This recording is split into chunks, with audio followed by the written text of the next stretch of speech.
welcome everybody. It is Saturday evening, and I have just come off of the end of probably one of the busiest work weeks I've had in a long time. A lot of stuff has been happening at work, hence why I haven't been streaming all that regularly. But figured tonight would be a good place, given that I am not working tomorrow and didn't work today, that it'd be a great place to start up with Crobat again. I think we hit 164 encounters, something along that line, the last stream.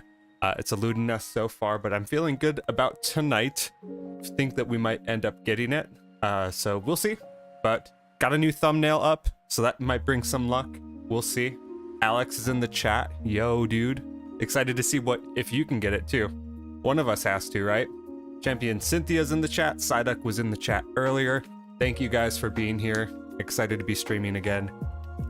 It's been a week, but very glad to have kind of gotten to the finish line of it and get to stream again and enjoy some time with you guys. I'm hoping to do more this coming week as well, but it's probably going to be about just as hectic. I'm training a lot of new people at work, and that kind of throws my schedule into whack. Energy is all out of whack, but slowly have been recuperating. Spent a good deal of time today, as I'm stumbling all over my words, today with my wife for Mother's Day. So that's been really nice, and tomorrow it's probably going to be a little bit more of the same, just hanging out, showing appreciation for the main mother that's in my life. And we went to GameStop. Like, can't go wrong. We went and got a few knickknacks there. We got a Koopa shell that makes Koopa noises and lights up, so you'll probably see that on stream at some point. And then got some craft supplies and basically came home and just hung out for the rest of the day. I've been soft resetting for Gen 2 starters in Heart Gold and Soul Silver. And here's the thing that has been actually kind of crazy is I got a shiny Totodile already, right? So I've only been checking Cyndaquil and Chikorita because I don't need another shiny Totodile, right? Well, I got another shiny Totodile. The one time that I accidentally checked the Totodile spawn, or the Totodile in the ball, it was shiny again. So we're currently on phase 2 for shiny Cyndaquil or Chikorita in Heart Gold, Soul Silver. I don't typically stream those hunts because I'm not, like, even though this is a soft reset hunt, I'm not really a fan of streaming those yet. I might end up streaming something like that in the future. Tony's in the stream. I can check Discord.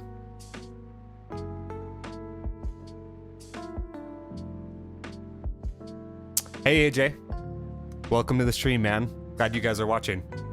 And happy birthday, AJ. Congratulations, dude. 5 years old. Awesome. Tony will be joining us on the hunt. If you guys want to talk on the stream at all, I will be in the general voice chat. Up to you guys. You don't have to. For Alex and Tony.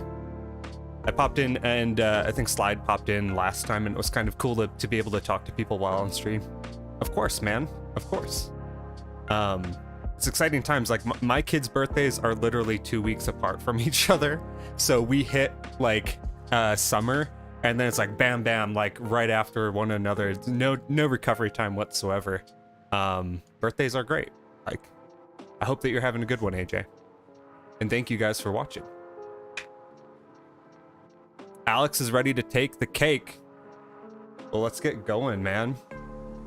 Hopefully my counter's working. It was working last time. Joining you in your hunt, about to go over there right now. Cool, let's get it going. Sounds like we're all in the same frame of mind. I just got to get over there too. I think I ended in Jubilife if I remember correctly. And we got a bit of Joy-Con drift. Yeah, dang, this is actually pretty bad. Hang up. I'll have to clean this one out. Could you pass me the Pokeball one? And we'll try that one out. I was gonna, like, we were at GameStop and my wife's like, you should buy this Grookey controller because you keep ruining mine. And I was like, I don't really need it. Okay, this is better for now.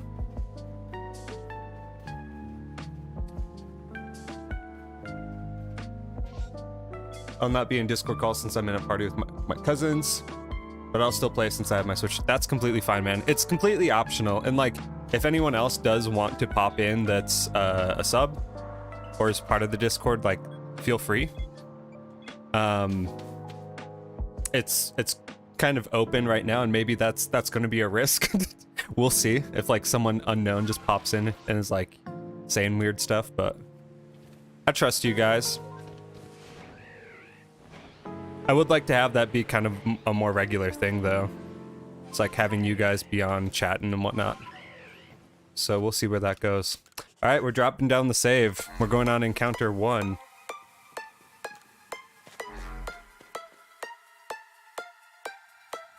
My encounter is not tracking.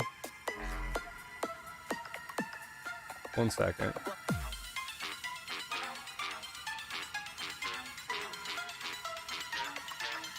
There we go. That should do it. Cool.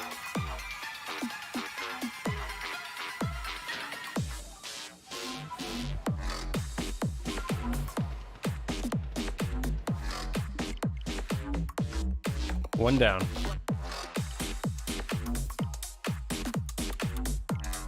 I feel like you guys might get it faster just because like it has to check for that brief second, but we'll see.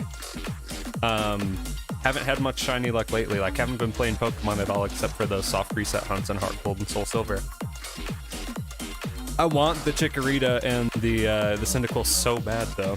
What I'm trying to do, I'm 4 hunting it, so I'm hunting 4 save files in that. And I want to get, like, all 3 starters and then trade them into 1 save and use that as, like, a shiny badge type dealio. Something like that.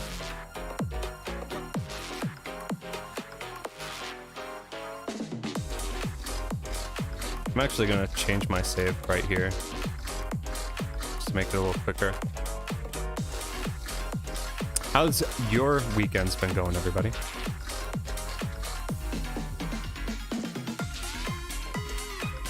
And like, this controller does not seem to want to allow me to sprint.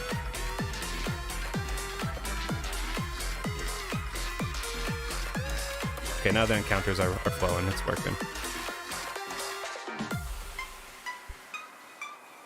Yeah, if this keeps up, I might actually just use my Joy-Cons, truthfully. Trying to see if I have like one of those grip controllers, but I do not right at the moment, but we'll see. We'll be fine for now.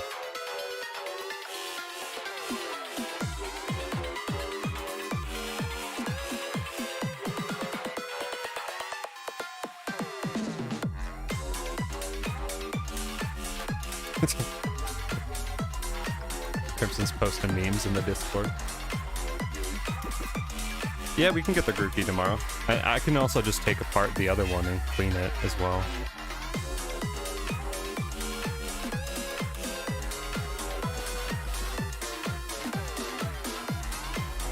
If, like, I go through the Power A controller so quickly.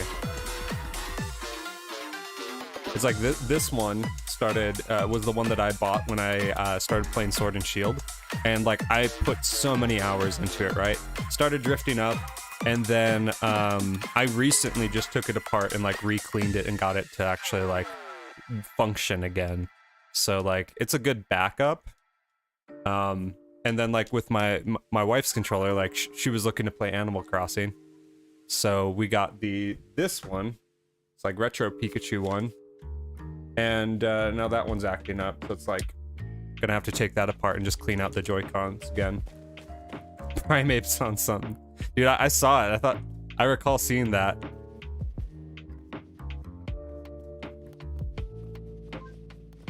Like in the anime when it came out, or in the game itself.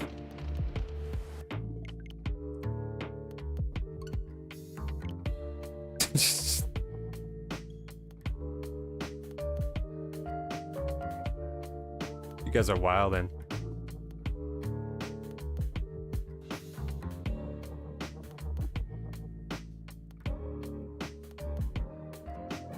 I feel like just any sort of Nintendo controller like bought in the last 5 years is gonna have drift problems, and it's really frustrating.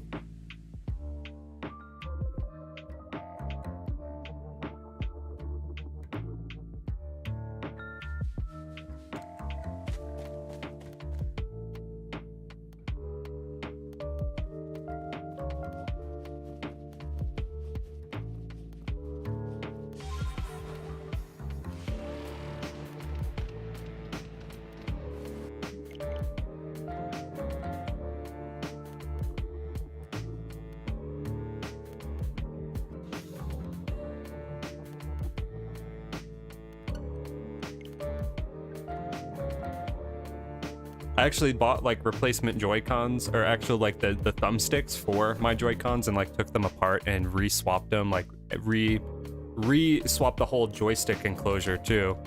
And that only lasted like a month or two. So those are the ones that the kids typically play on. I heard that the newer ones though don't have the issue anymore because it's basically just a foam pad, like that causes it to drift funny or put pressure on the sticks, something along that line. But like all of my stuff has been like well used past the warranty date, so.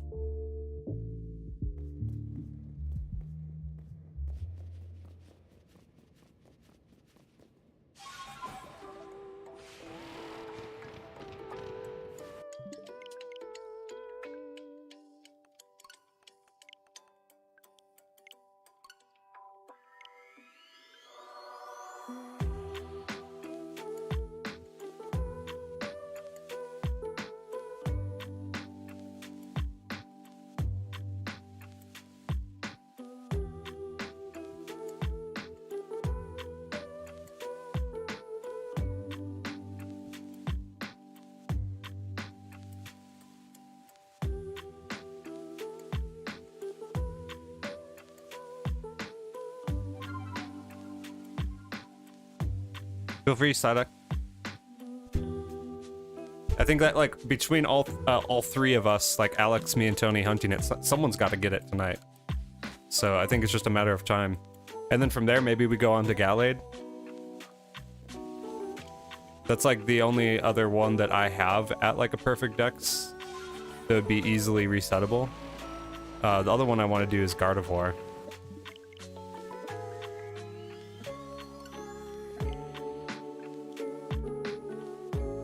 But we shall see. Anything's possible.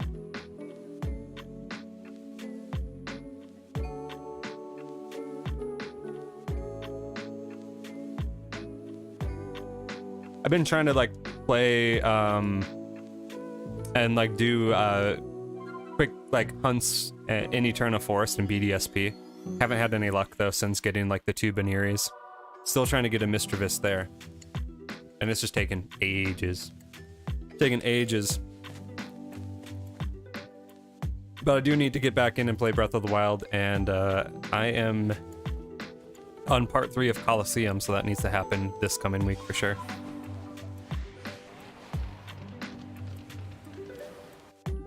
No pink bat yet.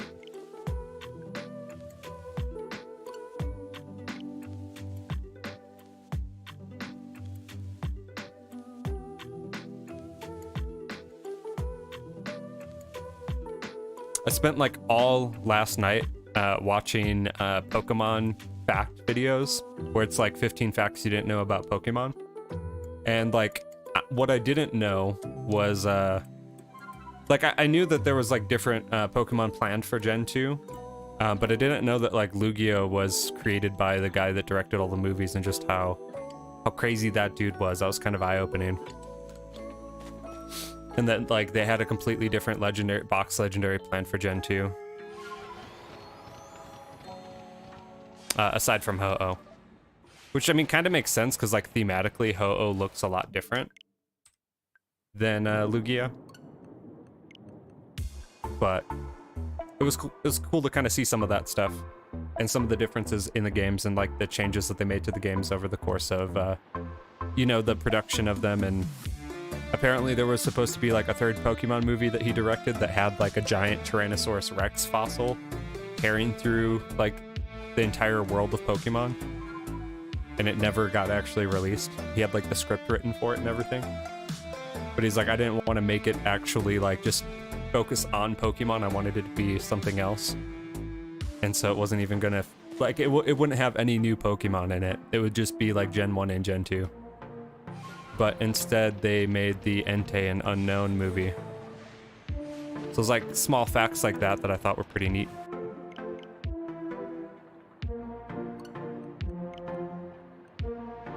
Invited my entire friends list. Thank you so much, Saida. I appreciate the support, man.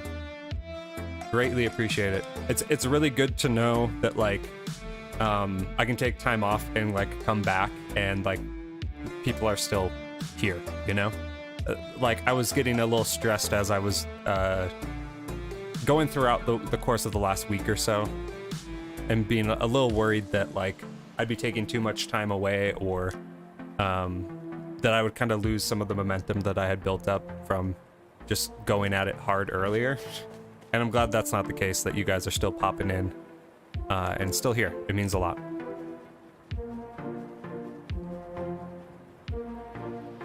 Speedrunning Sonic Forces, good luck, dude.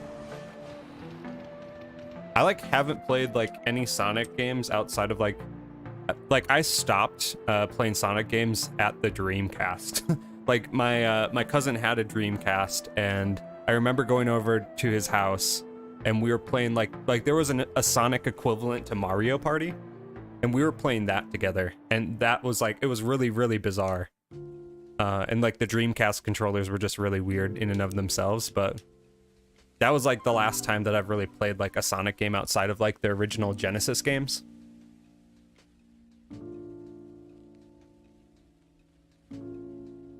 But like a lot of them do look really fun, so I wouldn't be opposed to like playing those at some point or another. Especially if like I don't know what the most recent Sonic game is.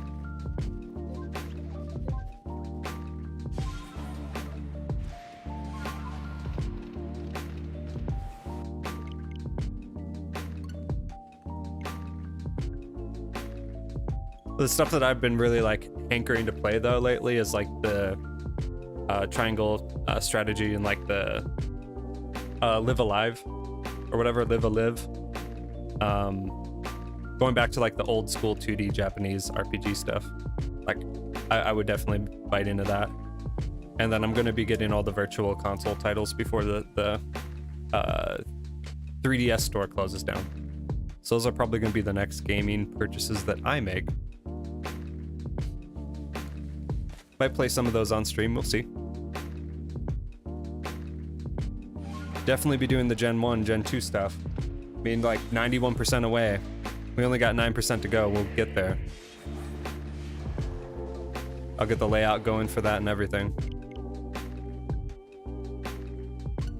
I'll have to do a few test runs of that as well, just to see how it all plays together, and if I can actually get it to where the controls work somewhat smoothly playing 3 games at once. But I'm up for the challenge. I think it'll be really fun. It would be a lot easier if it was like red, blue, and not factoring in the Generation 3 Kanto remakes, but like I think that adds something to it as well, so we'll see.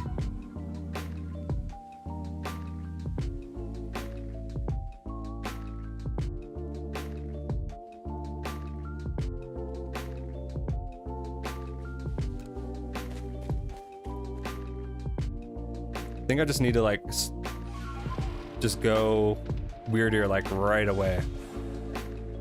Yeah, that's the play.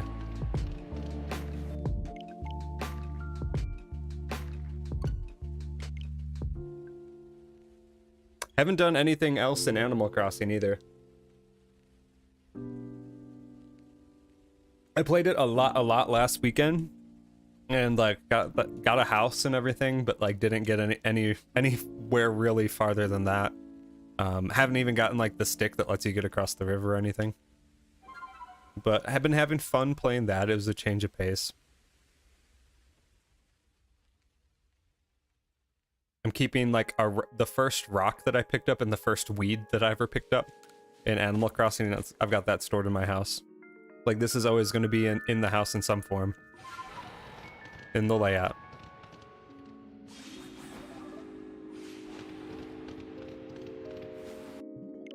In Pocket Camp, I always went really hard with like the Mario stuff. So I'm like trying not to go too crazy with that. But we'll see. One of my friends just joined the server. Welcome. Xavier. Welcome to the Discord, man.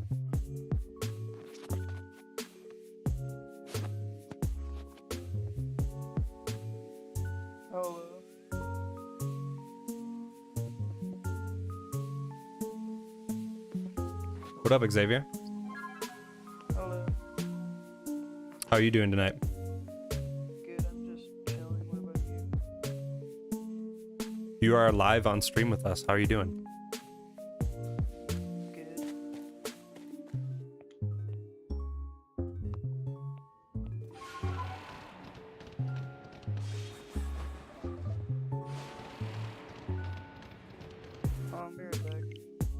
Can't hear you all that well, bud.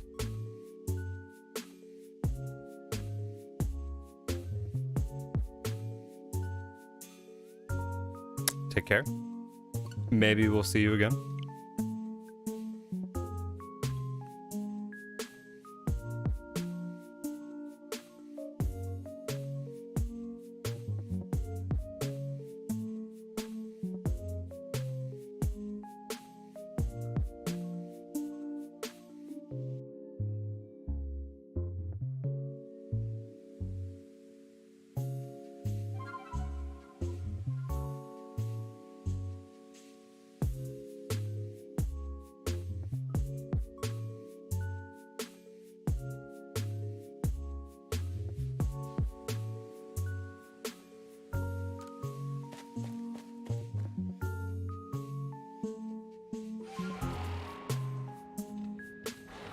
Has it already been 181?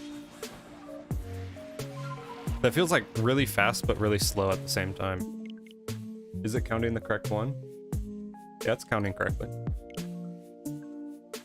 I guess I'm just not paying attention to the counters. I try not to, only because like I get to a certain point where like if I'm counting the encounters, it starts driving me insane. Like I just go crazy. I'm just like, I don't want to even know how many I've done. But let this be the 30th one. We'll just say it's 30 and go from there.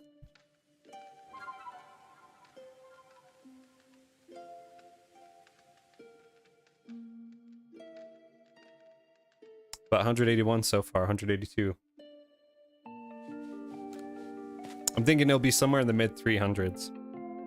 That's gonna be my guess. Like I'll say 356.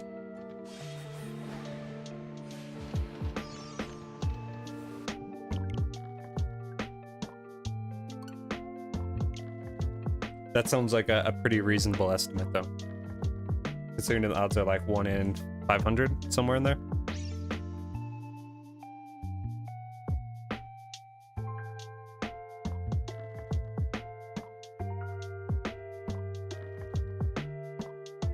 The actual encounter is really quick, but like the resets do take a minute. And it's so much worse in BDSP too. Like, I want to reset for Palkia, but, like, I really do not want to reset for Palkia. Darkrai and Arceus are a little bit different. Just because you can't really hunt those in other games, but... Still, it's just like, you're just kind of sitting here, you know? Just waiting for it to load up. And on to the next encounter. Oh, you got it. Right. Yeah, so this is what I bought my wife today. Let me actually go wide boy real quick so you guys can see. So this was my wife's Mother's Day gift. The Koopa shell. And it lights up and everything. It's super glowy. The camera makes it look a little bit blue because of the backlighting, but it's actually like super, super green. But yeah, pretty neat. We're gonna get, there's a Snorlax with Pikachu on it that we're probably gonna get as well. Let's have some other decorations going in the background.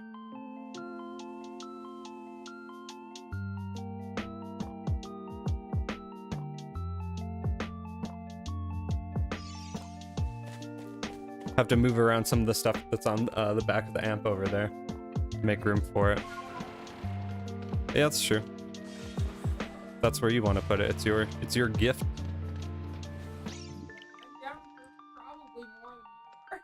Arguably, yeah. You spend more time in this room than I do. Especially last week. It's like, I'll spend like 2 hours a day here and she's like here since she gets home. Right.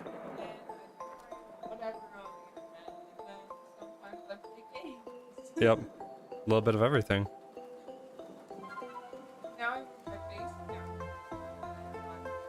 You're gonna be practicing bass? Yeah. Like looking up some tabs and whatnot? Right. We should be learning songs together too. You got the screens for it. Okay, tight. Bet. For sure, for sure. that'll be happening.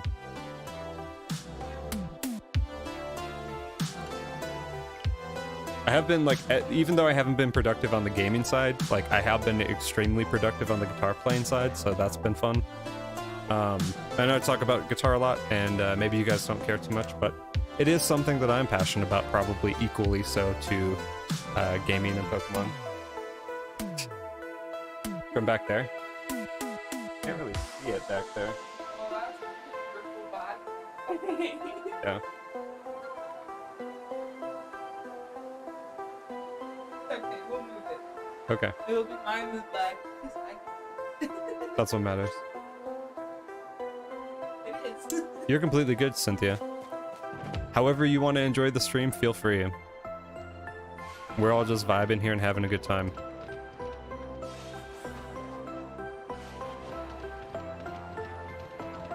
Cool, Psyduck. Appreciate it. I hope that they have a good time as well. No, I think I'm assuming PFP is profile picture, right? There's just too many anagrams to store in one brain. I'm assuming it is profile picture. I'm making an educated guess. But correct me if I'm wrong. Yeah, as my wife says, we are old.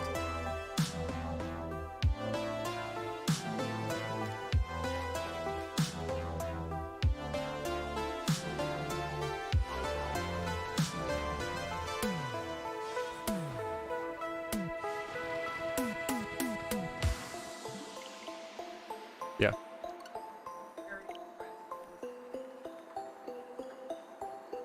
What? Is your master's in what?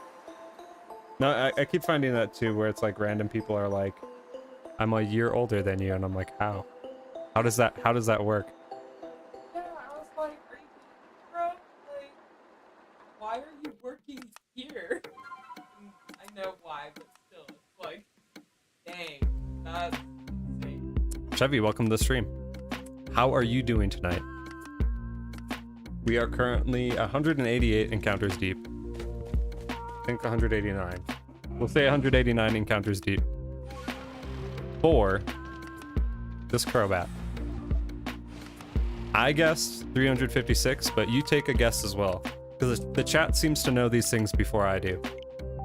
I'm doing good, man. I'm doing good. Had a good weekend so far. Just got an easy day tomorrow ahead of us.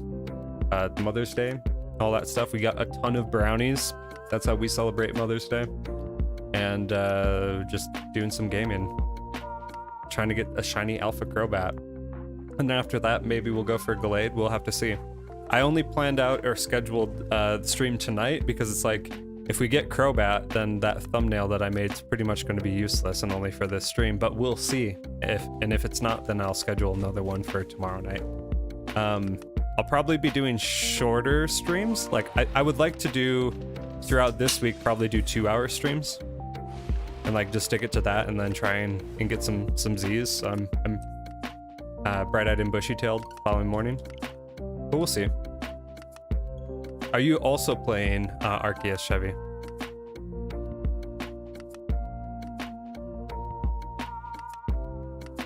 And that's an encounter.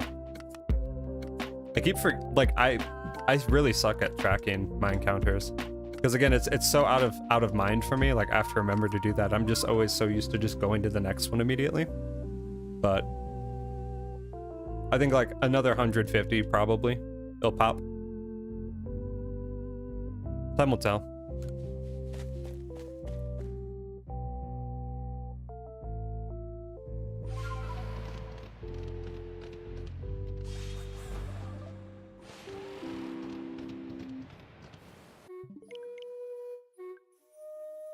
You can hum.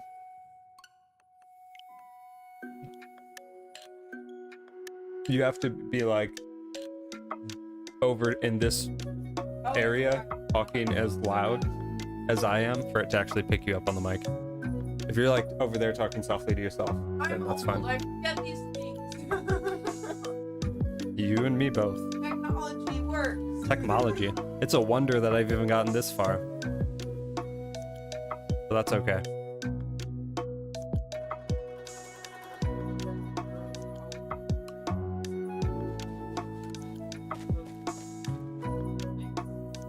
Yeah, I mean, back when you and I met each other, the type of technology that we had both from USB webcams and microphones was like so god awful.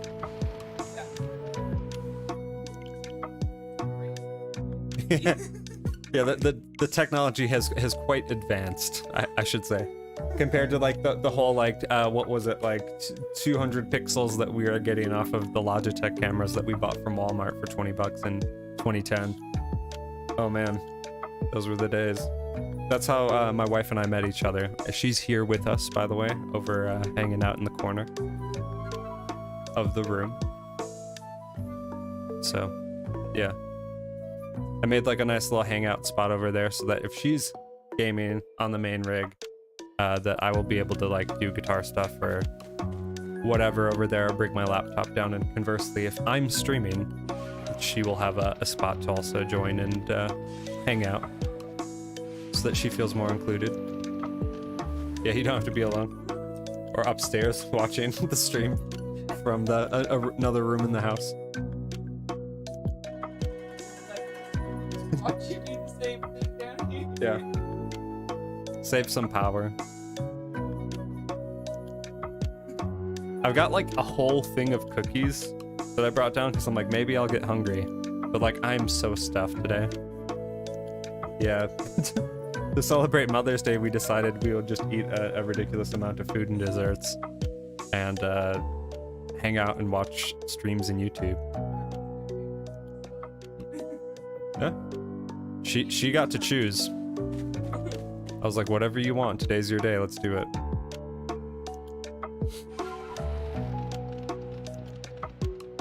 Like, part of me is a little scared that I'm gonna find like a normal shiny before I find the target, but if we do, we'll just catch it and move on.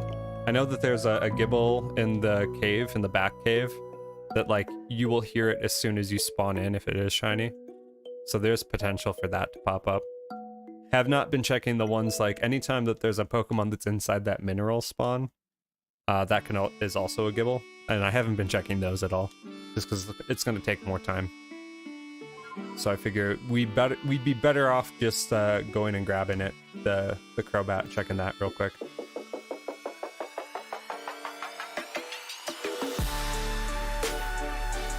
All sorts of people popping in the Discord. I'm assuming these are Psyduck's friends. Welcome, everybody.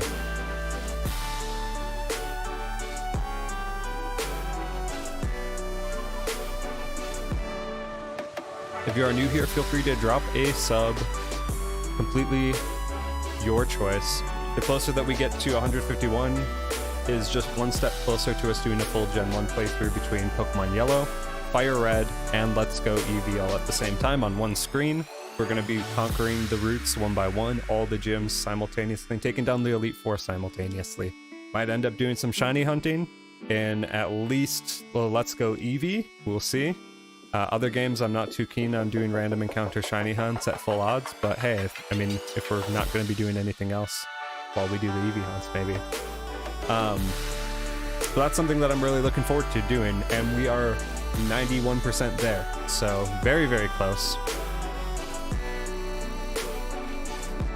We might even be able to get that tonight. I've seen crazier things happen.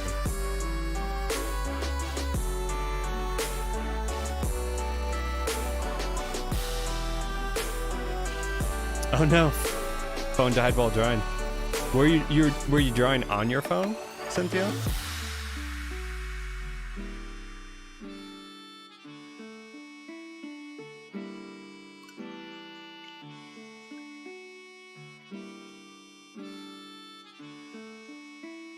Hopefully it saved for you and you didn't lose any big progress there.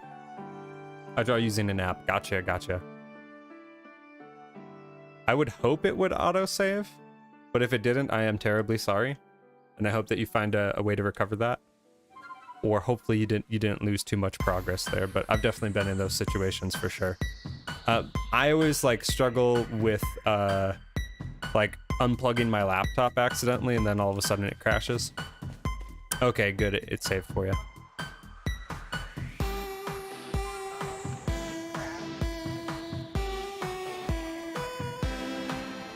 Yeah.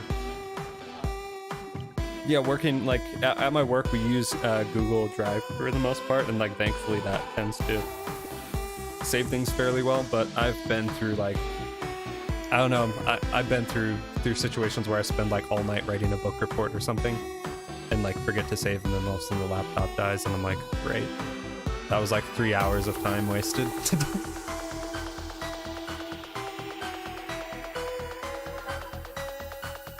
Printer cord should be either should be underneath there. I put it there. Okay, I can help you find it. Yeah. We're like slowly approaching the time of year where like the house just starts getting muggy and like gross. And then we have to like start thinking about setting up our evaporative cooler, but like it's just stuffy and I hate it. It feels a little bit humid too, but I'm just like constantly sweating lately and I'm already tired of it. But that's May in Utah. That's how it is. Yeah.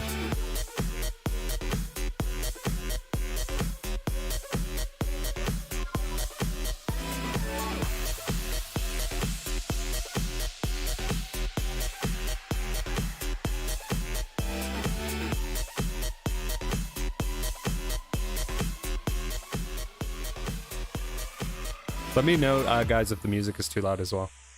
I keep like adjusting the levels, and like certain songs are just like way louder than others on the playlist. So I don't want to be like blasting you guys too hard compared to the game audio as well.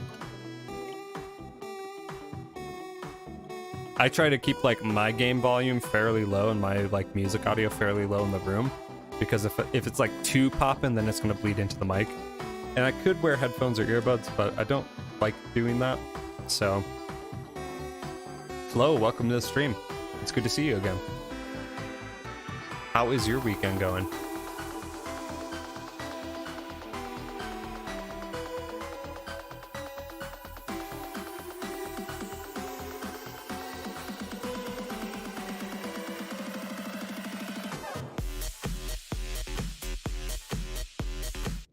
I feel like I skipped that one. I love that one has like the Lavender Town theme, but it is like a super busy song comparatively.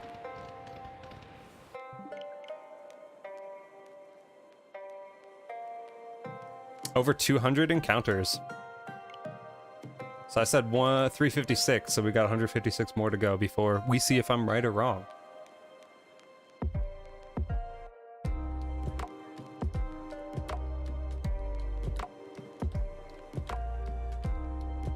You like shiny Gyarados?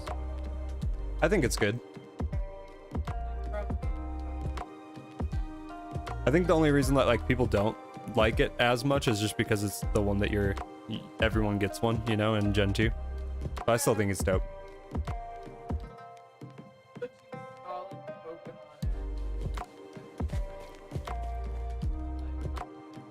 It's a solid choice, solid investment. Well, I'm glad to hear that you're getting rested up. Like, sleep is such a huge part of like just health in general, and like I wasn't aware at the time, but I started feeling like my body was really, really sore and my back was really bad, and I was just exhausted, and it turned out like my mattress was getting worn down pretty heavily.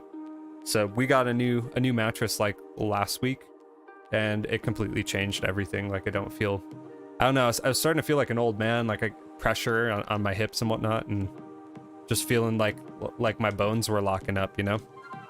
And now I don't feel like that anymore, so like that's been super nice. Is actually waking up and feeling somewhat rested is huge. Super huge.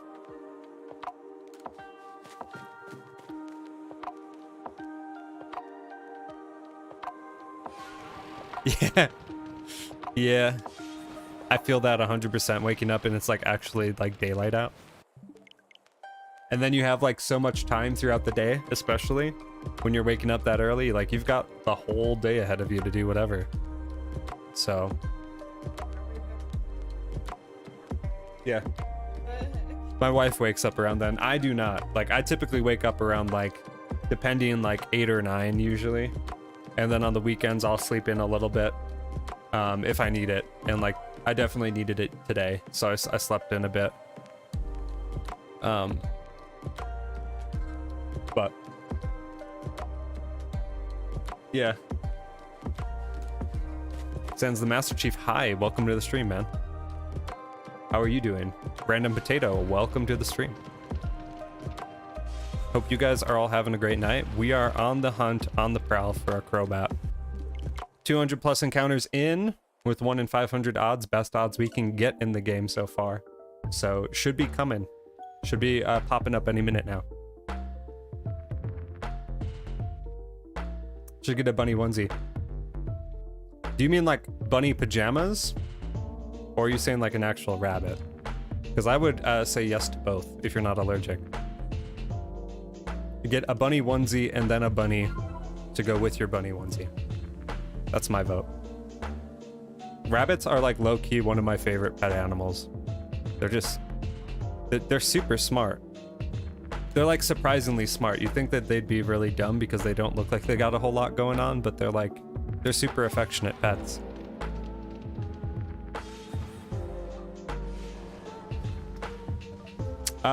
Sans, I actually have all the legendaries. So I'm not sure if you're asking about the shiny charm, but I've already gotten all the legendaries and got the charm filled out. I got the dex filled out. I don't have perfect dex, but for Crobat, I perfected the dex entry for it as well. That'd be adorable, but I meant PJs. Gotcha. My vote's still both, for what it's worth. But, yeah. If it causes you to beg your parents for a pet rabbit, I'm completely fine with that. Rabbits are great. I had 2 cool rabbits. So, I mean, we have one now. It's my daughter's rabbit. And he's just really, really sweet. His name's Buttermunch. But when I was growing up, my mom bred and raised rabbits. So, like, I had a bunch of them. But there was one in particular. She was a black lop-eared rabbit named Kirby. And she would run up to our cats and, like, slide. We had hardwood floor. So she'd run full speed around the corner and then slide into the cats. Or, like, try to get underneath the cats. And she'd put her head down to greet them, and they had no clue what she was doing. And if the cat didn't acknowledge her, or didn't, like, rub its face on her, she would jump, like, 3 to 4 feet straight in the air, freak the cat out, because the cat had no idea what was going on. And then she just would, like, spin her wheels and just book it out of the room.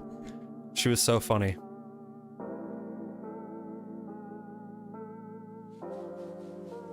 My brother really wants a bunny, though. Yeah, dude, rabbits are great. They're great pets. Absolutely great pets. And Sans, if you do need help with your Pokedex at any point, there's a link in the description for our Discord server.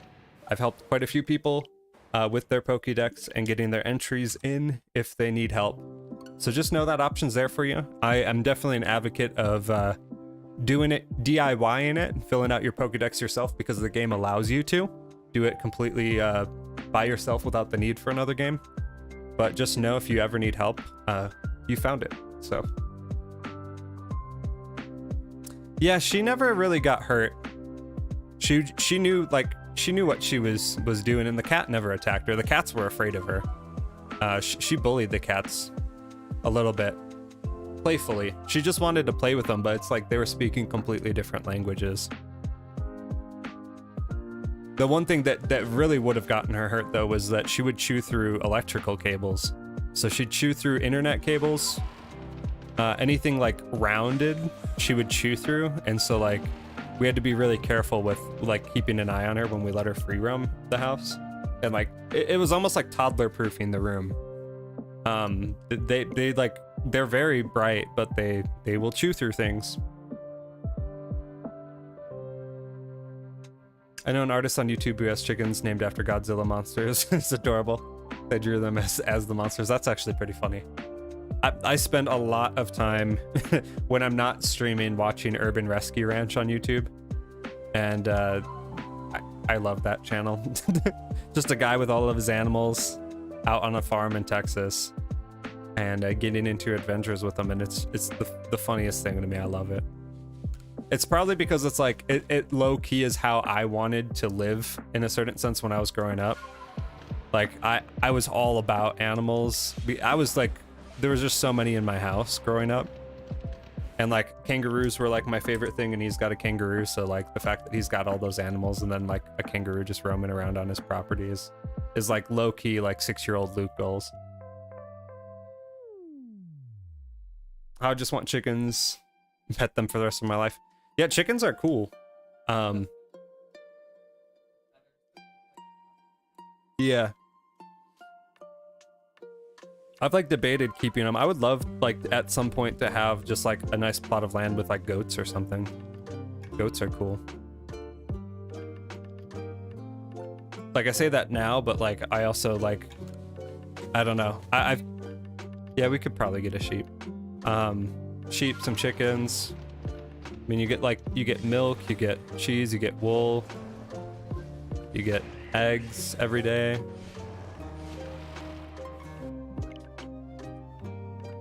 I like don't know if I'm keeping accurate track of my encounters, so just know that if you see me miss one, that's probably going to happen at some point or another. But we'll do our best to keep that number accurate.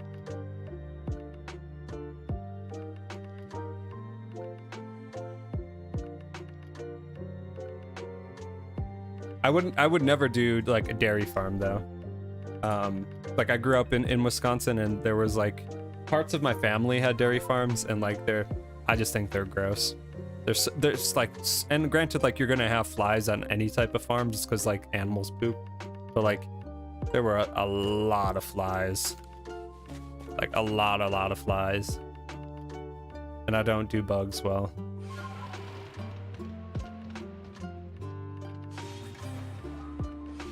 Everything has birds. Used to has budgies. Budgies. Gotta give them away. That was hard. They still have birds. Yeah, my mom was like a bird hoarder, low key, and she was hand feeding cockatiels. We had parrots. We had lovebirds. We had finches. We had parakeets. Yeah, I'm pretty sure budgies are parakeets. But it might be synonymous terms for them or something. But yeah, we had a bunch of them, and they were simultaneously like some like really nice pets and like the worst pets ever, because some of them were just more aggressive than others, and others were more hand tame. The finches were cool. I liked the sounds they made and how they like would build their little nests. But like, I have not had an inkling to want too many birds, only because I was taking care of like, I don't know. I don't even know what the number would be. My immediate guess would be like 20 to 30. But it would depend on how many like eggs we hatched. The baby cockatiels were cool. Plan on getting a cat once you move? Cats are pretty nice. We've had really bad luck with cats just getting sick. Like the last 3 cats that we've owned have all gotten like really sick randomly. So we decided no more cats. Well, yeah, the one was super old. She was like 19, and she just couldn't handle the stress of moving into unfamiliar environs because she was like, she couldn't see very well and stuff too. But we have 2 dogs, and even after like our dogs, we probably take a break for a little bit. We have 2 dogs, a rabbit, and a hamster. I'm pretty sure I did not hit the plus button. Yeah, it was pretty rough for a minute, but we kind of just both came to the conclusion that like we're not going to do cats for a bit. And our dogs have been more or less okay, outside of like the random thing that's just debilitating. Have my cat for 10 to 11 years. Yeah, that's the thing, is like growing up, all of my cats lived to like 20, like 17, 20, right? But we had like, my wife's cat from her home was 19, and so when she moved, she just didn't handle it well. And then like the other one that was way younger than her ended up getting really sick, and yeah, she ended up being like 11 or 12 when she passed away. But she got really sick. She was on the brink of death. We brought her back from it, And then she was like fine for like 3 or 4 years, but her immune system was just like, you could tell it took a toll on her, you know? And then we had a kitten that after 2 years just randomly got like a gnarly stomach blockage. And we couldn't pay for the surgery. And so it was at that point that we were like, yeah, it was like a 50% chance. Like it was a ridiculous amount for the surgery, of course. And then it was like a 50% chance if the cat would even make it. So it was like, it was just bad news all around. But we only had her for 2 years. She was a calico named Midna. She had like a little mask on her face that made her look like Midna from Twilight Princess.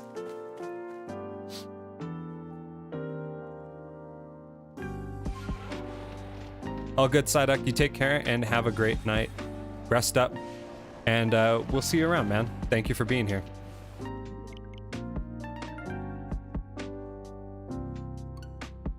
She was super energetic. She did not get along with our other cat at all.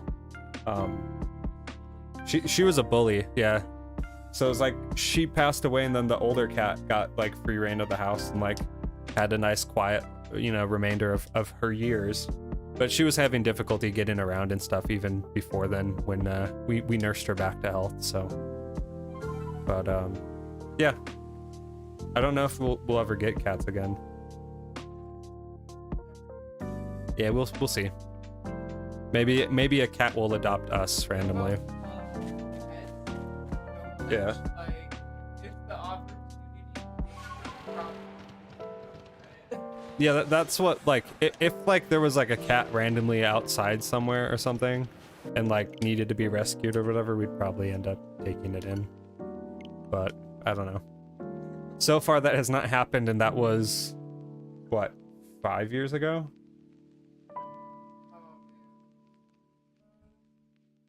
that's a good question. I want to say it was 5 years ago. Sophie was young, right? Yeah, it was about 5 years back when our last cat passed away.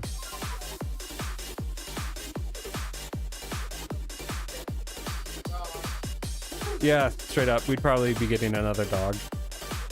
But even then, it's like, I don't know, we have goals and such that we want to do in terms of travel and stuff, and just having pets makes that a little bit difficult.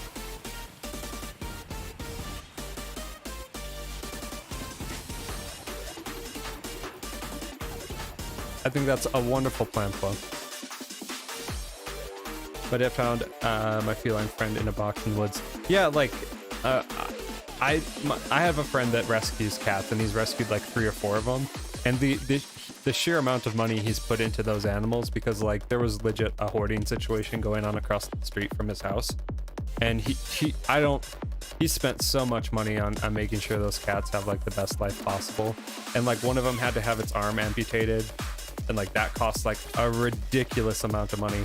But he just felt it was worth it to give them a better quality of life and whatnot. And I respect that like wholeheartedly. That's how my dad found the cat that I grew up with as a kid in ye old 90s, in the age of 1990.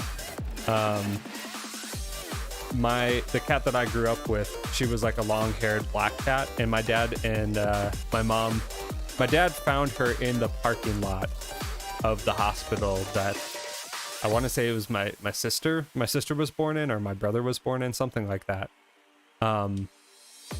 So she was already like a pretty old cat.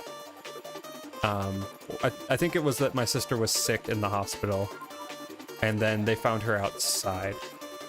I mean, the context doesn't really matter all that much. They found her outside in a parking lot, and she chose them as their family, and that cat lived to be like 21 or something crazy like that. Like, she was ancient.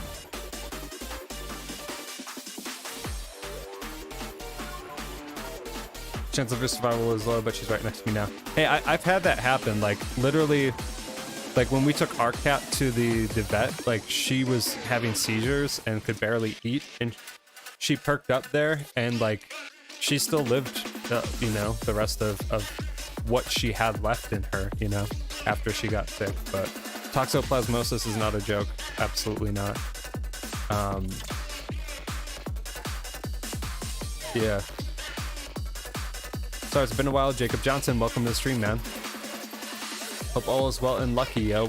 We are trying for it, man. We're still at it, still encountering it. I have a good feeling about it so far, but if not, we'll just keep on keeping on. It's been a while for me too. I haven't actually streamed for a full calendar week, but getting back into it, getting back in the groove of things, picking up where we left off. You know, just doing our thing.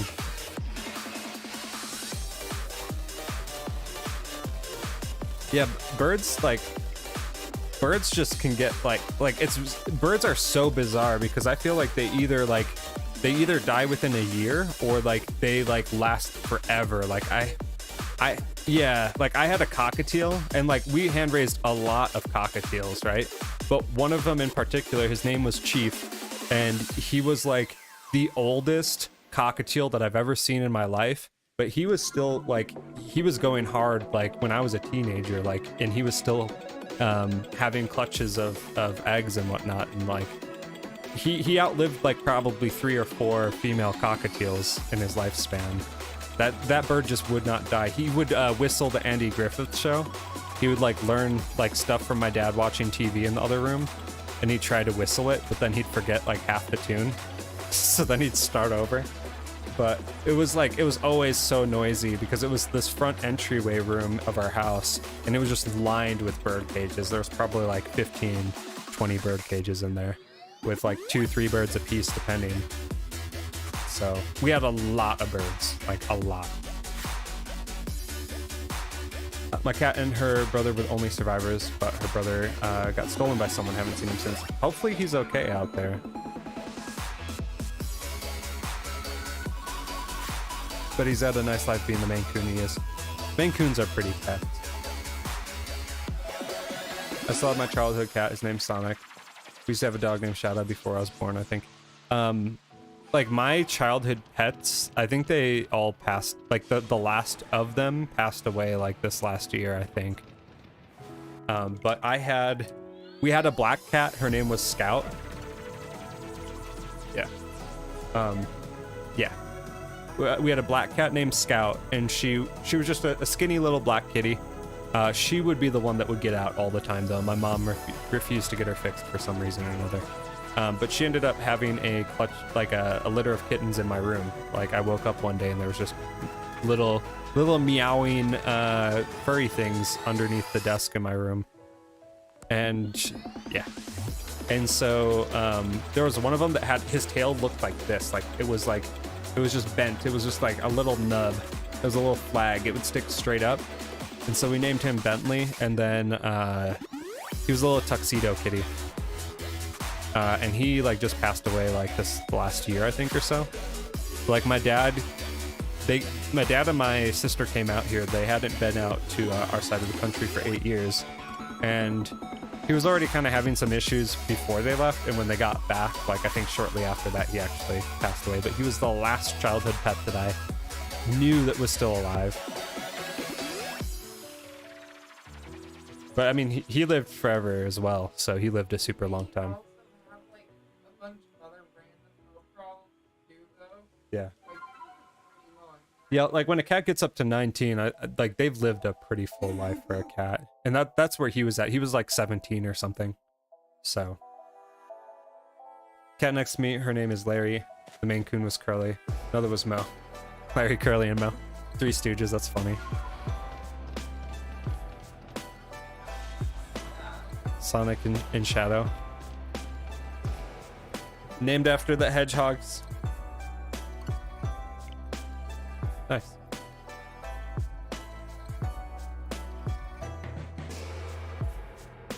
Yeah, ours were Bentley and Bruiser. And then like they had like a ton of siblings that we ended up giving out to whoever wanted to take a cat in. And then Bruiser ended up passing away super quick. He had a urinary blockage that was really bad.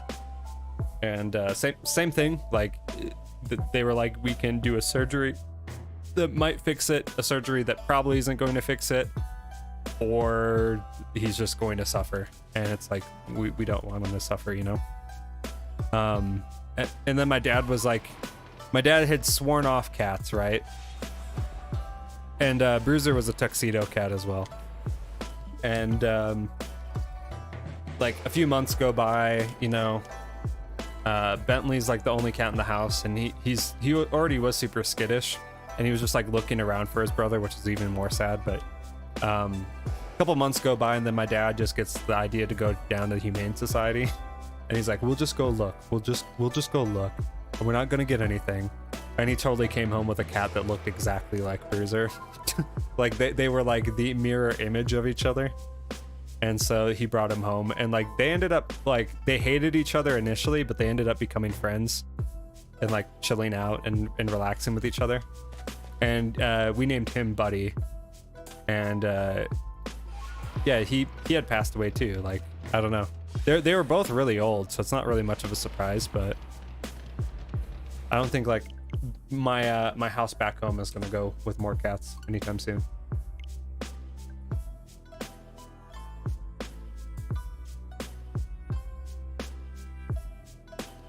I mean, if you're going for the Sonic theme, you gotta have tails, right? Sans, you're saying you need 4 Wither Pokemon. Could you... Weather? Are you oh, you're talking the Weather Pokemon, maybe? The legendaries? Those ones are a little bit tricky to catch. But I think you might be able to do it. Need Tornadus, Thunderous, Landorus, please. I don't have... I'm not sure if I have all of those legendaries yet. I ended up trading a lot of those away. But someone might be able to trade them to you. Otherwise, like... it's just a matter of really stunning them and finding them in the post game. Got it.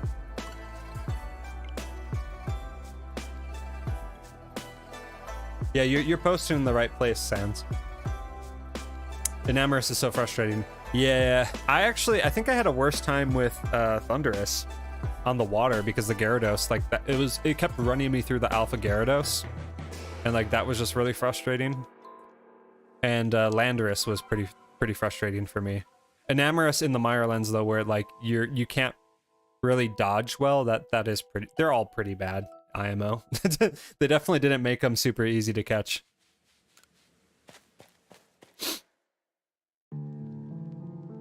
If I end up like popping back into the village at the end of the stream, Sans, I'll take a look. And if I know I don't have Enamorous, because I ended up giving that out to someone, but I might be able to help you out with a couple of the other ones. So if I can, I will definitely help you, man.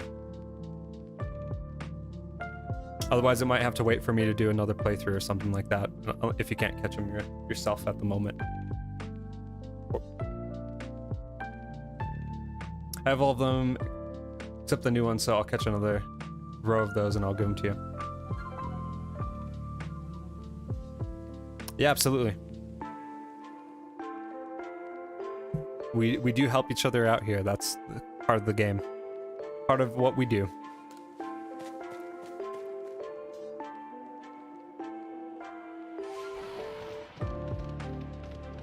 I think I've helped like 3 or 4 people to get their charm so far. At least. Want to get that number up. More people hunting, the better.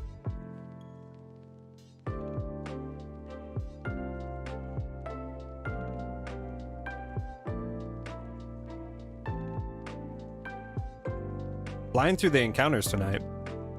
I think I'm going a little bit faster. Muscle memory is helping.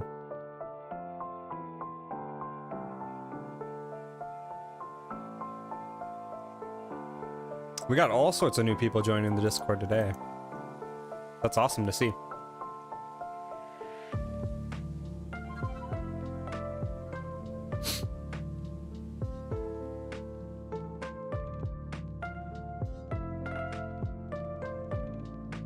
I have to like pay more attention to it a little bit, because like my phone is weird.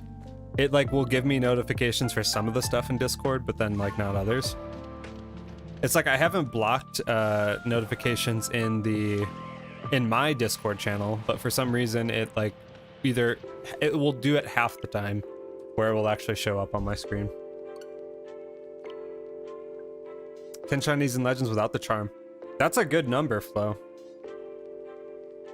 I spent way too much time shiny hunting because like the odds were just so good from massive outbreaks that like I didn't really feel like I needed the charm all that much early on.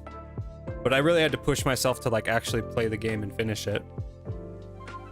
But I would love to do like a fully, like I wouldn't do a full odds shiny lock challenge, but I would be down to do a shiny lock challenge, like using heavy balls only or something like that. 100 hours? Yeah, that's good. That's way good.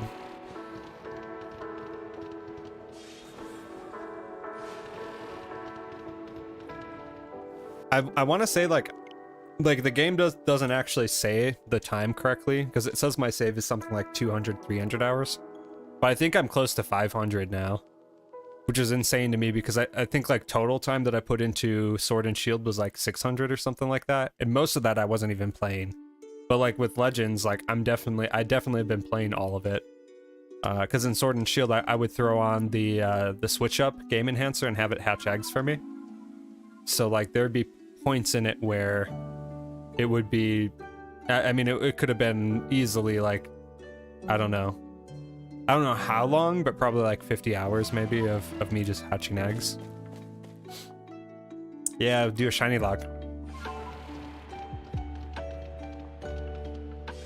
Shiny lock, heavy ball only, maybe? We wanted to make it really hard. That way if it's like a timid thing and it runs away, then I'm out. No sticky globs, heavy ball only. Yeah, heavy ball only. That would be insane. So then, yeah, so like the only way that you'd be able to battle or like catch them would be like battling them. Like and like it would be even worse because if you catch something in a heavy ball, it affects how far you can throw the Pokemon. So it's like, that would be tough. Because even if you try to throw your Pokemon out, if it's in a heavy ball, it's not going to go as far. That could be interesting. That could be spicy. And I have like the second account for it too.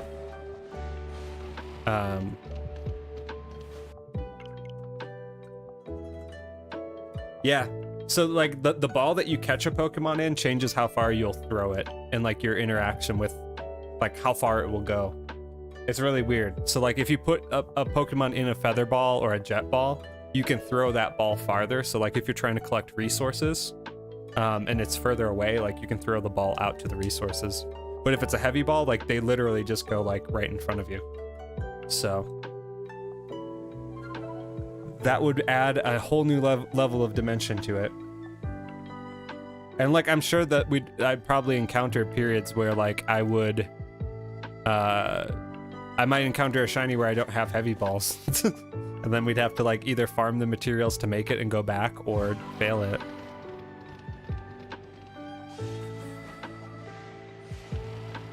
I think that would be really fun though. I wouldn't exclude outbreaks. Like I would still do outbreaks. But I mean, part of it would be that we wouldn't really be able to control like what we get, right? Because we couldn't do like a reset hunt for it. It would just be, we encounter the outbreak and see what we get and add it to the team. And like, if we get something really crappy, like, I don't know, like say we get a bunch of bug Pokemon and we go into Cleaver, like those guys are not going to be doing a whole lot.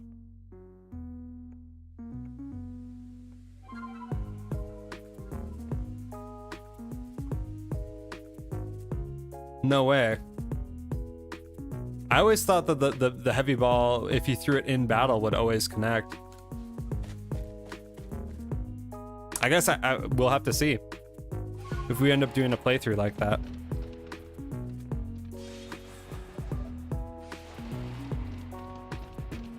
I think it'd be fun though. And like, I think that enough time has passed since when I first played the game that I would enjoy playing through the story again.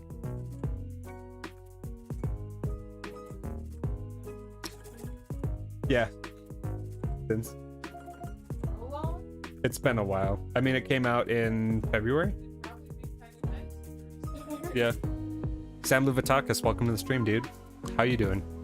Hi, Sam. Wifey says hi. No, I mean, you can throw a heavy ball from far away. Oh, okay, got it. I thought you were saying that it actually did do that. I'm like, I could have sworn that I've used a heavy ball before and it connected like every time. But yeah, that would be funny. Is that like if it only was effective if your trainer was like in a certain zone, and like if it didn't, it just like it didn't have any effect if you're too far away. Sam says hey. She's watching the chat, by the way.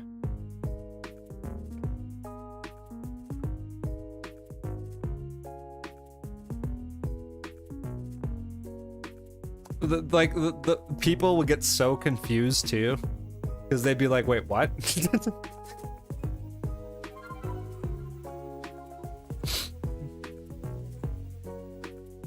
I can only imagine like so many people would be just like wasting heavy balls. Honestly, the thing that got me was I don't know if you knew of this or not, but the Cherrim glitch that was like happening like the first few weeks of the game launching, where like if Cherrim switched to daylight form, it was like literally uncatchable.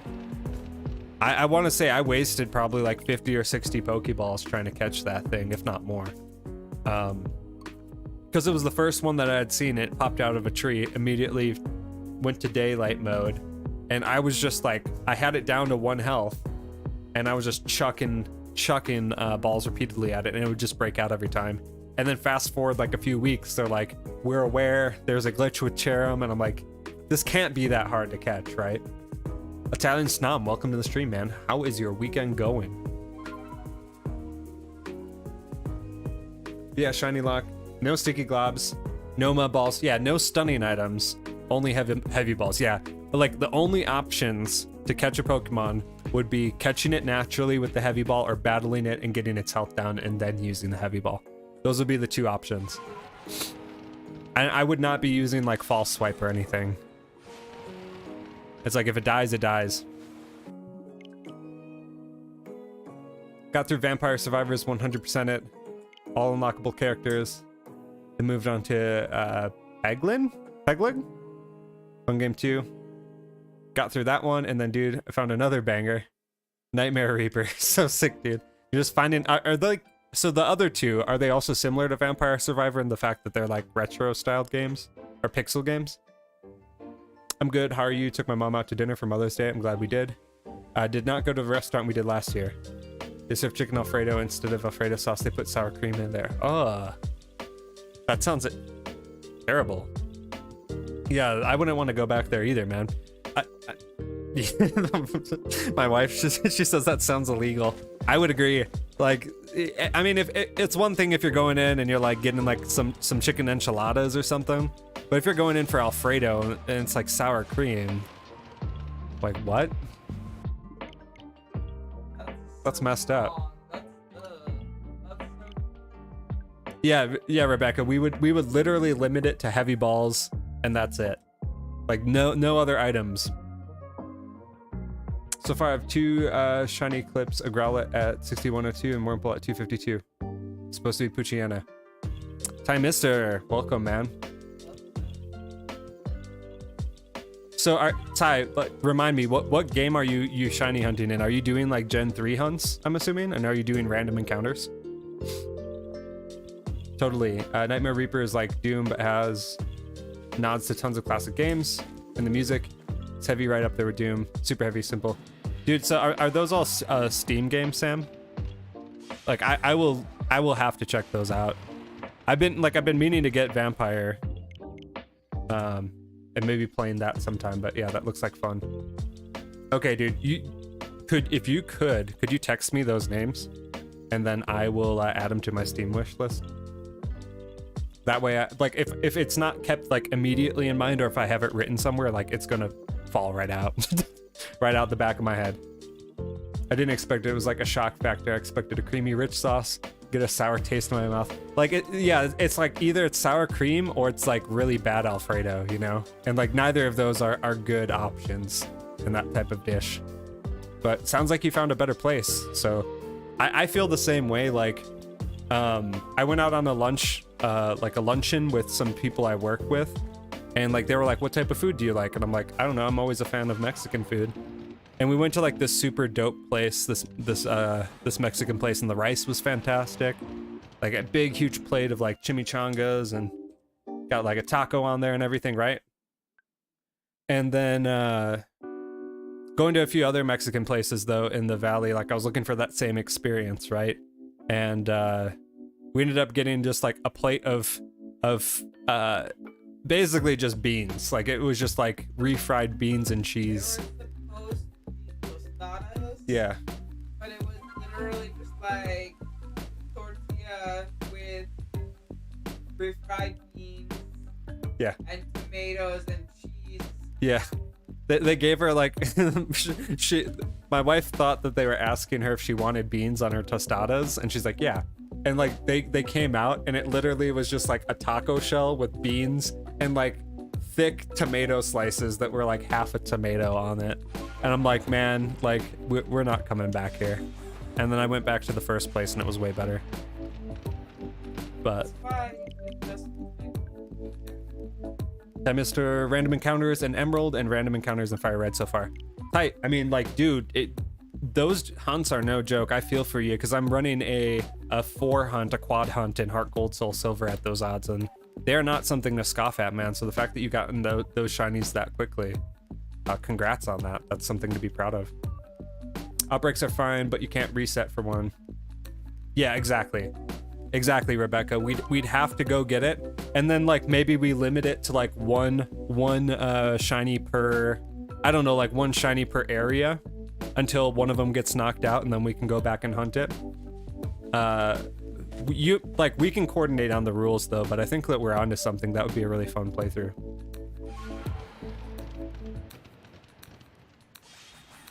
Once you have defeated the rampaged Pokemon, you have to change whole team of shinies. Oh, got it. So we'd be doing a whole team of shinies per noble. That would be a lot of work, but that would be cool. Been to some pretty good Mexican places. I got a big thing of pasta with good sauce, good chicken for about around 15. Yeah, if you get like a good hearty meal like that, it's worth it. When it's right, you know. Yeah, no, if it's like diced tomatoes, that's fine on a taco, right? But it was like literally like quarters of tomatoes. Like they like sliced them in half again, and maybe cut them like one more time, and it was just a big hefty chunk, like a salad chunk. Like I've seen salads where they were diced up more finely. It was bizarre. But like it was one of those Mexican, we went there because it's like one of those restaurants that's in the area, right? I drive past it every day for work, and I always like look in, I'm like, oh, that place looks nice. You just don't know, you know? Oh, Sam, we're not above Betos. We were just looking for something like a little nicer that night. Yeah. I don't know if you can read that. Yeah, Betos, I mean, like, Betos is fine. I went to a place called Rivas, that's like was nearby my work, and like that place actually, it was like what Betos used to be, like years back. Like Betos is still good, like a solid choice if you're looking for just consistent food, right? You know what you're getting into. But like I was looking for like a big plate of like, I don't know, just like a huge combination plate, you know? And did not get it. But you know, you gotta try new things every once in a while, and like that was one of those restaurants that I've literally driven past for like 5 years, and now I know why I should have kept driving. But It wasn't that bad, honestly. I think we had whole team of shinies per noble. I love Gen 3 hunts, especially Ruby and Sapphire, since Sceptile is an extremely cool Pokemon and one of my favorites. Yeah, I did do a bunch of like Gen 3 RNG abuse to get shinies in those games. But I've never done like a full odds hunt in one of those games. I've like manipulated RNG to get a shiny starter and get shiny legendaries in Gen 3, but I've never actually done a full reset hunt for it. So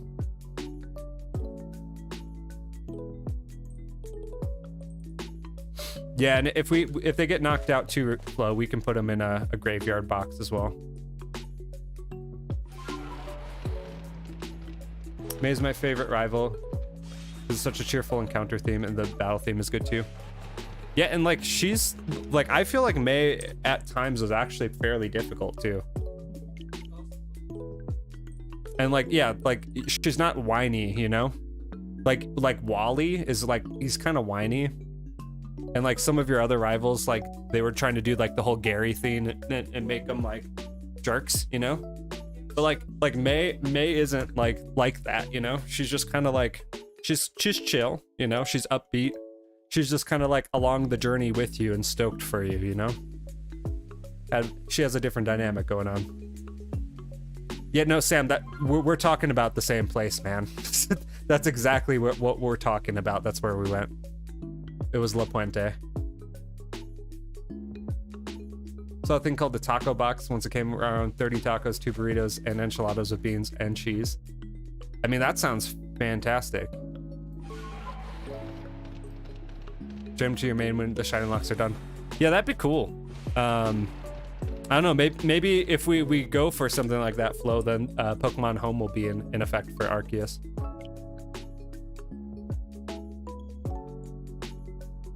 Yeah, the 110 battle Italian, you nailed it, dude. That's that one where it's like, you know you're coming down that route and you're like, I'm in danger. Like, I don't know if I'm ready for this every single time. I think Wally's story arc is good.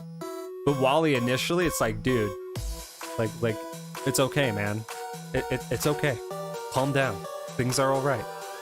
But like, he ends up growing into being a better trainer. He has a good arc at least. Yeah, Sam. Like, I didn't believe it initially. Like, I was in like, there was a few people that you and I used to work with where like they said they had like family that ran it or whatever. So I'm like, oh, like I trust them. But dude, it was like Gordon Ramsay kitchen nightmares bad. It was like the type of food that like I've watched Gordon Ramsay eat, and he's just like, he takes like a bite and he's just like, take this away now. He like comes in, he's like, how would you rate the food? And they're like 9. It's like, wow, 9. And it comes out and it's just like a plate of microwave beans.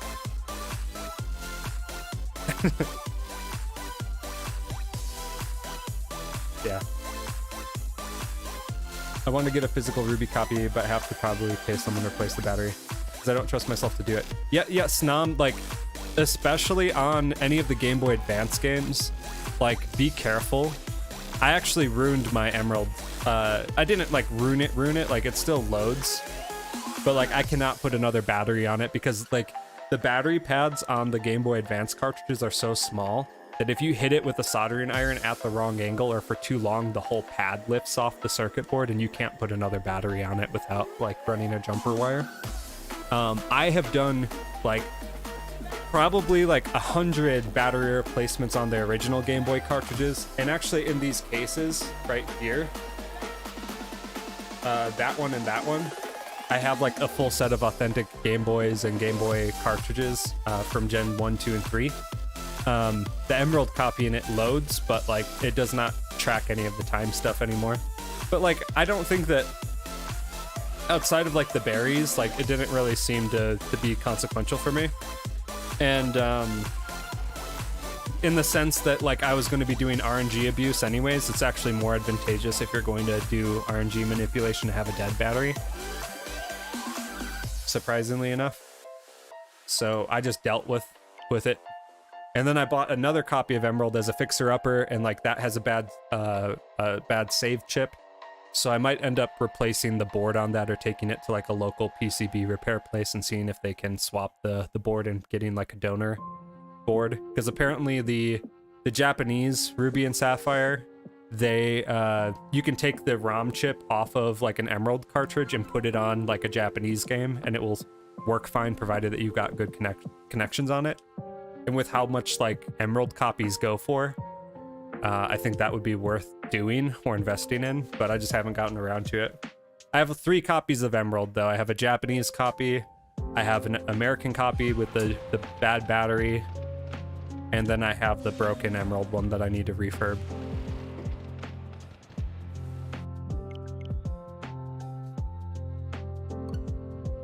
Tis a shame, tis a shame. What are you, an idiot sandwich? Exactly. That's exactly how I felt. Except there wasn't any sandwiches there. It was like an idiot tostada or something. Too stupid to replace it myself. I think it's like, so like, to be fair, Snom, I think it's a fun hobby to learn, man. And like the way that I did it, and like I had already done some soldering before, but like I bought like a crap ton, and it might be more difficult now. I haven't been on eBay in like a year or two, but like when the first wave of lockdowns and COVID first hit, I was buying like, I would buy Japanese Pokemon games, and I could find lots of like 5 of them for like $3. And I just bought like any time a listing like that came up, I bought it. So I ended up with like 20 plus cartridges of Japanese Pokemon games. And I would just test on those. Like I would be like, all right, I'm gonna swap the battery and see if I can get it working. And like that way, if I felt like I was going to do anything dumb to it or like ruin it, that I wouldn't feel bad. And so far, I have not completely ruined a game that I bought. But I kind of got to learn how to do battery swaps on those, and I started doing them for friends' games and whatnot.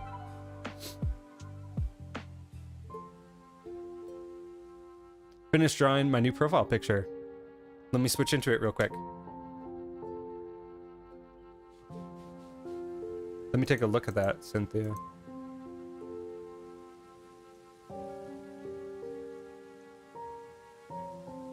And Cynthia too, feel free, you can also post that in the art channel of our Discord as well.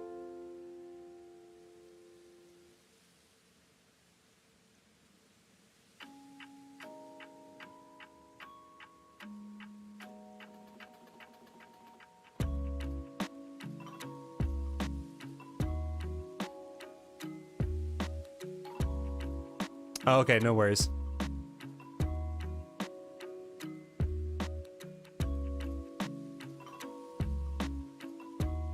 If you want, you can feel free to link your channel, Cynthia, because it's not letting me go directly from the chat to you.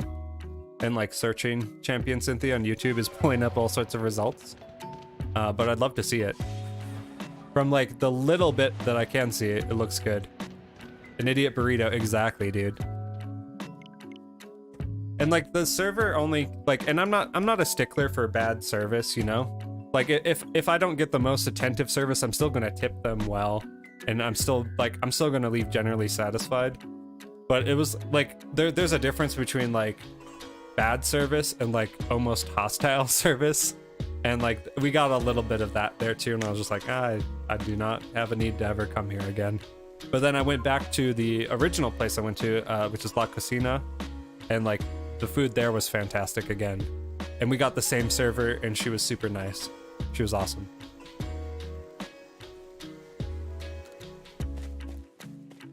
I love how Mega Sceptile is grass and dragon. That means it's 4 times weak to ice. But you could work with it. I don't do competitive, but I like to battle. Yeah, I am not a competitive battler myself. And like, I generally try to shy away from things that have 4 times weaknesses, but it is cool that it does get like a different typing that's kind of interesting. And like, I'm sure that's probably useful in some scenarios if you set up right. I might do more battling though in Gen 9 and actually try to pay attention to that and do streams where like I actually try to learn the competitive battling scene a bit, because it's always something I've wanted to do, but I've always kind of felt like I was just coming at it from so far behind that like I wouldn't know what to do. But I've talked a lot about how like I really just wish that they made it easier to dive into battling and like use like rented teams or something. Or have more of like a showdown thing where you didn't have to use like Pokemon that you caught or genned or whatever. If you could like use like other teams or rental teams that already have like the right items and already have the right IVs and whatnot, I think that would make like battling a lot more fun and easy to get into.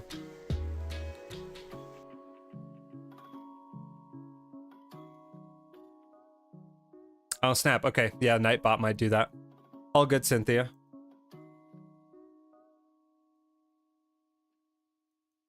I don't even think that I have like auto moderation or anything, or like Nightbot actually, but it might just be like a stream elements thing.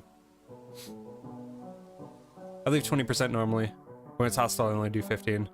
I do remember one waiter who was so incredible over the week. I was there that me and my mom tipped him like $300. Yeah, dude, like when you get someone who's like genuinely just amazing, like I go out of my way for them too. But like I typically always go 20 as well, man. I always see it as like generally if it's not like directly like aggressive or whatever, or just like intentionally bad, where you can tell the person is just like being rude, you know? And even like in some cases, if they are like just off-putting, I guess, I give them the benefit of the doubt, because I'm like, I don't know what their day was like, or I don't know what they've gone through, and like to a certain degree that shouldn't excuse bad service, but I definitely wouldn't want to be working in the service industry or food industry. So like, I don't know, I try to approach it with a semblance of empathy and understanding, and maybe I can counteract a little bit of that in a small way, and show them like, hey, even if you're like even if you're rude or whatever, like we weren't bad people. We still appreciate what you're doing. But I don't know, it's all over the place. I think that there's like, it's, and not, granted I haven't been to Europe, but I know like the service is completely different because of like the US's expectations on tipping, and what good service is, and the expectations for good service compared to Europe are completely different. So I don't know, maybe someday when we get across the ocean to Europe at some point, we will experience that firsthand and have more to say about that. But I always hear that from like I follow like a lot of Scandinavian and European bands, and I've heard them talk about that a lot, where they come over here and it's like night and day difference, where it's like the server will just like leave you in Europe and never check in. It's like expected that they're just not going to show up.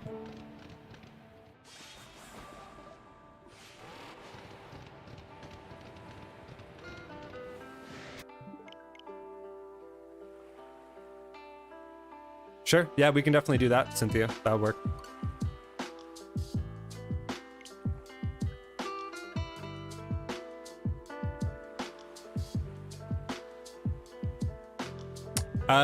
I'm not sure if you have Instagram, Cynthia, but you can also DM me it on Insta or Twitter.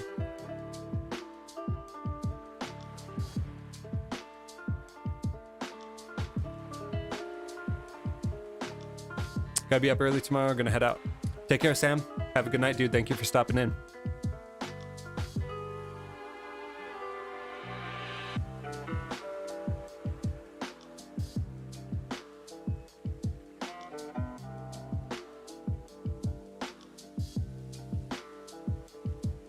That makes sense, Tom. Yeah, people like that usually are pretty appreciative. Yeah, exactly. Like tipping is not normal in Europe, and there definitely isn't as much of an expectation for like the server to be like checking in with you regularly or overly. Like they can be straight up rude to you, and like it doesn't matter. Yeah, there's definitely a difference of cultural expectation and just like how the financial model is set up. I'm sure there's probably still like nice servers and whatnot, but it's like I've heard like I've heard things that said in comparison about like some French servers or whatever, where it's like they almost like felt like they're like the food was being thrown at them or something, you know? Snap. Yeah, I don't do Snapchat either. You could try and post the ID in there and I'll check it. But usually like Discord, Insta, and Twitter are the best ways to get a hold of me. So if those aren't options, then kind of limits things down a little bit. But I'm sure it looks dope. I mean, like your prior one looked really good too. So that's something that I have been like consistently and repeatedly impressed with, was just people's artistic abilities that I've met through streaming and on YouTube and whatnot. Coming from someone that doesn't have like an artistic drawing ability, I find that stuff really impressive.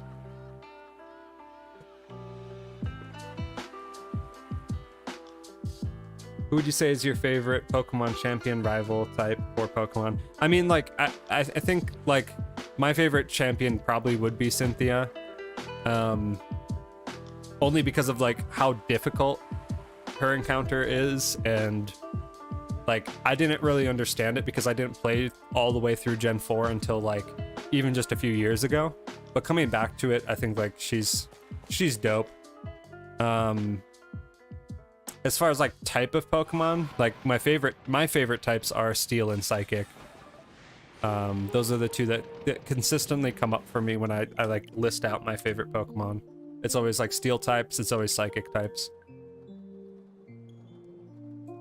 Steven is good too. Yeah. I mean, I would probably have to say it's a tie between Steven and Cynthia for me.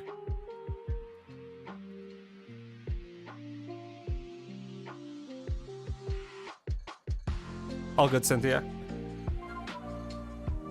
If the ID doesn't work, then mayhaps we will connect in a different way a future time. Yeah, I love Metagross. Metagross is definitely like one of my favorite Gen 3 Pokemon. But like I had, so like, I don't know, like I just love Gen 3 the most, like as far as the Pokemon go, as far as the games go, because that was the one that I put like all my time into as a kid. Actually, so my favorite Pokemon of all time is Abra. Lucario is like, I like the Pokemon a lot, but my name is Luke, so it kind of was more of like a pun, if anything, for the channel theme. And I also knew that like Lucario is one of those like Pokemon that will consistently be in all the games. I do like it a lot, don't get me wrong, but it would probably be somewhere in my top 10 list, but definitely not my my favorite. It probably, truthfully, wouldn't be in my top 5. But my name's Luke, so, and I didn't feel like going by like a different name or pseudonym or anything, because like my brain just can't handle that. Or like some YouTube channels where they're like, I don't know, like everyone knows Jacksepticeye, his name's not Jack, his name's Sean, right? And like Markiplier, like his name's actually Mark, he's probably like one of the oddballs. But then you got like we watch Gab Smulders a lot. Her name's not Gab, her name's Evelyn, right? And it's like, I can't separate those two. So it's like, if I created some sort of pseudonym that wasn't like directly related to my name, I would not be able to pay attention. And I'd be like, who is this other person that they're talking about in the chat? So, oh wait, that's me. So I was like, what is like a name that I can come up with that's Pokemon themed that has Luke in it? And I'm like, obviously Lucario. So I tried doing like Lukario, and that was taken.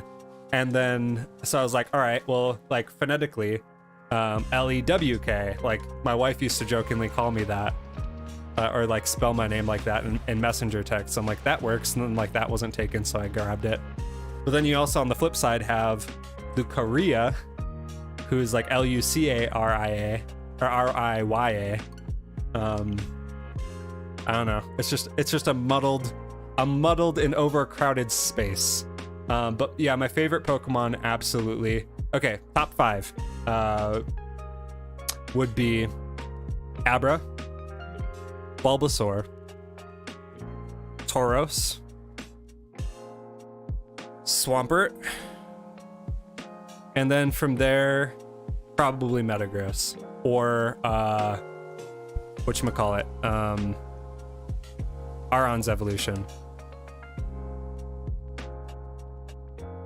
Not Bagon, but the other one. Names are hard for me right now. No, it goes not Aron. Crap. Yeah, Lairon, Aggron. I love Aggron. It's one that like I don't think about too much, but like I'm basically a straight Gen 3 simp is what it comes down to. Like the Gen 3 is like my favorite gen.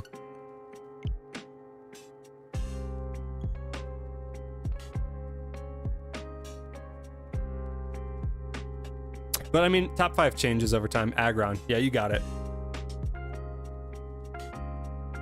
Aron, Aggron. Exactly. Like, the first... So, like, my nostalgia for Gen 3 comes from playing it and going in completely blind. It was, like, the last Pokemon game that I was playing at that time that I wasn't, like, doing a lot of research online about. I was just playing the game and experiencing it, you know? And so like I had no idea anything about the evolutions. I didn't know what level things evolved at. I didn't know how to evolve them. So I was just playing it completely blind, you know? And like when my Lairon finally evolved into an Aggron, I'm like, this is a beefy Pokemon. Like, this thing just looks mean. This thing's like, it's bulky. It can take a hit. It just was a cool Pokemon. I liked it a lot. But like, I definitely have had a tendency to lean towards Steel typing and Psychic typing. Those are my two faves.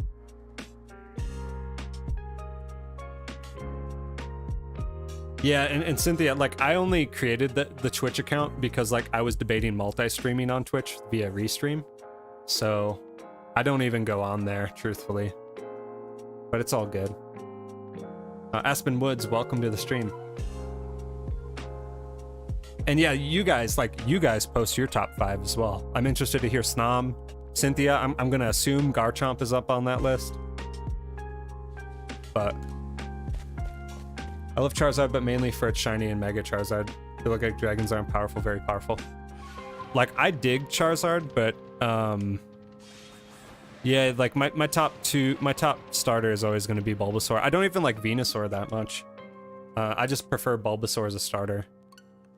And like the thing that usually creates somewhat of a bond for me as far as nostalgia when it comes to Pokemon is usability now more than anything. Like, if I play through the game and I get like a lot of utility out of the Pokemon and it's clutch, it comes in clutch for me and it like takes care of like, you know, like gym leaders or whatever, or like really tense battles. That Pokemon, like, I don't know, you bond with it, you know? Like, it becomes something that you look back to and you're like, that Pokemon, like, I love that Pokemon. But what's actually been surprising is that list has changed for me drastically over the years, because like I went into Let's Go Eevee and I was like, obviously, my man, you know, I gotta have Alakazam on my team because it's like my favorite line, right? I gotta have an Abra, I gotta have Alakazam. And like, I definitely use that Pokemon, but I also tried to approach it from a standpoint of like, what are the Pokemon that I've never given a chance, you know? And so this time around, when I played Eevee, one of the Pokemon that I added to my team was Starmie. And like, I always overlooked Starmie because I always thought Staryu kind of was gimmicky, and it was like, it was on Misty's team and I didn't really take Misty all that seriously. But then getting like a Starmie, like any stabbed psychic move or psychic type, anything that has psychic with the same type attack bonus is just a great Pokemon in my books, right? Because Psychic is just so OP in Gen 1. So Starmie, having all the utility with water moves, being able to learn Thunderbolt, being able to have a stabbed Psychic, like that revitalized and like made me cherish that Pokemon so much, where it was so useful. Like, it could do everything. Like, there was so few situations in which Starmie wouldn't just like handle it, you know? And so like, I gained an appreciation for that. Electrode, like, I didn't understand how good Electrode's speed stat was. It is so fast that like it outspeeds everything, right? So like, having an Electrode at the start of the party was like a game-changing experience for me. Because granted, like, if I had like an Alakazam or something, it would one-shot whatever, right? But that kind of felt cheap after a while. But with like an Electrode out in the front of the party, just throwing it out and knowing that I always was going to go first, that Pokemon gained so much, you know, credit in my opinion. And so like, I gained a new appreciation for it. So as I've been playing like through all the games, like, I definitely have had those moments with some surprising Pokemon that I kind of discarded and undervalued before. And so it's really hard for me to pick like an all-time top 5. Like, I tend to lean towards the ones that are really nostalgic for me, but like, my top 5 is always changing. Like, I mean, just even playing Arceus, like, I've gained an appreciation for like Ninetales. Like, I always thought it was a cool Pokemon, but never really ran it on my team. But I got an Alpha Shiny and Ninetales, and that's been on my team forever now, right? I gained an appreciation for like a bunch of other Pokemon too that like I wouldn't have really given a second thought before. And I think that those tend to be like, I guess if I were to categorize it, I would have my modern favorites, or Pokemon that I gained an appreciation for and like really enjoy playing with now. And then like Pokemon that are like just super supremely nostalgic that are always going to be like my go-tos or my favorites, you know? Top 5, let's read them. Glysaurus, Sceptile, Absol, Honchkrow, and Ampharos. Crozier's, that's a pretty good list. I would agree with you on Ampharos for sure. That's one that I gained some appreciation for, absolutely. Top 5 for Aspins: Scolipede, Greedent, Galvantula, Zebstrika, and Duat. Greedent's an interesting choice. I can definitely see the Zebstrika and Galvantula. Like, I definitely was late to the party with 5 and 6. So seeing those Pokemon and, like, having those pop into my teams and, like, just kind of creep in there where it's like, I need an electric type, what's it going to be? And all of a sudden you see, like, I'm terrible with names tonight, and I don't know why. Like, any other night, I can just read back every single Pokemon's name. Unevolved Galvantula, Joltik, yeah. It's like Joltik pops up, you're like, all right, buddy, you're coming with. You're on the team now, and like, Joltik just comes in clutch, Galvantula just comes in clutch for you. Like, that's a good Pokemon. Like the funky bugs. Scolipede has a bad back. Sceptile, Salamence, Gallade, Gengar, and Alakazam / Tyranitar. All good ones, Snom, absolutely.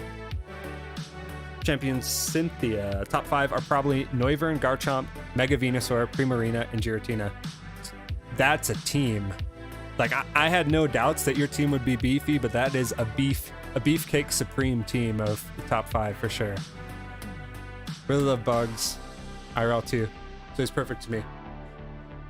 The shiny is so gorgeous too, so that helps. Yeah, I mean, if they always have a good shiny. Cynthia, you can give it a go. Like I said, I don't like go into my Twitch all that often, but we can give it an honest go and I can see if it pops up on my phone. I don't know if it is though, if it will though, because like I created my Twitch account and then like I created it with the sole purpose of linking to Restream, and like I wasn't going to log into it all that much. Ampharos is so underrated. I would agree, and what it actually took me getting my first shiny, and my first shiny in Pogo was a Mareep on Community Day. Didn't even know Community Day was a thing at the time. We just were going out for ice cream, and I happened to open up the app while we were getting ice cream, and all of a sudden there were Mareep everywhere. I'm like, oh, that's weird. And I got a pink Mareep, and I was like, this Pokemon is cool. And gained an appreciation for it. And then like playing through some of the other Gen 2 games, Mareep and Ampharos, it's just a solid line, dude. Solid line. This is my first shiny target. Wanted to have a fat pink squirrel called Big Bubba. 4K encounters for him. Dang! 4K encounters for Greedent. That's commitment. But I think it's cool because like, I don't know, like when I encountered Squavit for the first time, I'm like, obviously this Pokemon adds to some of the flavor of Gen 7 or Gen 8, sorry. But I didn't really think much of it.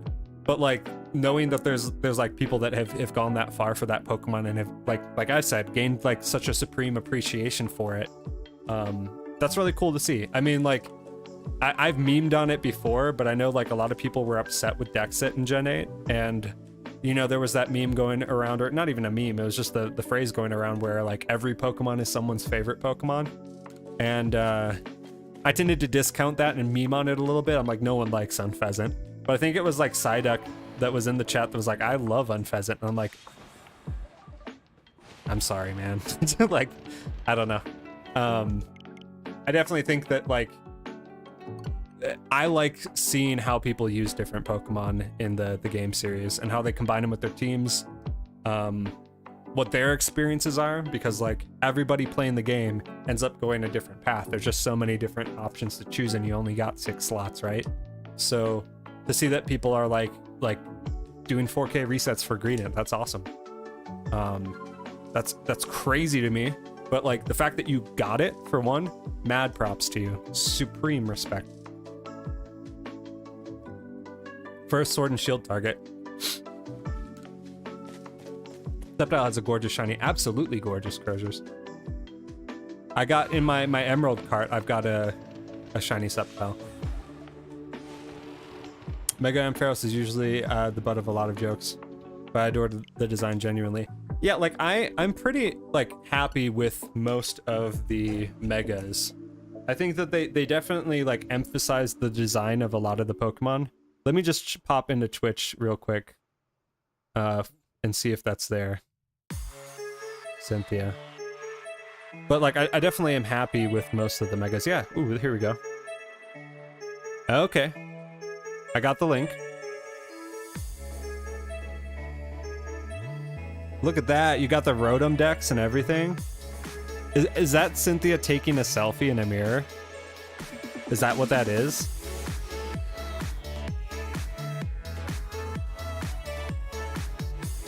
I don't know if he'll focus. It's a little too bright. That's such a creative take, Cynthia. I like that a lot. That's really an artistic take.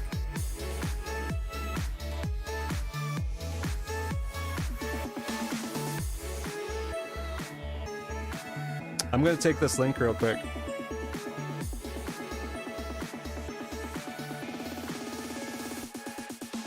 One second here.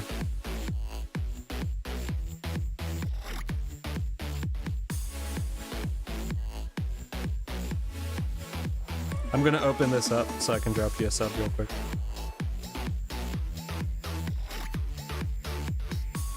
I'm glad we found some way of making that happen. Cool, I'm your 5th sub, Cynthia.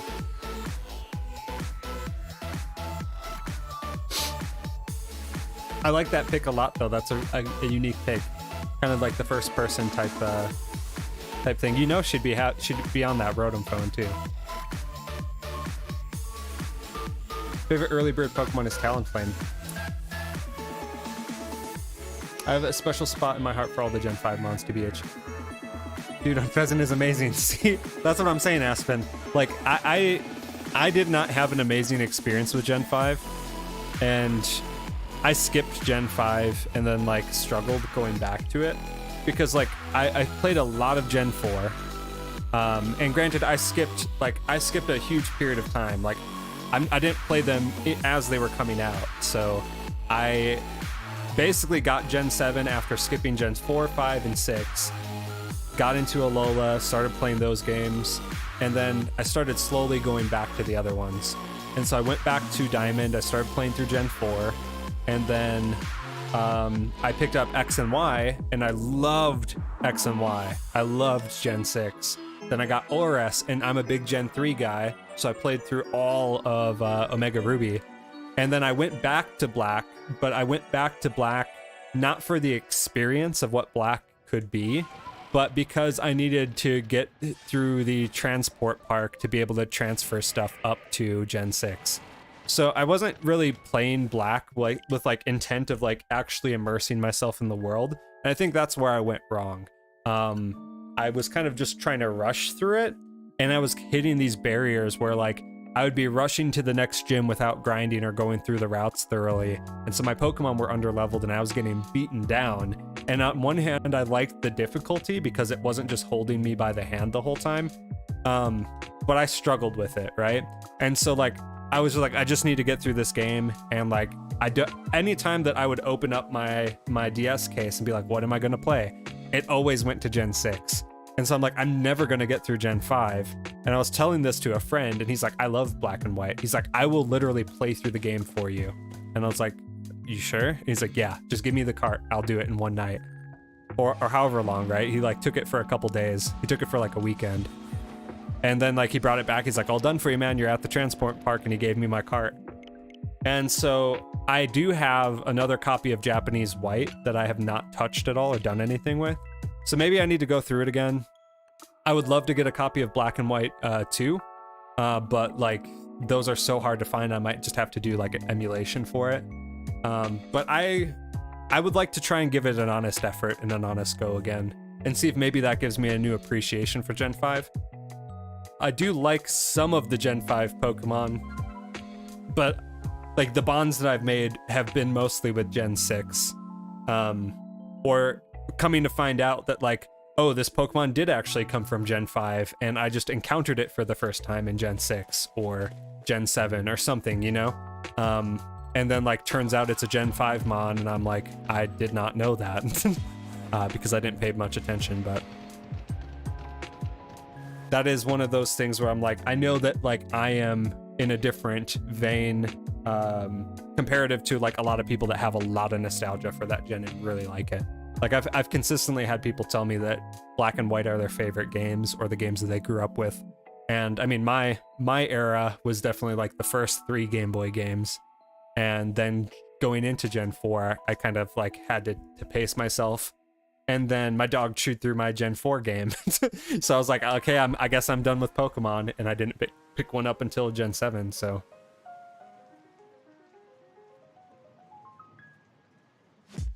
Talonflame, Talonflame is amazing. A shiny hunted him in Sun.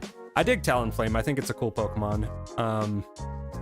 I wasn't like as stoked in Pogo about having Fletchinder Day, only because like I felt like they were going to be really common, and I would have preferred something else. But I do like Talonflame.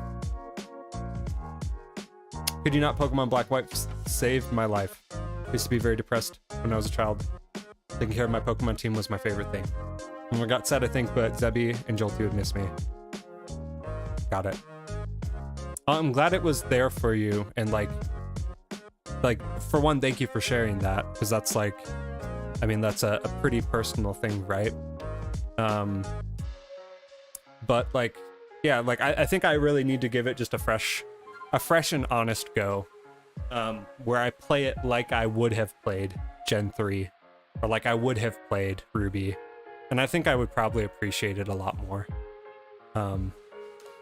I'm going to be trying to do the same with Gen 9 when it comes out, so like, I really want to try and remain as unspoiled as I can be for as long as I can be. But I would really like to play Black and White too. So, like, I mean, the kind of the overarching theme is, at least for sub goals, that we play through the entire gen of whatever games that we hit in terms of dex number. So right now we're climbing our way up to 151, right? But then once we hit 251, we'll be doing Gen 2, and so on and so forth. So like, my hope is that we can get to a point where we're playing all of Gen 5, right? And I would totally do like a Black and White playthrough, and then a Black and White playthrough, or Black and White 2 playthrough, or even do like Black and Black 2 simultaneously. I think that could be interesting, where maybe it showcases the differences between the two games on the same screen. But those would be completely new experiences for me, because I think I got through like 3 or 4 gyms, but man, like I had to cheese the last gym, because like what I was doing, which was really dumb in any Pokemon game, but I basically had a girder that was doing like all the heavy lifting for me, like literally everything. And I ended up getting up to the electric gym where she has Zebstrika and then she has Emolga, and like Girder was just getting demolished by Emolga. And they were just kept hitting volt switches. Like I ended up getting lucky with a crit on a rock throw, and like I totally cheesed it. Like I had done it so many times and was getting nowhere, and like that's how I got through the 4th gym, or 3rd or 4th, I can't remember. I think it was 4th. But at that point I was like, I don't know if I want to go through with this, and I was so frustrated. But it was totally just me like wanting to get further ahead than I really should have at the time, and not taking time with it, not grinding. You know, like I used to, like in Gen 3, I used to just sit around and like, I don't know, like near Route 110, like just knock out Plusles or whatever for EXP for hours, you know? Not saying that that's going to be riveting content, but I wasn't applying the same logic to Gen 5. I wasn't like taking my time with it, taking the time to like do wild encounters and train up my Pokemon, you know? And that's half the game, so it's no wonder that I failed.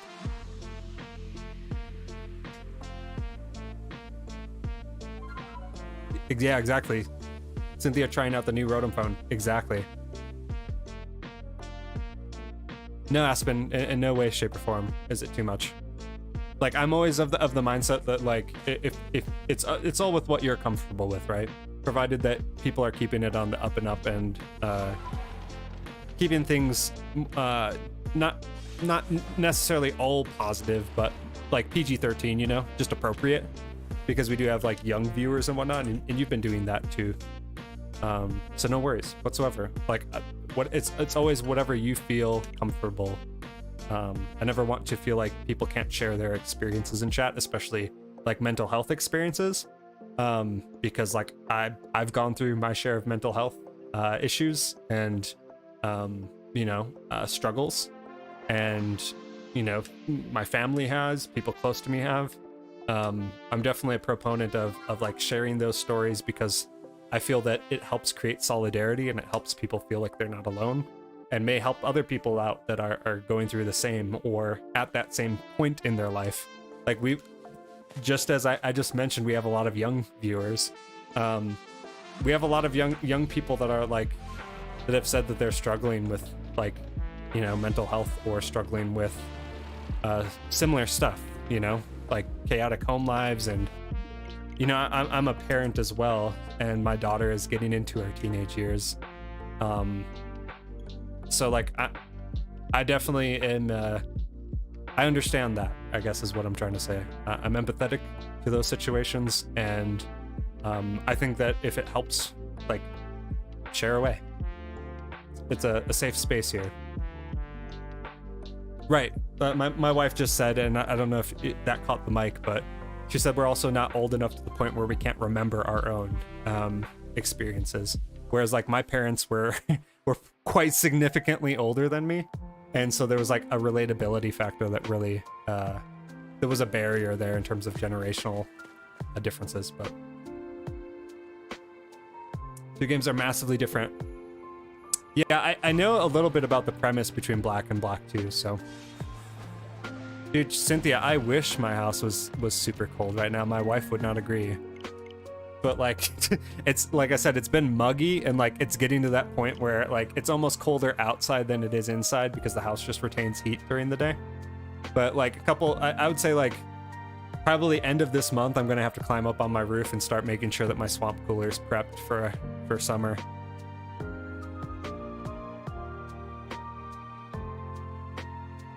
At least that sounds like something that you can edit quickly, Cynthia. I think I had an Excadrill that carried me through the 4th gym. That would have been useful.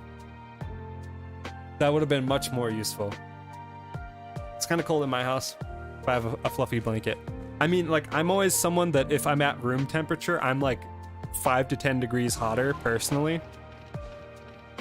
So I have to be like in an ice chest or something, or like in a fridge to even feel like normal temperature.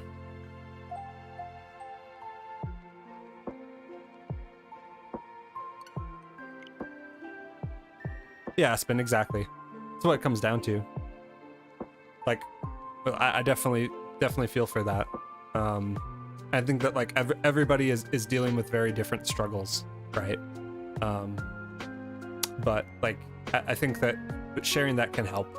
At least like when I was in those kind of those darker moments myself, it felt really isolating, and just knowing that there's someone else out there going through those things like would have made a world of difference for me at that point.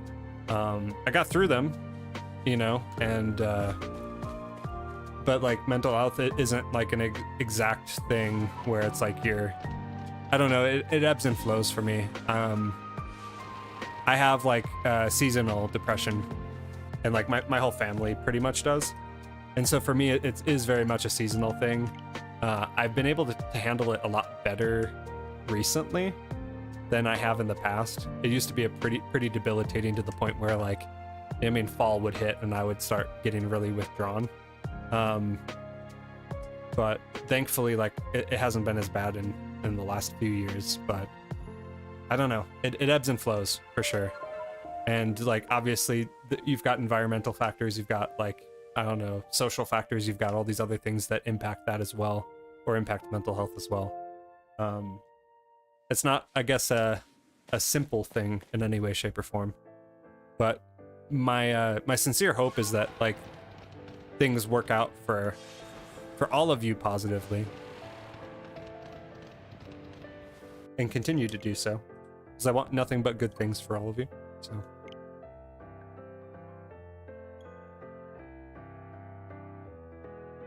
Hide under the fluffy blanket and chill.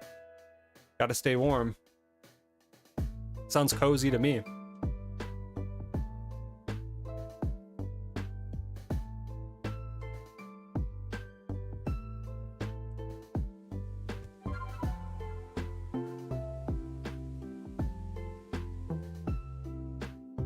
Turn my depression to humor and laugh my problems away. Yeah, I think it does, like, it creates a unique perspective. Whether that be humor or, you know, creatively or whatever, if you can channel it to something positive, that's always a good thing.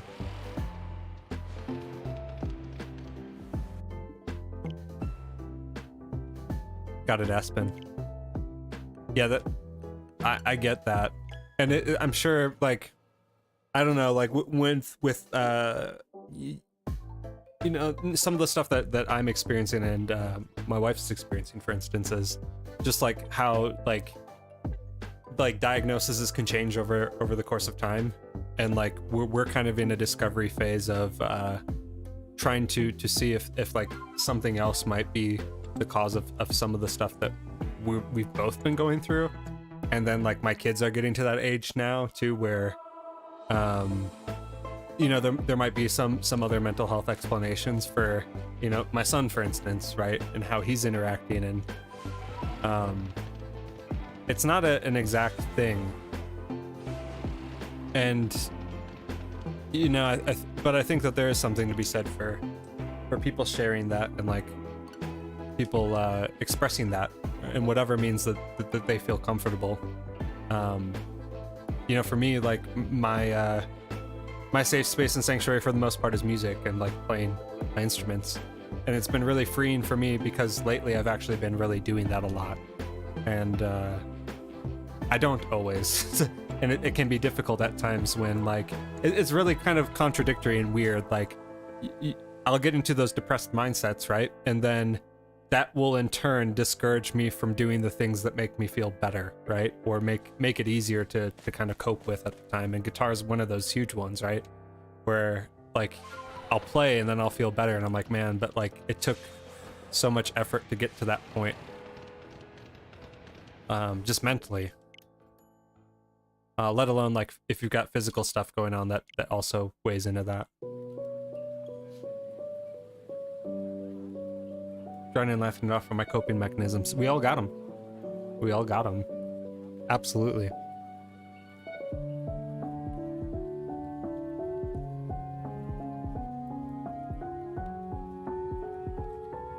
I think it can create kind of like a positive effect in the end, though, in terms of like if you're able to consistently channel that into, I don't know, an expressive art form, you're doing something not only positive for your emotional well-being, but also just like you're developing a skill set along the way as well.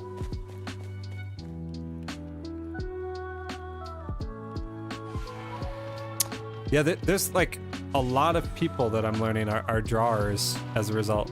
My brother was definitely along that vein. I was always like strumming away on instruments, and my little brother was the one who was drawing constantly.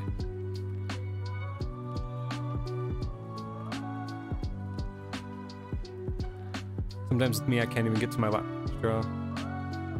Yeah, exactly. It's like once you get past that point, or past that initial hurdle of like, you know, your mind telling you like not to, payoff is huge, right? And it helps you kind of release some of that and express some of that and get it out, you know. And then you can kind of like sit back and look at things a little differently, or at least like without as much pressure. It's always a positive thing.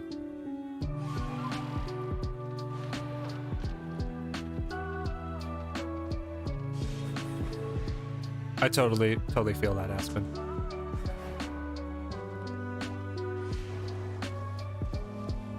Feel free, Flo. I mean, that's what the art channel in Discord is there for. Everybody's just drawing tonight, huh?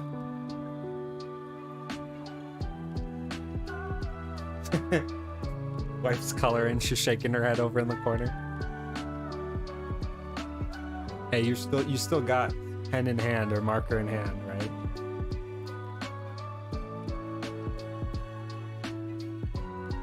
I mean, that's what being a lefty is all about, right?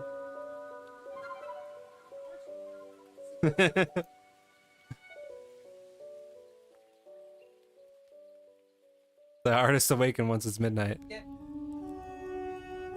Yeah, like I get that way with music. Absolutely. I love it. I just saw it posted, Flo. It looks really good. I'm like the same way where it's like my mind, I'll be like trying to go to sleep or whatever at 1 a.m. midnight, whatever. And like I just keep hearing melodies or like guitar parts or something. I'm like, oh, that would sound really good. Oh, and then there's a vocal part. Oh, cool. And then there's a keys part. Oh, cool. Like, shish. But it's just like I'll have those things going through my head, and that's like it's never the right time, you know. It's always when like I'm not able to do those things that part just goes into overdrive, or I'll be like on my way to work and I'm like, I don't have a guitar in the car. I can't be playing that now. I don't have a guitar at work. I mean, technically I do, but it's not mine. One of the dudes that I work with also plays guitar, and he brought his guitars in for safekeeping at the office, and so we've got one in like a closet.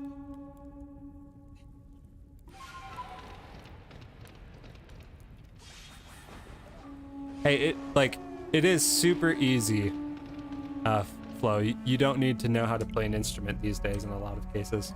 There's also like a lot of like electronic things that will like let you do different types of music things, and online things too, and apps and whatnot.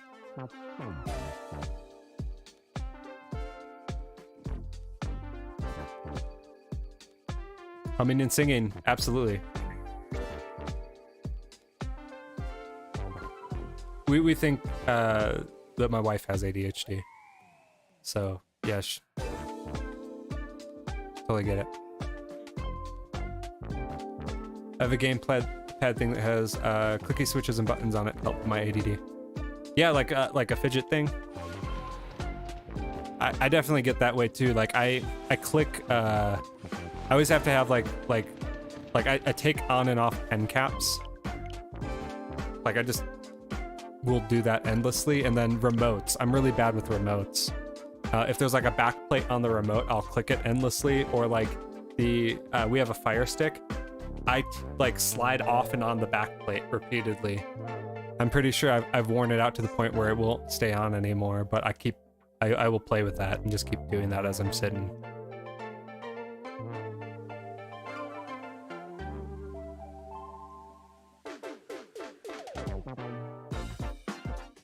Yep. Yeah, I mean, like if you do anything key related, it's really good music wise, is what my wife was just saying. But there's like a lot of stuff that will connect to apps or stuff you can play with just to get like melodies out there that's creative and fun. There's other like synthesizer things where you're literally just pressing buttons. Like you don't need to know anything about music. You just press buttons. It's all within like the same scale or key or whatever. So whatever comes out is going to be like okay sounding, you know? A lot of people do entries or get into music that way.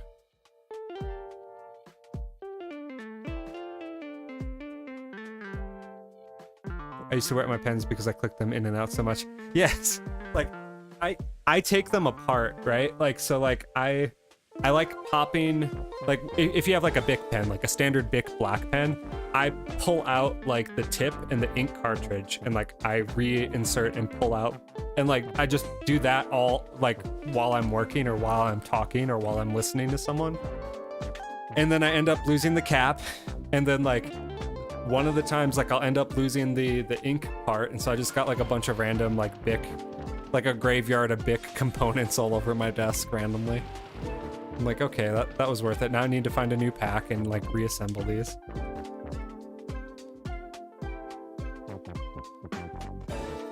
I'm sure there are. Well, like I would feel like there would have to be. Later today after I got out of the shower. Oh no. Almost passed out from low blood sugar. I remember that I barely had any sugary things today. I took some raspberry tea. Yeah, that's... I mean, like my wife and I were just talking about that yesterday, where she's like, yeah, I don't realize that like other people like are actually eating throughout the day. And like I have to remember to eat things and do things regularly. And like she will literally go all day without eating until dinner time. And she's got like a really fast metabolism too, so gotta have snacks on the ready.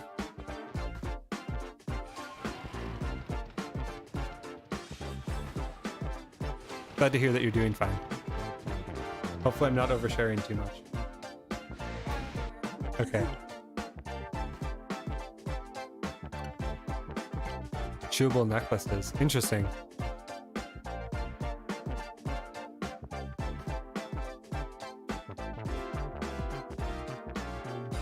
Yeah, I was gonna say, like, they have like stuff for like babies and whatnot, like necklaces like that moms can wear that are like chewable or teething-able, I guess.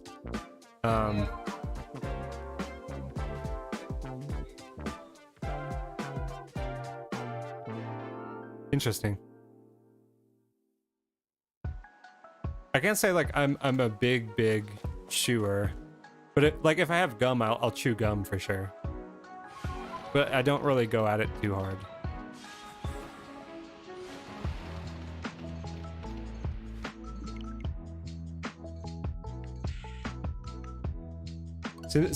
Seems like we're collecting all the right people though in the chat.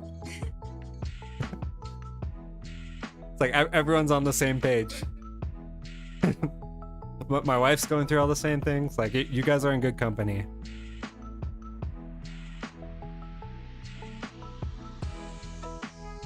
Jewelry. That's a good name. That's straight to the point. I appreciate the pun as well. I was just gonna say, like, I know that they make the stuff for the babies, so they probably have to make stuff for other people too. Makes complete sense. Puns are the best, absolutely. I appreciate good wordplay. They got ones that look like Doritos.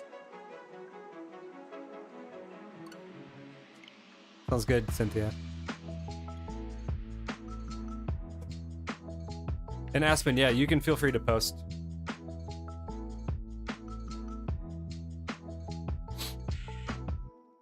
You are absolutely allowed to post in whatever you want in the arts and crafts channel.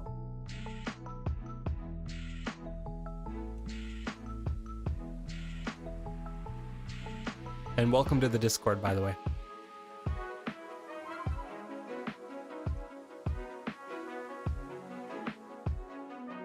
Such good stuff. Flo's finding a whole new world of jewelry is awaiting her. Lemon ones, donut ones, twisty ones. They got it all. Anything you could ever dream of chomping on, they've got a jewelry for it. They got Lego ones. That's insane. We learn something new every day. Is what I'm gathering from all this. I had no idea this was all a thing.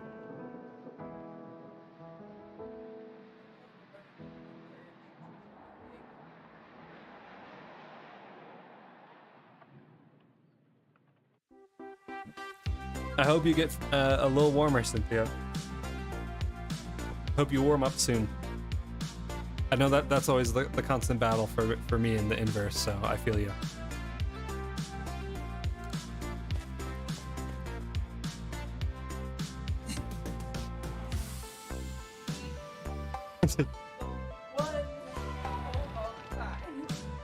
Nope.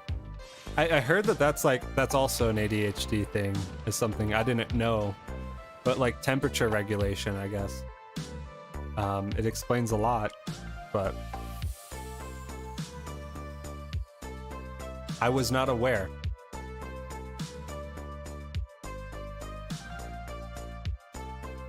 Yeah.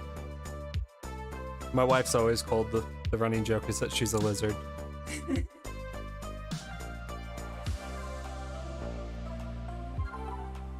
So chilly. Yeah, they're in the Alabaster Icelands just trying to stay warm.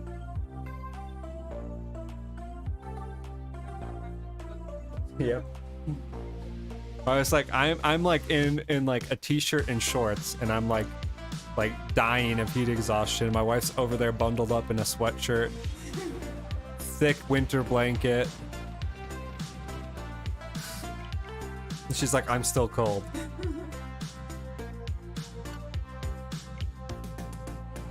It feels like the Icelands, exactly. Yeah, see, This is what she's working with. Like plaid multi-level Sherpa blanket. And I'm like, oh god, please. One more degree and my brain will melt from my skull. And it's like, it's fine. It's just like a normal like May night in our basement. And like our basement's like a good solid like 10 degrees lower than our house too. It is 75 degrees. It is room temperature right now. No, wait. Yeah, 75. It is 75. And like I am about to die. Like I need it like a nice good like a nice solid like 60 or something. Like that's my temp. Yeah, we have to have a lot of those blankets. 'Cause she's always got to have a few. 68 year round, that would be perfect.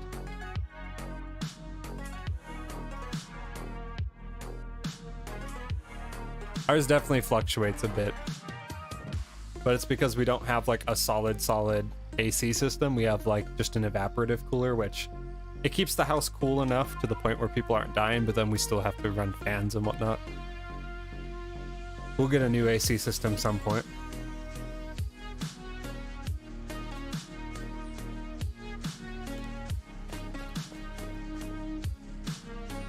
Someday. My house, like when I lived back in Wisconsin, I lived in an ancient house, right? The house was like over 200 years old. So like it didn't have any good heating. We had a fireplace and we had like a wood stove in the basement. And both of those things running, the house was still like leaky and old. And we were living in Wisconsin, so the winters could get like to negative 40, negative whatever craziness it decided to get to, right? So like we would always have like six, 7 quilts on the bed, like thick pajamas, and we'd still be cold when we get up to our rooms because like all the kids' rooms were on the top floor.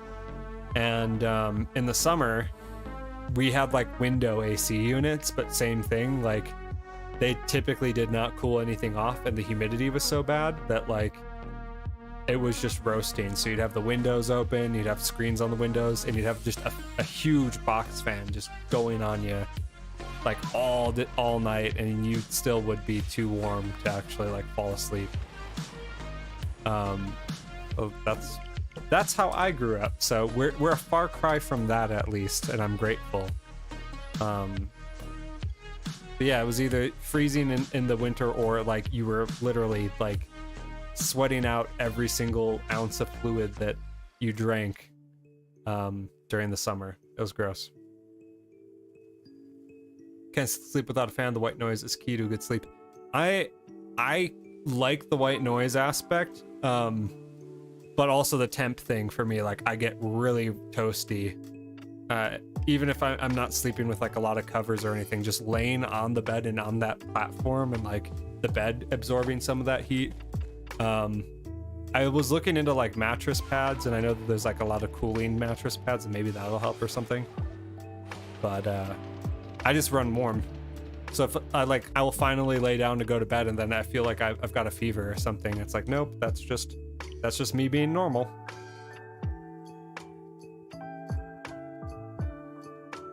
Cat purring. Rain. No thunder because I'm scared of it. AC unit. Yeah, just having something in the background.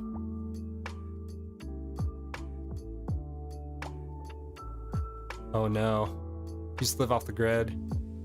We couldn't cool off enough to sleep for more than a few hours a night. Yeah, that's exactly where like what Wisconsin was like, and the humidity was so high. I went back there once during the summer. I think we went back there twice total. Yeah, we went back twice since I moved out to Utah 10 years ago. And like I don't miss the humidity. I'll take dry heat over wet heat any day. I would take like 100 in dry over like 80 in humid. Anytime.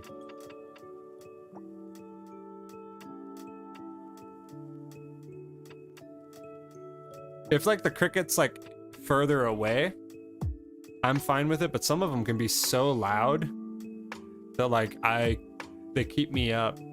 I don't know, it's weird.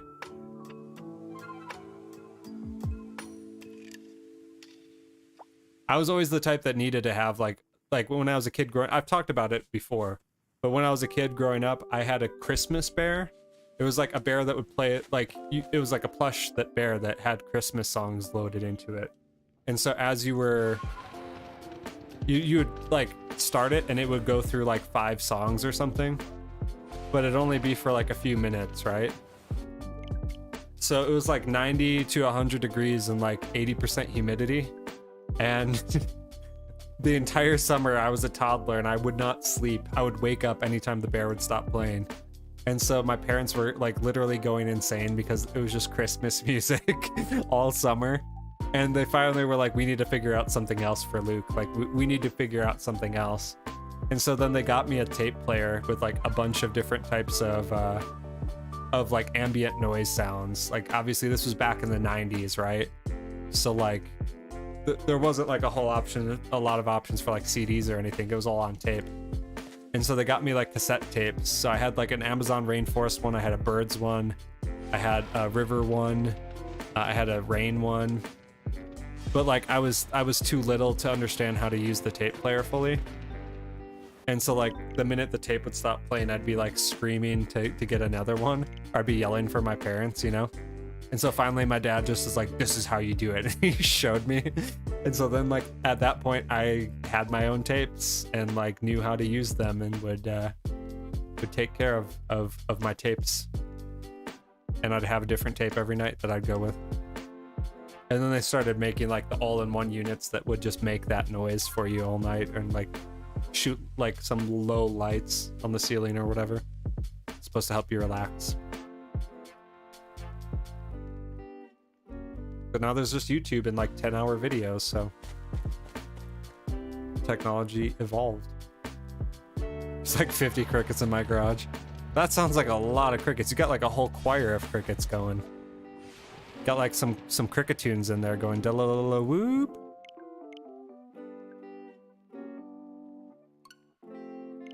Best thing about that playlist was that you were surrounded by wilderness.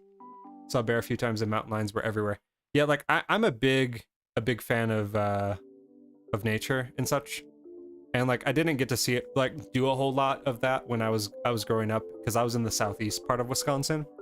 But my friend, he lived his family owned a house that was literally like it was on a lake up north. And my grandfather also owned cabins up north.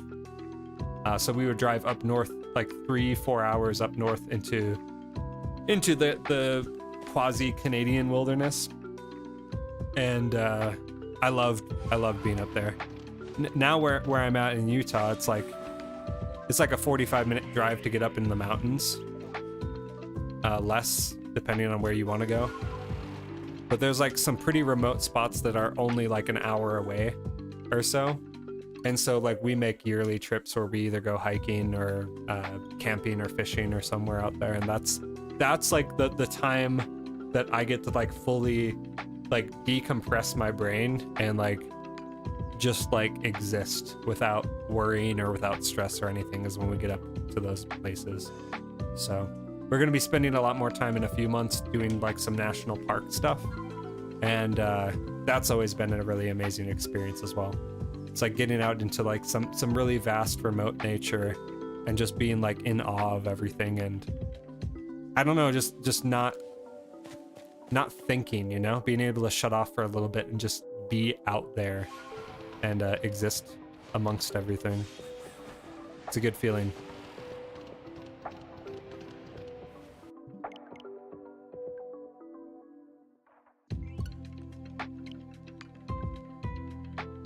Speaking of cricketune, I just evolved my shiny cricket tot. Exactly. You probably got a few shinies out in your garage.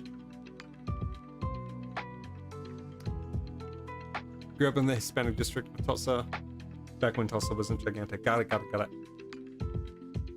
Small bits of fields or rivers all around us. So always had some place to play out there.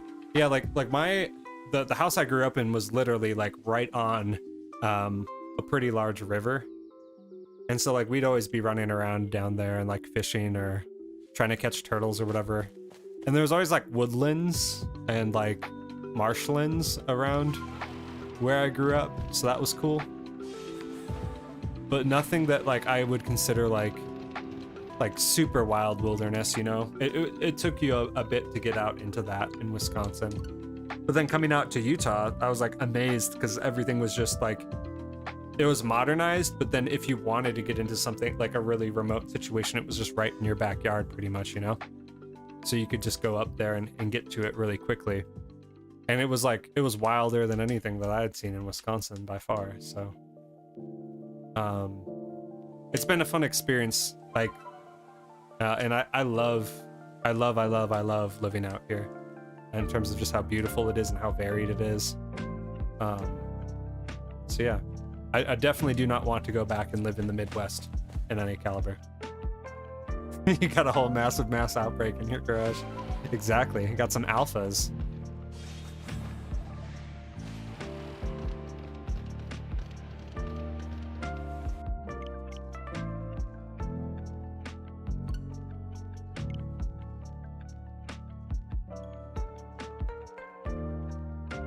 Gotcha. That was like a local thing that you had going, Aspen? I didn't really have anything like super cool like that. We have like flea markets and such out here.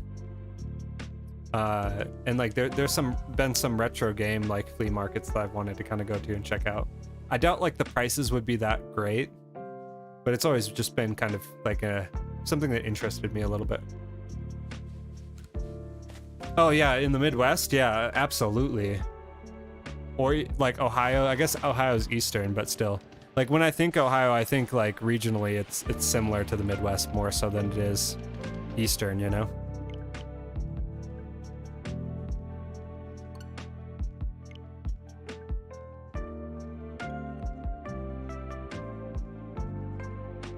Wisconsin was bad like that. Like any place that just has high humidity, it's like you're gonna have some massive bugs.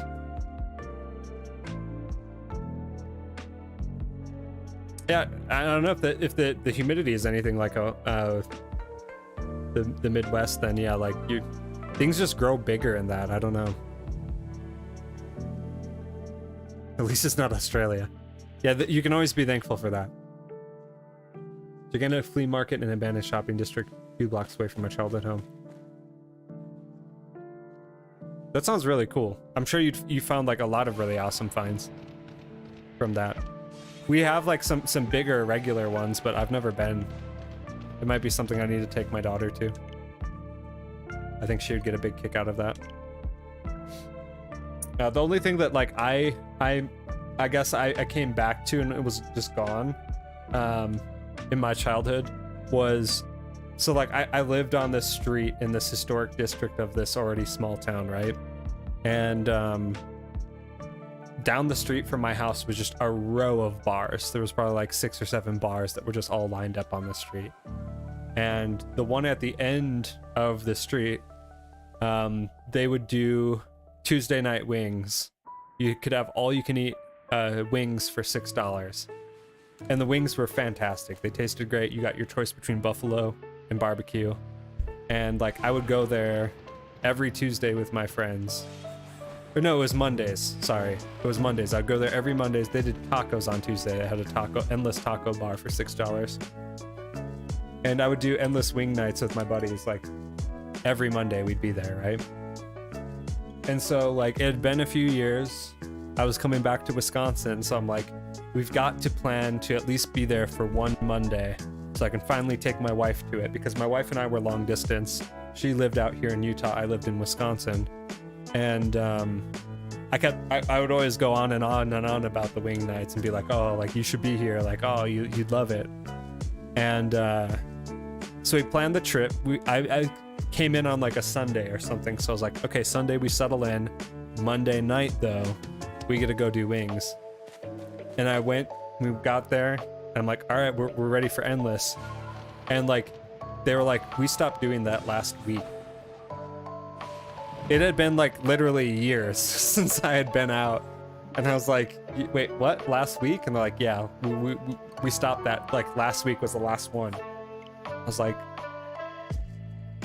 I'm sorry. And she's like, you could do 50 cents a wing if you want. I'm like, nope. Nope. And so like we settled on like a pizza, and it was like a gross pizza. It was just a bad time. But like that was the only like super nostalgic thing that I had growing up that I like was super disappointed that went away. Just chicken wings. Nothing fun. I mean, chicken wings are fun, but tons of things there. My family was never well off, so I got most of everything I owned from thrift stores and flea markets. Most of my video games for the GameCube came from there. Yeah, like, no, my family, my mom was like the thriftiest thrift shopper in all of Wisconsin. Like, we went to thrift, like, she would go to thrift stores literally 5 days a week, if not more. And like the other 2 days, she would go to like garage sales. So like, I totally get it. Like, I was definitely raised similarly.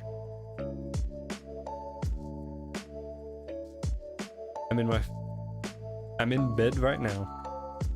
Low sounds pretty comfy. You just uploaded a video, Cynthia. Let me take a look. Let me see if it came through on the notifications.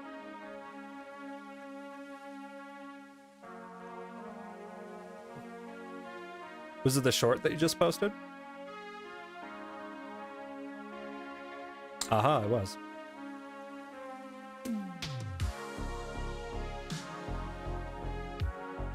Are they like all safe for stream?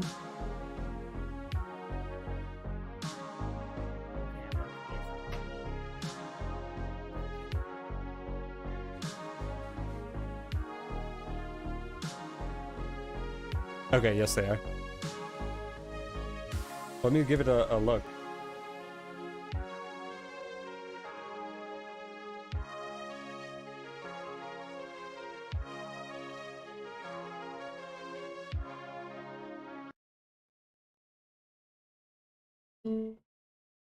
Oops. Stop that. Speaker, stop.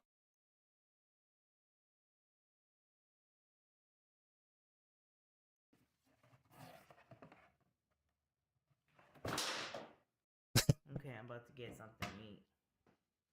Cupcakes.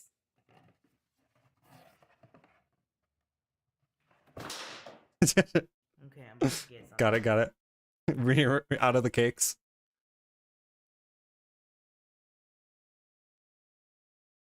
Ooh, we got some streamception going.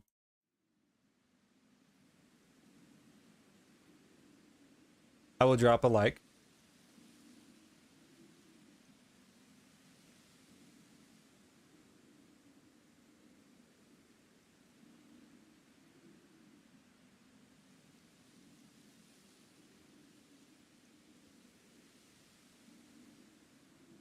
When the box of cupcakes is empty.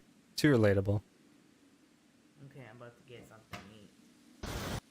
Okay. My wife's usually the conversation is usually happening where my wife's like, "You ate all of them," and I'm like, "I'll get more. I promise. I will go get more right now." You don't. And then she says that I don't. You usually don't. Grandpa wanted to see if my stylus would work on his tablet. Stylus was only meant for tablet to work. Didn't work. We had to wait until I found my stylus. I drop a lot. Yeah, like my daughter, we got a tablet from my my mom. She sent it for my daughter, and she was like asking me for a stylus. She's like, "Does it have a stylus? It has a stylus, right, Dad? Can we get a stylus for it? We need a stylus for it, Dad." She was like so stoked to draw on it, and I got it. I'm like, "It does have a stylus. Here you go." She was so stoked. But we are getting her all sorts of drawing and anime books and how to draw things, because she also is very into art and drawing. You ever do that thing where you set your pen down to grab something and then you come back to grab it and it's literally in Tokyo for all you know? Because it's not where you had it. Yeah, I do that. I do that with a lot of guitar related stuff too, for sure. Like not so much with picks, because like that's like the main meme guitar thing that you lose, but like guitar tuners I lose, cables. It ends up not even mattering because you end so many. There's Yeah, always I one always got somewhere. picks. You know, it's not a big deal. Feel free, Cynthia. I'll check them out. Or if you want to drop them in a compilation, I'll watch them as well. For me, Ooh. it matters. Closed tablet has a magnetic back, and the stylus is just magnetic, so it just sticks to the one side. That's handy. That makes it easy so you don't lose it, huh? I can't wait to finish Fire Red Omega. It's a ROM hack. Legendaries are from Gen 1 to 3, and the first one to hunt is Shiny Regice. My other hunts are Thievel at 2,000 encounters, and Rowlet is... And Rowlet is sad, as in... Like, it's sad that it's taking so long. Oh, Rowlet is at 1,000 resets. Good luck, man. I've been, I experimented a little bit with Pokemon Prism, which is a ROM hack. I really liked it only because seeing Gen 4 Pokemon in like traditional Gen 2 sprites was actually really, really cool. I've had some people that have told me that they didn't like that there was Fakemon in it, and that's fair. But I really just loved seeing, like, encountering a random Shinx in like a Gen 2 sprite. Like, it just hit me. It just hit me in a different way, you know? So, like, I'm definitely a fan of ROM hacks. Absolutely. Got my first proper art tablet when I was 11, had it for 8 years. So whacking bamboo splash. Poor guy had been through heck and back. Yeah, like, the one that my mom sent me isn't anything to write home about, but it's definitely just something, you know? So, we definitely, like, my wife and I have talked a lot about investing in art supplies for her and such. So we're gonna get her like a nice drafting desk and some stuff, some things, so that she continues to have things that inspire her to want to do it, and we support her in that. I mean, like my parents supporting me with like music instruments and such, and like that stuff was definitely not cheap. It meant a lot to me when I was like 14. And like she's getting to that point, like she's going to be 12 this year, so want to make sure that she feels supported in that, because that made like a huge difference to me growing up as a young teen.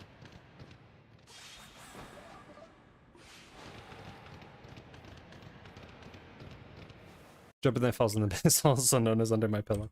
At least if you can find it with the magnet, that's what's up.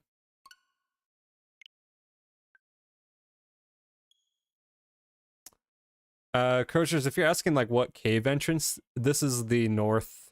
I don't remember exactly what it's called, but it's the cave that Ingo takes you through.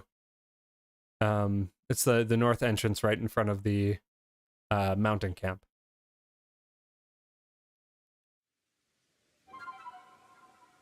Finally laid him to rest when we had to move. Rest in peace, my sweet prince. Hey, I mean, like 8 years for a tablet, it's like a lot of use. Play Pokemon Prism, I just haven't shiny hunted in it yet. Might do it eventually. Just dropped another short. Sounds good, Cynthia. Yeah, like I haven't done any shiny hunting in it or anything. I don't even think I've taken on any of the gyms yet. I just like downloaded the ROM, updated it, and like started playing it a bit. And like I loved how it let you customize your trainer. Even just a little bit, like choosing the sprite. I thought that was such a cool approach.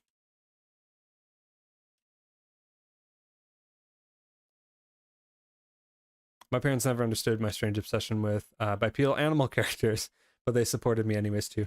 That's good. Like, I mean, like when I was a teenager, like I was in metal bands and such, and they definitely didn't understand metal music at all or have any interest in it. But like they showed support where they could, and it mattered to me. Like a little bit of a frustrating thing was that they kind of like forced my brother and I to do hobbies when we were younger. And like I would have much preferred like being able to choose like an extracurricular activity of my choice, but they basically were just like randomly one day they're like, you're either going to do band or you're going to play basketball. And I was like, well, like I don't really want to do band. Like I'd rather like learn guitar or something. And they're like, nope, it's not a choice. You do one of the two. And so I was like, well, all my friends are playing basketball, so I guess I'll do that, right? And so like I chose basketball, but I didn't really like it. And I did enjoy like the physical aspect of it, but I didn't really like playing it. And so then my dad asked me, like, was expecting me to try out for the high school basketball team. But like the entirety of me playing basketball, I just hated playing it secretly. Like I enjoyed the workout from it, and like the social aspect was fine, but I didn't really enjoy the games as much. It was kind of stressful. I wasn't particularly great either, despite me being really tall. So then when I tried out for like high school basketball, I was like, no, these guys are on a whole new level of try hard that I do not want to get to or feel like getting to. And so I kind of just expected to like get cut from tryouts or whatever.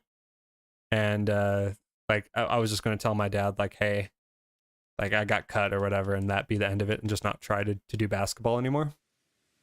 And so like during the tryouts, I went to like a few of them, and I was not having a good time. So I ended up just like hanging out with people after school instead. Like there'd be like a select group of people that would still just hang out at the school. So I just like skipped going to the tryouts.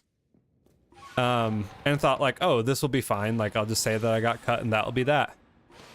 My dad picked me up one day. He's like, so how'd your tryout go? I'm like, I don't think I'm doing that great, truthfully. And like, I'm not feeling great about it. And he's like, oh, that's really interesting. Because I came early to see you and you weren't there. He just like totally called me out on it. And I'm like, yeah, I don't want to do this anymore. And I expressed that I wanted to do music. And so he was like super opposed to it initially. But he ended up coming around and being really supportive of it. Of music, at least. But it was kind of a point of conflict because that was like the one thing that he was super into sports. And so like that was the main thing that we really had bonded over. And I think like part of him being frustrated at that was like not that I was like not doing it. It was more like, oh, now we don't have anything to talk about, you know what I mean? But it worked out in the end.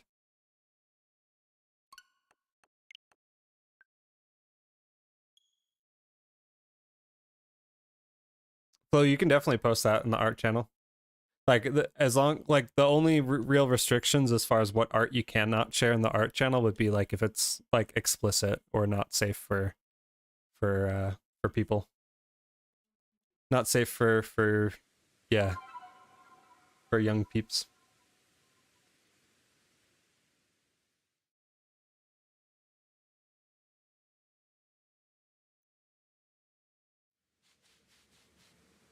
We'll see a Lytton Community Day for the Legacy Move, Darkest Lariat, and Community Day Classic for Ralter Bagon. Yeah, either of those would be really tight, Time Mister. Absolutely. I would be stoked for all three of those. I mean, like, any of the like, the only thing I would be more stoked for would be Rowlet. And, like, I know those will be coming at some point, you know? But, yeah, Lytton Day is going to be lit, for sure. I tried to play tuba in high school. I got kicked from the class 6 months because I hadn't got the hang of reading music completely the whole time. Not like I didn't try though. Yeah, I mean like that's tuba in and of itself isn't an easy instrument either. Any brass instrument really. I sit for weeks trying to bash the knowledge into my brain via repetition with reciting Hot Cross Buns a million times. Still hear it in my head, haunts me every time I hear Hot Cross Buns, makes me shut down for real. Yeah, like that. So like I never really learned how to traditionally read music. Basically I told my dad that I wanted to start playing an instrument, and I ended up having a friend who was a guitar player that initially he wanted a drummer, so he sold me a drum set. And then he wanted a bass player, so he loaned me a bass. And then I took to the bass and started playing bass.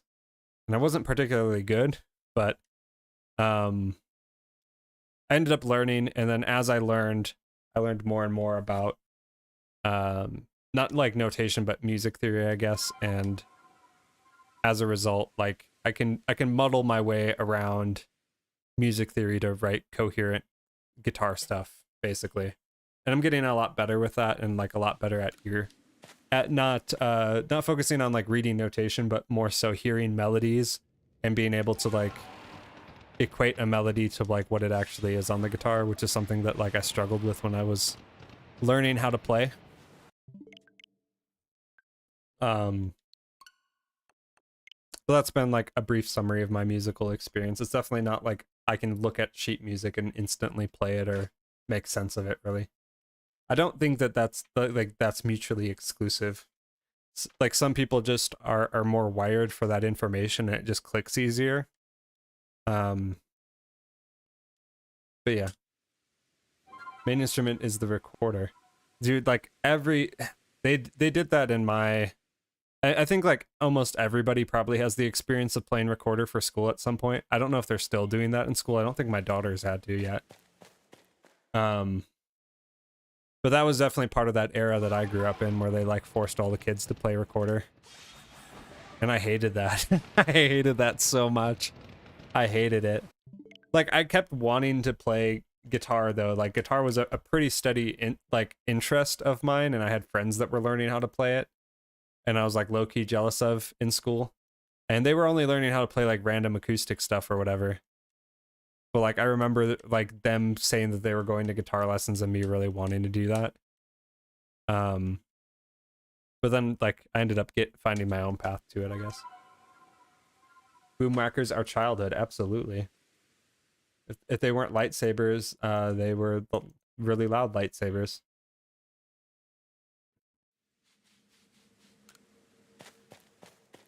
Yeah, absolutely, Aspen. It's like those things can help you, but it's just a different aspect of it, right? A lot of people get by without having to. I think that like to a certain degree, like me learning a little bit about music theory has definitely helped. But I tend to get like really up in my head about it, right? Where there was like a period of time where I was like, okay, I'm going on the structured route. I'm going to learn all the ins and outs about music theory and be really analytical. And like I felt like I was starting to get robo-brained and like looking at scales without like I don't know, like I was looking at the scales like almost numerically and like at notes in a really weird way, and it was causing me to just like fall into writer's block really easily. And it's like I can't play like that. Like it just naturally doesn't work, you know?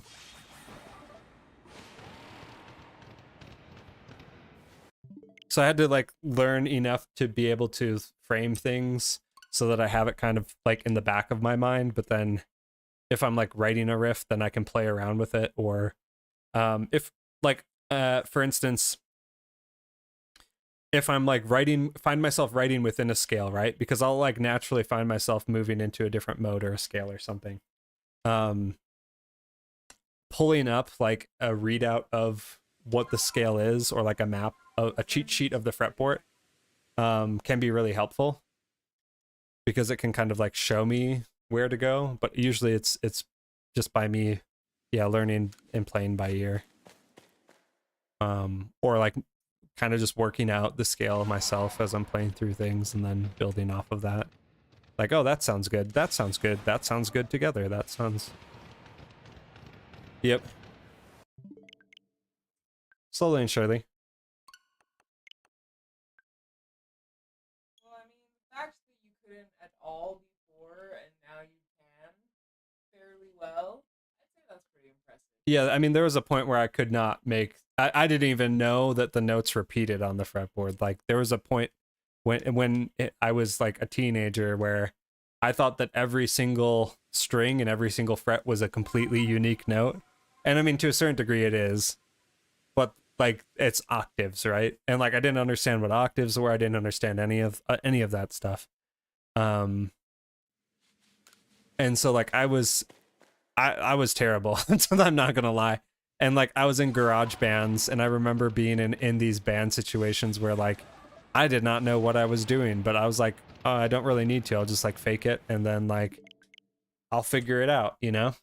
And I specifically remember the guitar player that was in one of my first bands like being like, you need to get your chops up, dude. You're holding back the band. You're holding us back, man. and I'll just be like, oh man, like you're kind of being rude right now. But like I sucked, right? And so he's like, I don't know what we need to do to help you, man, or what we need to do.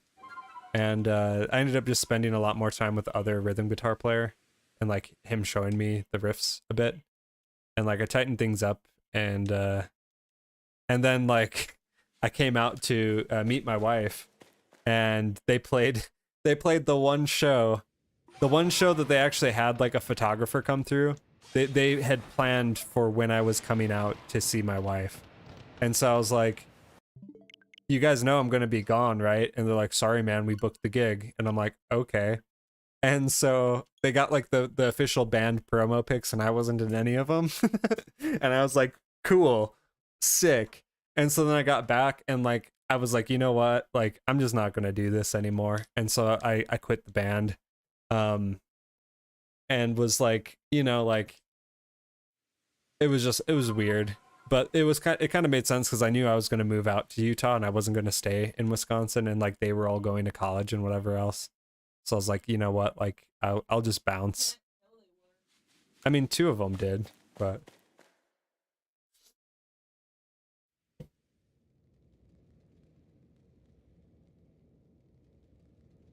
Whenever I was in music class, all I'd hear are demonic screeches. Yeah, and it was like 50-50 if it was either the instruments or the kids, right? There's a lot of legendary raids I've missed, but but the Pokemon Go tours will make up for it. Yeah, if they do a Hoenn one, that would be really sick. I would be all about that. I really hope they do. I think the new 5-star raid boss will be Keldeo. It's far too early for Arceus. Maybe. I mean, like, they don't really use Keldeo for a lot, so I'd be kind of surprised, but they do have a track record of putting stuff like that in raids and Pogo a lot earlier than other games, and kind of breaking down some of those rules, so we'll see. Entirely self-taught in art. I've been serious about it for 13 years. There's no right or wrong way to learn how to do every technique known to man, but it'll be awful without practice. Yeah, like, I think that, like, to a certain degree too, like there's natural strengths that people go through, right? And I'm sure art has probably a lot of similarities in that regard as well, where like you've developed kind of your own style, so to speak, over the course of that, and have developed like things that you're better at, or I don't know, like some people might be really good like photorealistic artists or whatever, and conversely for guitar playing, like someone might be like a super fast 80s shredder or just crazy on the fretboard, right? But I think that like what I have been able to kind of define is like what my approach to the instrument sounds like and what my strengths are. And like I have a friend, for instance, he is like a crazy guitar player. Like I look at him playing the guitar and it makes my brain hurt. And he does his thing really well. But conversely, like he would ask me to come record at his place, and so I would go to record on his place, and like I would do things and I would approach the instrument in a completely different way. And I think that that's kind of a defining thing too, as well, is like after you've done it for so long, developing kind of your own style, I guess, and knowing that what your strengths are and what you're good at goes a long way, because like there was periods of time where I would kind of self-doubt and get into like a mindset where I'd be looking at someone else playing and I'd be like, oh, I will never do that, like, and like kind of get down on myself about not being able to produce something equivalent. But it's like, why do I have to? Like, why do I have to do that? Like, that's not what I want to do, and that's not how I approach it, right?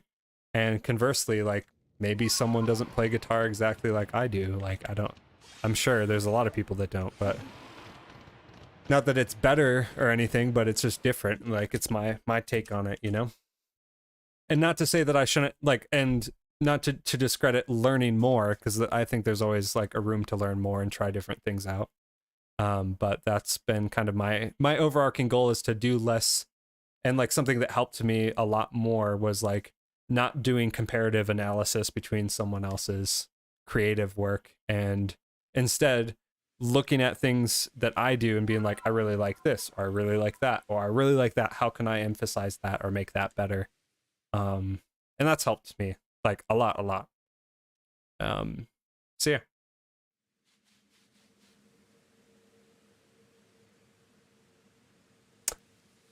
Time Mister, I do play BDSP. I'm doing a shiny badge quest right now in Eterna Forest. I'm trying to get a shiny Mischievous. So I got a shiny Turtwig and it's fully evolved to a Torterra. I have not even beaten the first gym.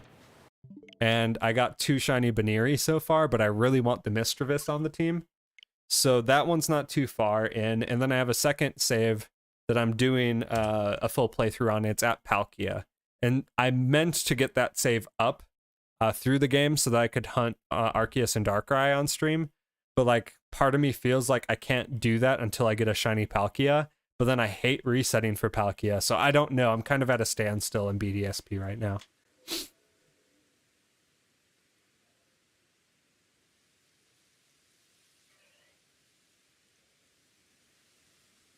You ever sit down and just instantly know how to do something you've tried to do a million times?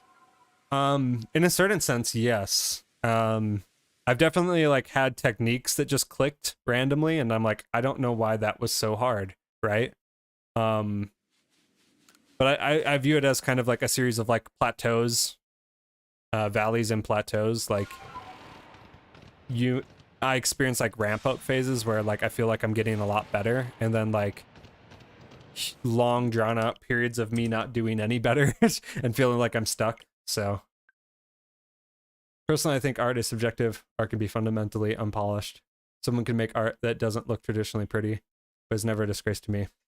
In a way, ugly is pretty too. Yeah, absolutely. Like when I think of the music that I like, right? Like a lot of it isn't hyper technical stuff. Like a lot of it just like has a melody to it that I really like, or in some cases is like kind of ugly or unpolished, and I latch onto it, right? So like, I think that like everybody, when we're talking of any sort of creative form, they have the things that they naturally gravitate towards, and they have the things that they naturally produce, and those aren't always mutually exclusive, and it is so subjective. Now that being said, I think that there's like, at least with music in a certain sense, there's certain baselines, right? Like it can just be noise and chaotic if that's what you want to go for, right? But like sometimes there is just bad music and that's okay too. But I mean that's a sliding scale comparative to the person for sure. I mean, like I'm sure that a lot of the music that I listen to, a lot of people would consider it bad in their own grading scale. I missed the Shaman event. There's only one way to get Shaman, and it's to do the glitch. I got the items for the events, so I think my saves are pretty much Gucci, but I've got the Shaman ticket on 3 saves. And then I have 2 switches. So I should be able to dual hunt it, provided that my wife isn't using the switch when I attempt to do so. Or the second switch. We'll see. But I think that's kind of how I want to go with it, is I'd prefer to dual hunt those ones, or at least the full odds ones. So I get pretty tired, so I might hit the hay since it's 3 in the morning. Yeah, I mean, it hit 1 here, so I don't know how much I got left in me as well, provided that I do want to wake up tomorrow and be not wholly productive, but somewhat productive. I don't have to be productive, but it's a Sunday.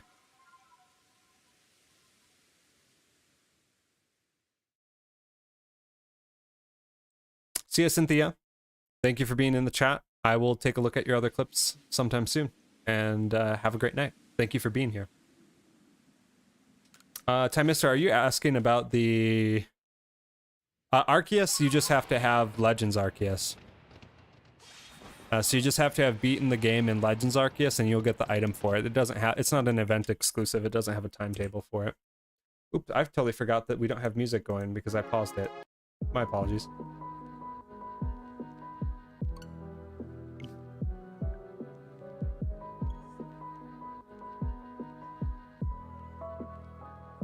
Okay.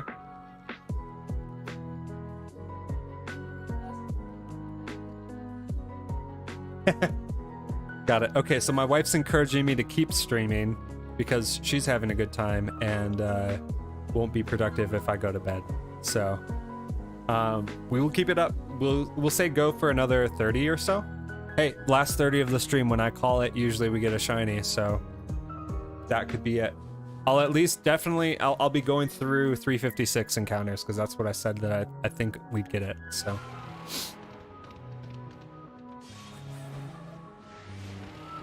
Whatever comes first, either the shiny, 356 encounters, or 30 minutes. That's what we're doing.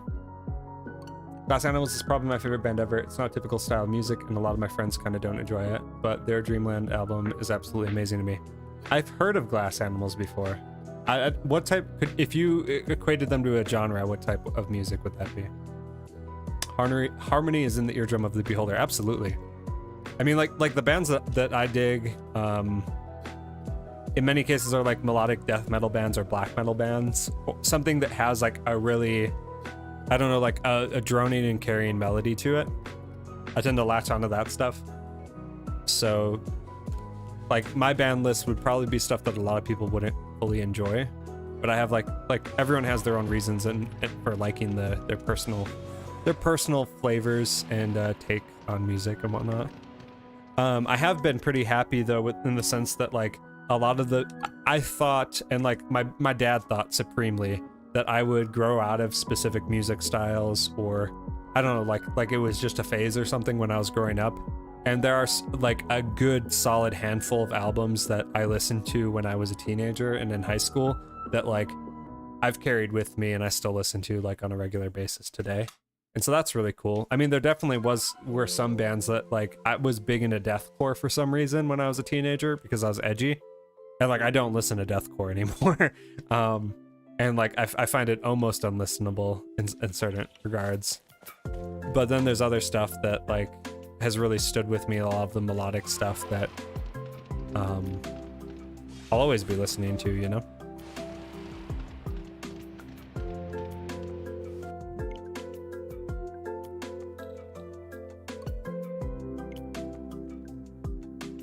Don't have Legends Arceus yet, so I'm safe.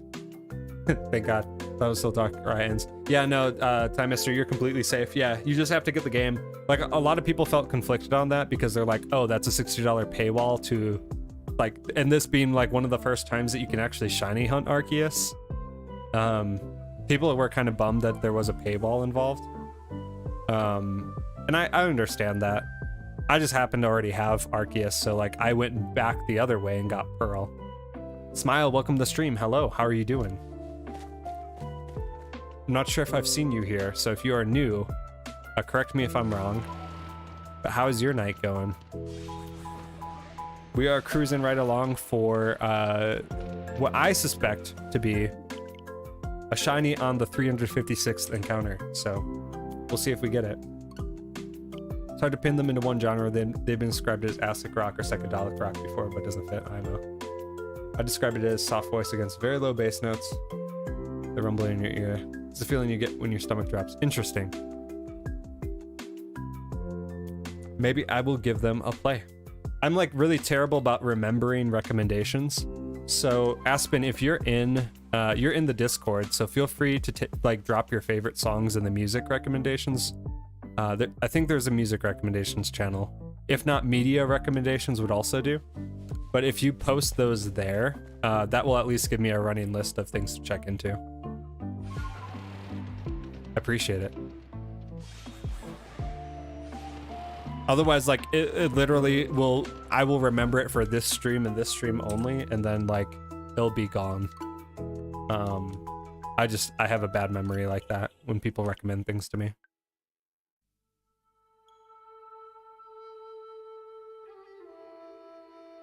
Yeah, my wife just said that she thinks that I have a less serious case of ADHD, which could be completely true. I don't doubt that.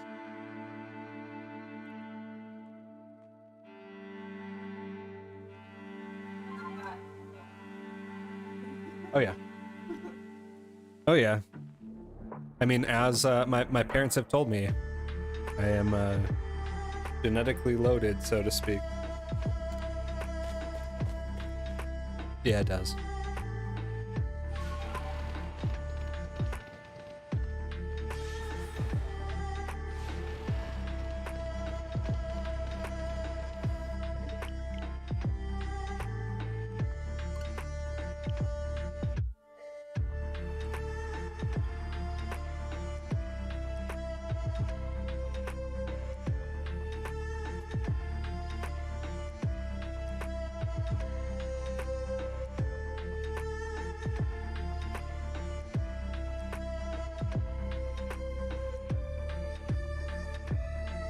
That's some really good perspectives from both you, Aspen, and also other people on the stream tonight. I think we covered a lot of topical ground. It's been really refreshing in that sense. Always have good chats with chat. And like that's kind of the what I view and entail a good stream as being. More so than just watching me run through this cave for 3 hours. Is like the interactions that we're having, the conversations that are flowing and whatnot. It's definitely like my social battery is getting recharged for sure, comparative to, I don't know, just my daily work interactions. There's always social components to that too, but it's different, you know?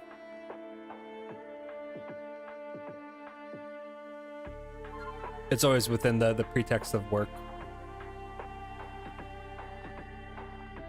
And I don't get to talk about Pokemon all day, as much as I'd like to. Not everybody at my work has a mutual appreciation. One dude did, though. Like, one of the systems guys was sharing his screen to show me how to do something. And, like, he dropped like the program on his screen, and it was like a diagram of like an NES exploded. I'm like, is that a Nintendo? It's like, yeah, dude. And then like we just spent like an hour and a half talking about Game Boys.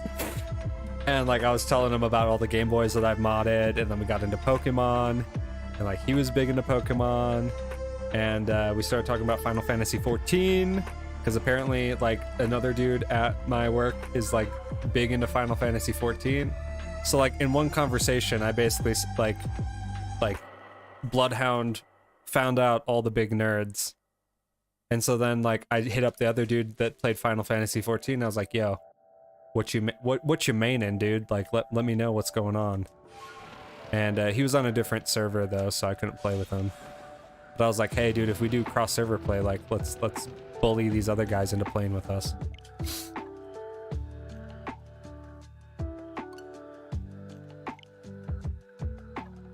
I think Ty Mister, I think Darkrai's already gone. I think Darkrai was only April, my dude. I think that you just missed it. I'm pretty sure it was like April 31st. Like I'm not even at that point in the game, but I grabbed the member card via the mystery gift. Like I thought that you had to beat the game before you could get the card, but you can get the items early. You just can't use them until the end of the game. So thankfully, I do have the Darkrai items on 2 saves as well. But I was sweating bullets for a minute there. Because I was like, yo, like, if I have to beat the game in like 30 days, and like, I was starting fresh over, like, I was cruising through it, but I was like, I don't know if I'm going to make it in time. And I got to Palkia, and I'm like, so do I knock out the Palkia then? And I was debating it for a second, and then like I checked the mystery gift and the item was there, so I'm like, okay, at least I got the item.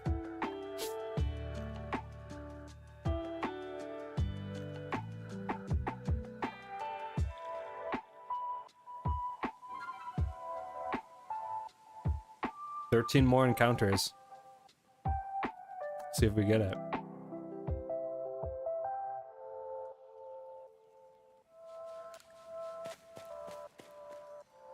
I feel like I'm like cruising through these encounters pretty easily though, pretty regularly.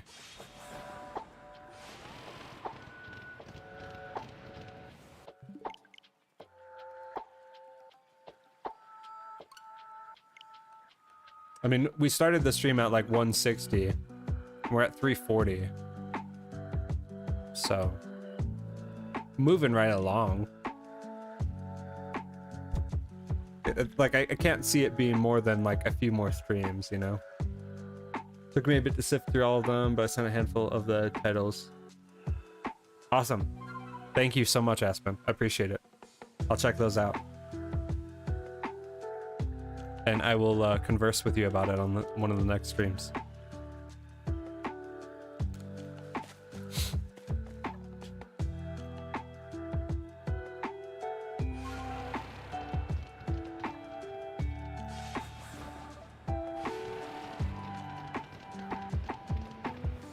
I definitely like heard of them before. And like I think that like, so I worked in a musical instrument retailer basically for 11 years, more or less.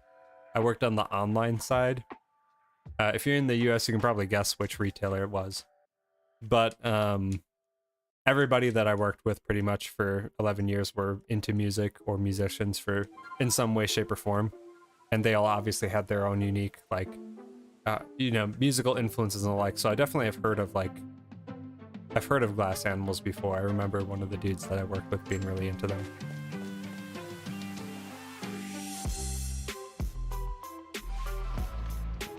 It's usually where, like, I've heard of it or I know of a person that was, like, super into a specific band, but, like, I haven't taken the time to listen to them myself. 'Cause I listen to music within a bubble, you know? As do, I think, a lot of people.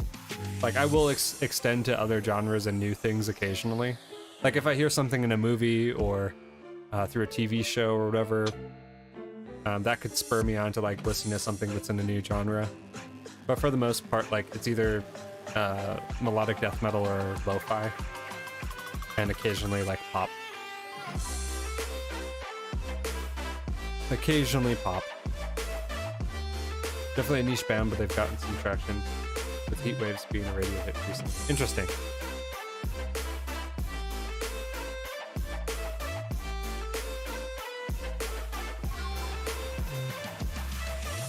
Yeah, they've definitely been something that I've heard of at least a few times.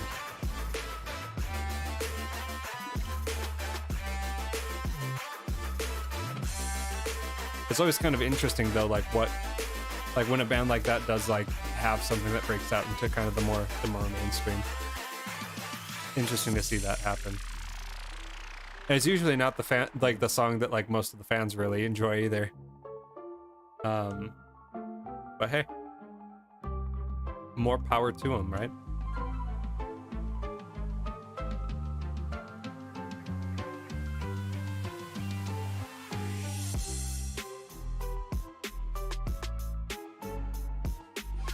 Like, I legit think that, like, between, like, how much, like, knowledge of Pokemon I cram into my brain and how much knowledge of, like, music and musical instruments I've crammed into my brain, it's a surprise that there's, like, room for anything else. Like, I'm like, I don't know how I remember anything else. Maybe that's why, like, I'm so bad with names. I don't know. It's like, if it's not one, it's the other, right?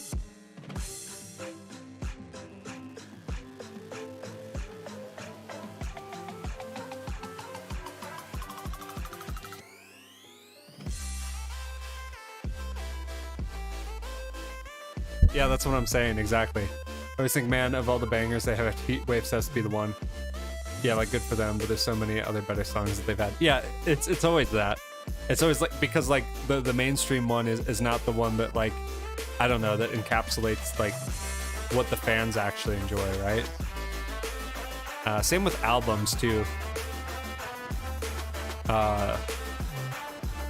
Like, a band that was, like, somewhat formulative for me growing up was Amon Amarth, and like I can't stand any of their newest albums, and it's weird because every album they release seems to get better and better received by the larger communities, to the point where they're doing like festival tours more and more regularly, and like, yeah, they just keep snowballing and having more success. And like, I don't want to be one of those like embittered dudes that's like, oh man, they sold out, you know what I mean? But it's like, I can't help but feel just, I don't know. Yeah, it can be hard not to feel kind of a little bit like that, but I think it's more so like coming into the band at a specific time point and like having whatever music they're creating at that time being more representative of like, yeah, how you think of them, how you envision them, your experiences and what resonates with you. And like naturally that band just going into a different path altogether. But like low key, like some of the Amon Amarth stuff is kind of sellout. It's simplified. Yeah, gimmicky would be how I would describe it. But Not saying that's what's happening with Glass Animals in any way, shape, or form, but more so just like I think that's kind of a steady theme with a lot of bands just over time, is like they end up having breakthrough success and it ends up not being what resonates with what gave them their initial success, you know. Had that same kind of experience with Gorillaz, but I think I was overly critical of their vibe, and they came back because they do enjoy their newer stuff now. Yeah, I mean, it's always within the context of like, why am I being critical of this? And I've definitely had jaded moments where I'm like, I'm just being a bitter old man is what it comes down to.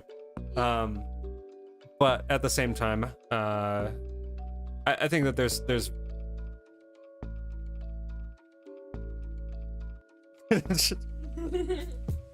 my wife's over here dropping gotchas off the sidebar that chat can't even hear. She's like, that's why you don't like emo kid music. I'm like, excuse me for having preferences. No, you definitely hate on that a little bit more. Yeah, that's fair. I'd say I have my prejudices, I guess. Just like everybody. See? Yeah. Fair enough. I'm just getting called out. That's what it comes down to. You want to take over? Sure. Boom. We only got 4 more encounters to go. I'll get that shiny. Yeah, you go on first try, you get a shiny. Dude, that's what happened with Crobat on Pogo. Yeah, I mean, that's true. That's legit exactly how I got my Crobat. Oh. Ew, don't tell me. I think that, like, everybody was a cringe kid, though, in high school, TBH. So, like, I get that there's, like, the cringe emo kid is a different type. I wasn't that bad. I don't know what I was. I was like the metal kid that tried to be like a cyber goth kind of ish, but wasn't like fully committed to either.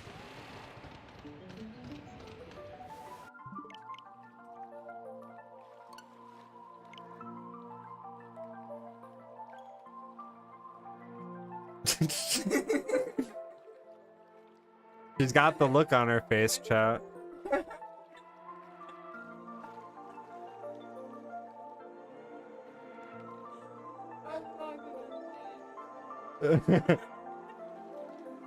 Not if you want to have a happy Mother's Day tomorrow. I'm just kidding. You'll love me anyway. So far, that has proven to be true. So far. You were produced as a You heard it here from Mama Lucario. like not in the way that you were like a jerk, but like you kind of have like this. I don't know, it's like ego, but not ego. I was pretty pretentious. Yeah. Yeah. Thank you. You were super pretentious. You Yeah. still are in so many ways. What? You still mostly hate it because you're still like, oh, I'm.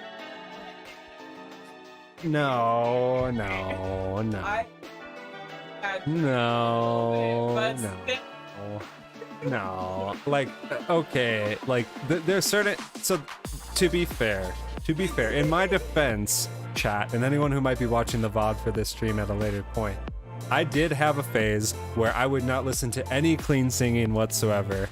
And like, I deleted everything that wasn't metal out of my music library. So to her point, I was pretentious, yes. Though, I would say that a lot of times I've gone back and listened to bands like, I don't know, I can't recall any specifically, maybe Atreyu, I don't know. Stuff that my wife has listened to, because she came more from the emo side of the alternative music genre and pop punk side. Like, you had classic rock days and I went. Right. And so there have been bands like that I've listened to and I've been like, why did I hate on this band so much? But right, Silverstein, well, sure, good example. Yellow Card kind of similar to that? I don't know. No. There was another one, but There's another band. I don't know. There's a different list of them. I don't care There's a to whole remember all long of them. list. Right. But then there's other ones, and again, nothing comes to mind specifically. Oh, I'm sorry, Aspen. I had a couple friends who had that face too. No, I didn't like Yellow Card, but I have listened to them and I've like, this is okay. Like, but my point being, there are other examples of bands that I guess would be considered emo that I listen to it now and I still just can't relate to it. And that's fine. But the difference being that I think me now, as opposed to 14 to 17-year-old me, gives them an infinitely much more honest go, and tries to just like, I don't know, get a feel for what they bring to the table and their strengths and weaknesses and whatever. But as we've already determined, I think it's because you're older and you lost your insecurities that you had as a teenager. yeah, Like you were way more concerned about putting out a very specific image instead of just being a metalhead. so not on 356. We'll keep going for 30 though, or keep going for a little bit here. Yeah, no, I would agree with that. I didn't really know who I was because I was coming from a school of like, or a final class of 8 kids in a private school to a public school of over 3,000. So yeah, and I was a teenager to boot, which like is just cringe in and of itself. But there was like a period of self-discovery that I was going through, and then in that period, feeling like I had to make a very stringent stand or projection of who I was, and give a very like direct and filtered image, and be kind of pretentious because like I didn't want to get misconstrued, and I wanted to be like, this is who I am, right? It's not a phase, mom and dad. And certain things it wasn't, but then like I took it too far to a certain degree for sure. To be fair though, you've always been a very kind person, regardless of how pretentious. There we go.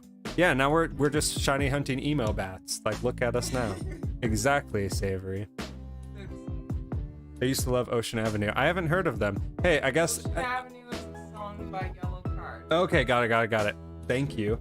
I guess drop your favorite emo songs in the music discussion or music recommendation in the Discord, and I guess I will look at those and I will give them an honest go. Maybe I'll even start reviewing a few of them. Well, not on stream, obviously, but maybe I can talk about them, not listen to them, because we don't want DMCA here knocking on my door, taking down my streams, knocking on my YouTube channel. But I'll give it an honest go. Make your best emo song recommendations. I will listen to them, and we'll go from there. Fair. Fair is fair. Not yourself from first to last. Oh man.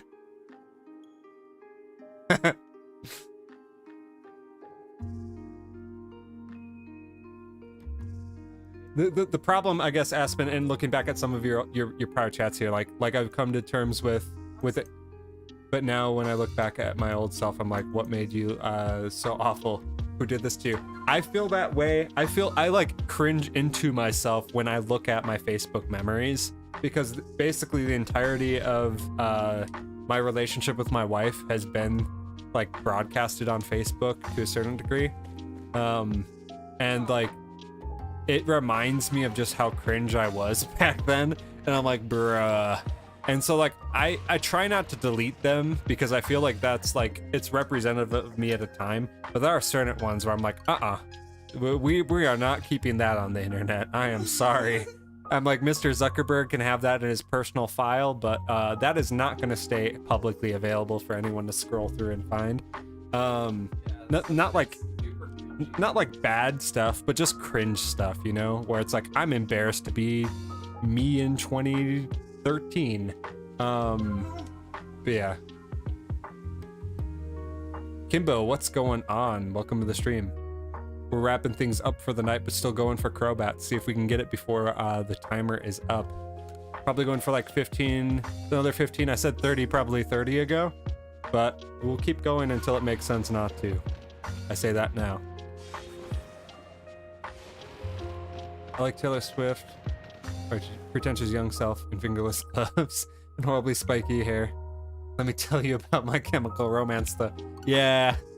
I was never into my I, couple songs, but I do So imagine that, but me being like a long-haired dude with dyed black hair going off about Cradle of Filth and black metal bands. Dimmu Borgir, yeah, that was me.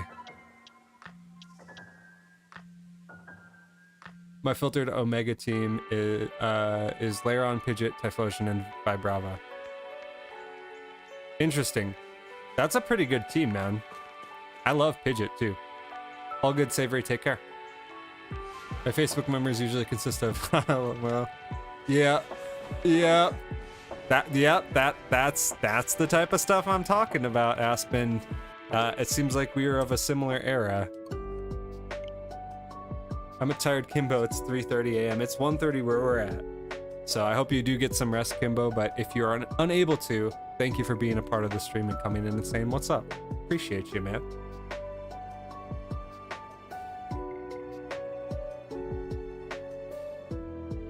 Yeah, it feels like you're reading a different language that like hurts. That you reading it like kills a few brain cells.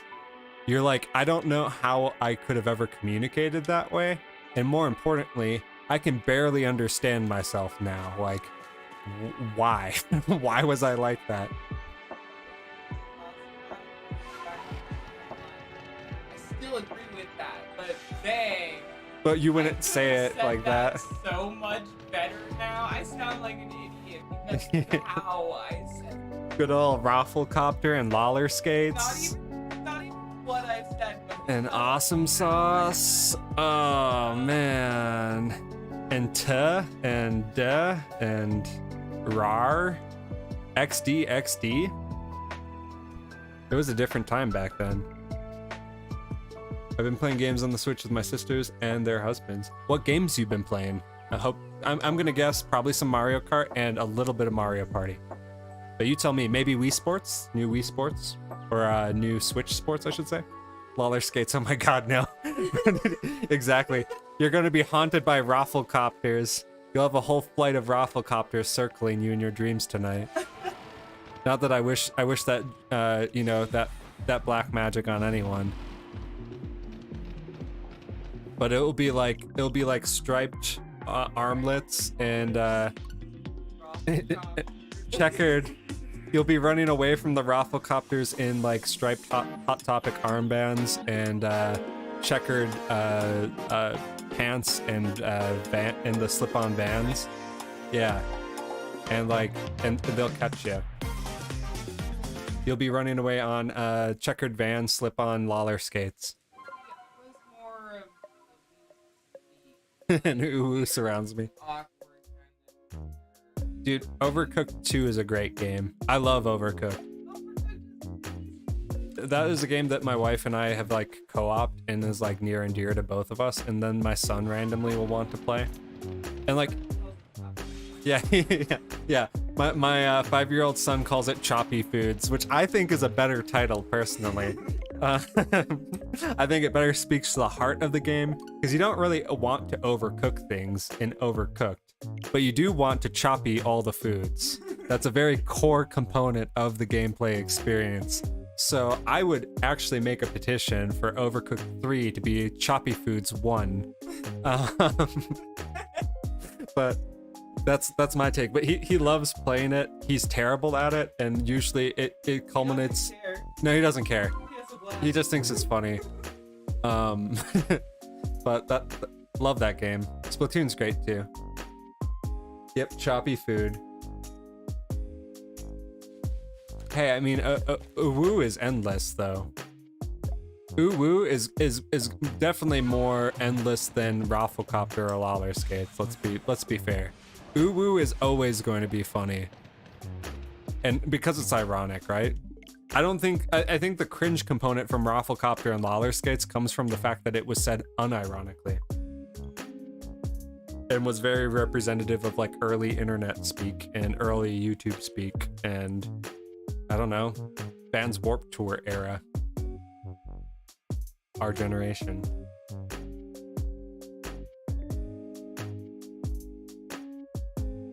And like everyone had an obsession with dinosaurs and Pirates vs. Ninjas.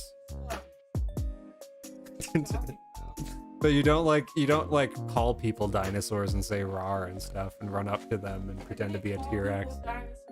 No, that's what I'm saying though. That's what it wasn't like, oh, I have a fascination with anthropology. It's like I'm somehow going to insert dinosaur speak.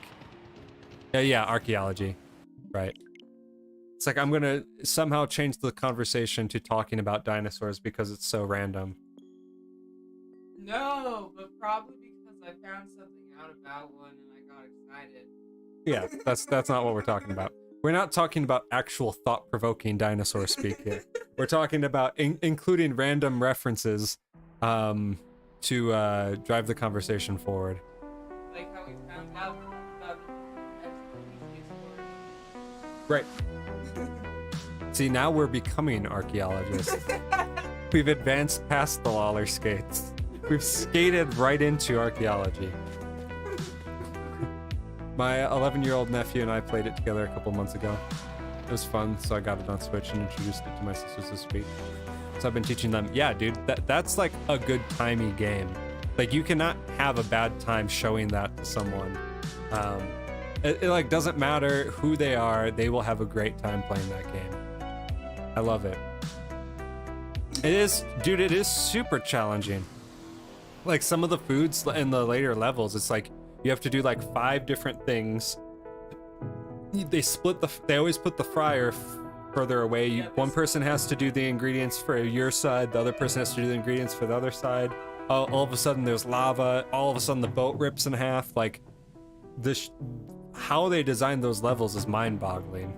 And then to do it, and then you struggle or you're like just dying in lava while your fries are burning, right?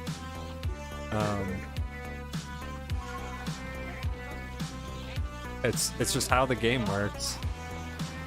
Yeah. And it's like a very profound way of making you question all of your life decisions while having no relevance to any of them. But it's a good time. Ooh, what's this? My partner. Fight or flight, a response triggered. I don't know. Smile, hello. I do not know. There's words like that definitely bother my wife, but I don't recall what they are. And I think that if I did recall what they were, I would use them more often to pester her. Why? Because it's funny. It's not funny. For a minute there, we watched the Will Ferrell movie, Fire Saga, and they have like a fake rap song in it called "Coolin' with My Homies," and I used that, and that made her cringe pretty hard for a while. It's so cringy. Yeah. I used to just be like, she's like, "Hey, I'm gonna go hang out with my friend." I'm like, "Oh, so you're gonna be coolin' with the homies?" And she would just be like, "Please stop. I don't even want to go anymore." Ruined it. Yeah. The whole movie is not that cringe. It's actually a pretty funny movie. I say bussin' all the time. Like, give it to me in a sentence. My biggest issue is that I throw the food off instead of placing it then chopping. Yeah, like I have a habit in Overcooked to either throw the food or I dash. I'm a chronic dasher. And so if anyone's in my way, like I'm sending it. Like they are, if it's between me and the plates, like I will lay an alligator out.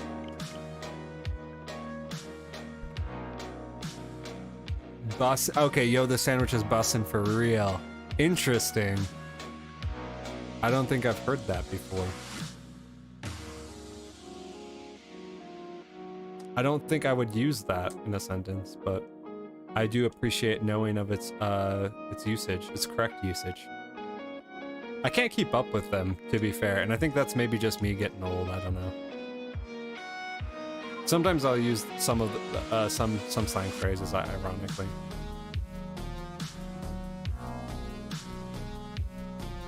But I got called out for saying rad recently. I said it in the Discord, like someone pushed it. I'm like, that's so rad.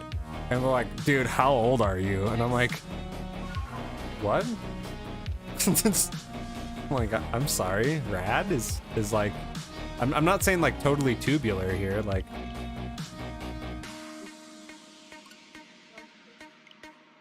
Product of my time to BH, transform as Zoomer. Okay, that makes sense. That makes sense.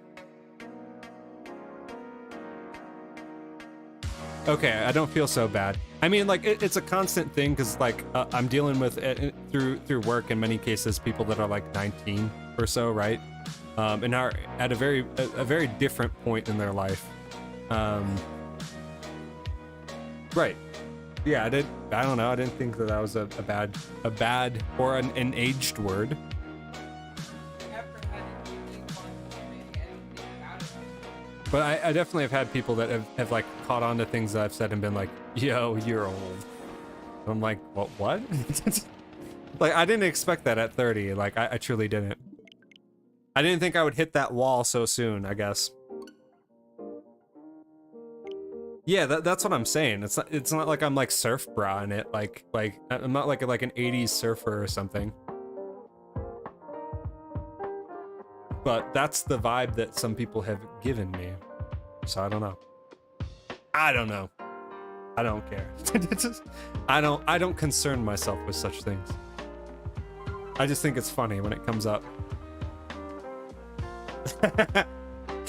Yeah, my wife sounds like an 80s surf dude from Cali.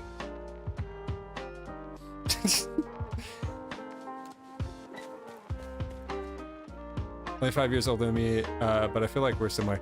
Hey, that's a good thing. That means I'm also bridging both younger and older because I get told that people think that I'm much older. Guys, So it's because we're not actually that different. That's the secret, okay? that's the secret sauce, I guess.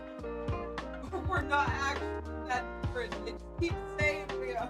Yeah, I don't think like a 5-year age difference is that much. I think like the big differences come at like 10. Yeah.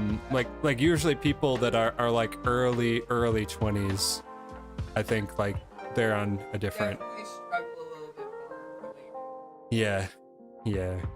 I mean they're closer to that high school era, you know what I mean? Yeah, 5 years I usually not like about the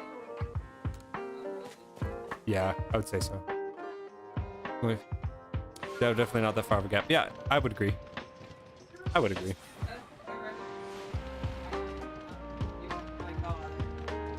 I mean, I definitely communicated way differently when I was 19. I mean, and as we've already discussed, when we were teenagers, the language and the vernacular were a far cry from where we were at today, for sure. But it is what it is. It is interesting though how linguistics have worked, as they will continue to evolve. I do like find myself like more and more. I mean, like when I was 25 or 20, early 20s or whatever, I felt like I could understand and I guess keep up with things a lot easier. And like now that like, I don't know, I don't think that there's like a huge like click moment, but I definitely have felt like as I've gotten older, I don't like pay attention as much. And I don't know, I think maybe part of it's that like I'm not like engaging on social media as much as I used to. Like before, I was pretty much constantly on Facebook when I was that age, or MySpace as it was known back in the day. And so like there was just more exposure to a lot of that, versus now it's like, yeah, I'm doing YouTube and I'm on Instagram and such, but I'm only like kind of just posting up pictures and then I'm off doing something else. And there's just a shorter window of time. The only time that I'm really exposed to those types of things is through like younger coworkers, where they're like, haha, you're an old millennial, and I'm like, haha, yeah.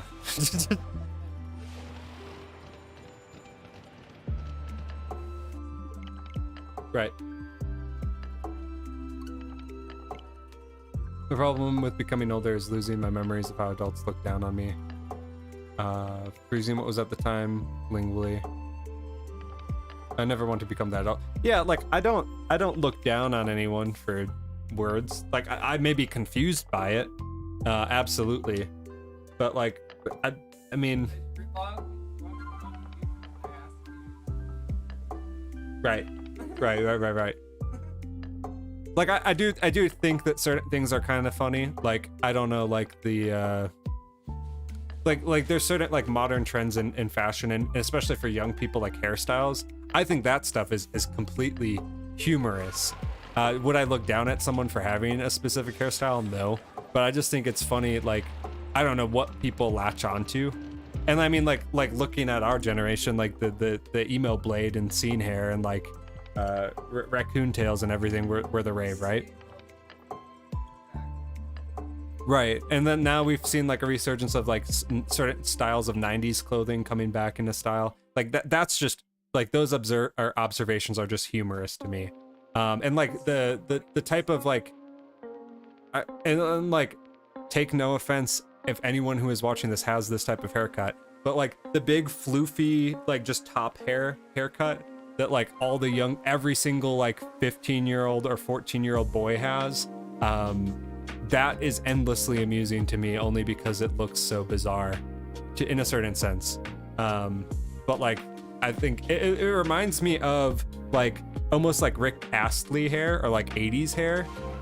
Obviously not as overpronounced or as bad in a certain sense, but it looks kind of like that to me, and I'm like, why? Like I don't know. But again, if you have that hairstyle, more power to you. Enjoy what you like, I guess. See ya, Ty. Have a great night. Thank you for being here. See you guys later. If we do a raid, I'll join in. Sounds good. I have to look into that because like I don't know how to do the YouTube raid. There's a new raid feature.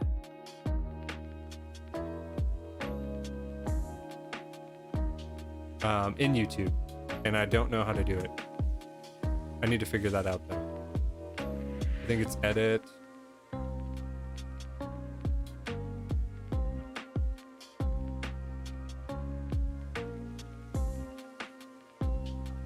But there is a way to like send the stream to someone else. Like fluffy, baggy,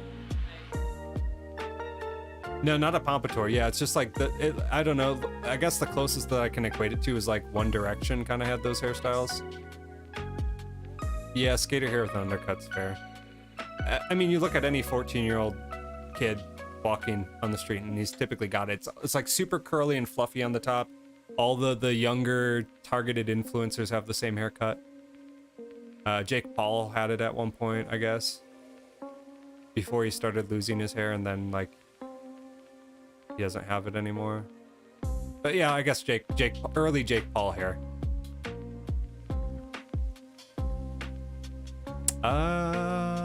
Yeah, I don't know how. I will have to figure that out though. I don't know, we got 3 viewers right now, so we might just end it, and then I'll figure out how to do the raid transfer thing in the future.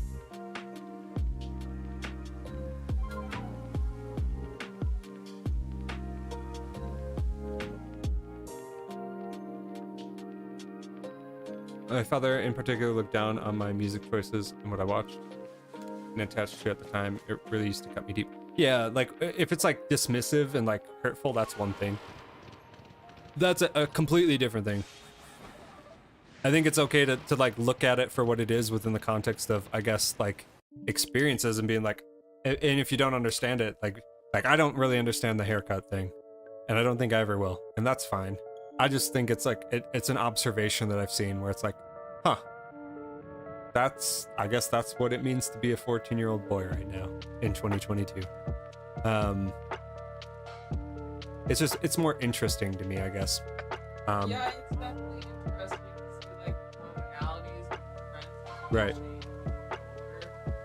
Yeah, but I wouldn't be like, if like a kid walked up to me and had that haircut, I wouldn't be like, nice hair, nerd. You know, like I wouldn't be rude or like look down at someone for having a specific haircut like that. It's just interesting to me to see like what is taken in and set as the wider standard. And like, I don't know, like I just, that over time and having the context of like what was popular when like I was a kid, right?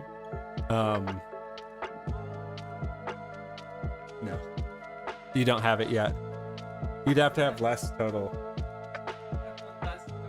Yeah, like if your hair is half as long as it is, then you'd kind of be venturing in that territory. But you'd have to take off the back too. Okay, then. I want that. I used to break hair brushes with how unruly my hair was. Calmed down quite a bit now, but I still gets a bit unruly. Yeah, I mean like my hair was super long, but I just got I got super tired of having to maintain it, and like especially during quarantine and working from home, because I was working from home for 2 years. I ended up just shaving the bulk of my hair. And that was what I did, because I'm like, I don't have to worry about it as much. And, oh man, yeah, I might have to post old pictures of me. I don't know, we'll see. Maybe we'll do it on a Thursday stream or something as a throwback. But yeah, like, I don't know, I kind of had a side part going for a long period of time. Okay, I won't.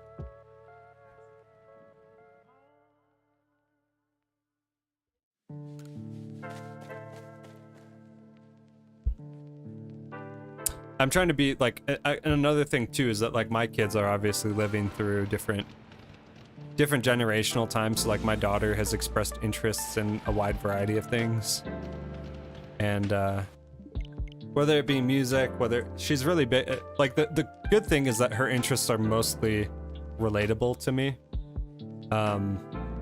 She's really big into anime now. She's like huge into anime, so it's like I also enjoy anime. I'm not like a rabid anime fan by any means. But that's at least relatable enough for me. Compared to like my parents and my relatability factor with my parents, like my dad's like right now he's in his mid 70s, you know? So he was from like, I mean, it was like speaking 2 different languages, you know? He just really cared about sports a lot, and they were his life, you know? And like I kind of like lukewarmly cared about sports to the point where I enjoyed them, and I enjoyed playing them for the brief period that I did to a certain degree, but never as much as he did, where it was like a lifelong passion. So couldn't have my hair longer than halfway down the neck without getting headaches. Oh man. Yeah, see, that would be a pain. I wouldn't do that. Like my hair was like halfway down my back at one point, at its longest.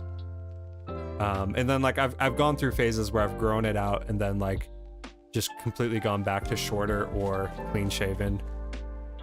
We'll see what I end up with. Used to be crazy into anime.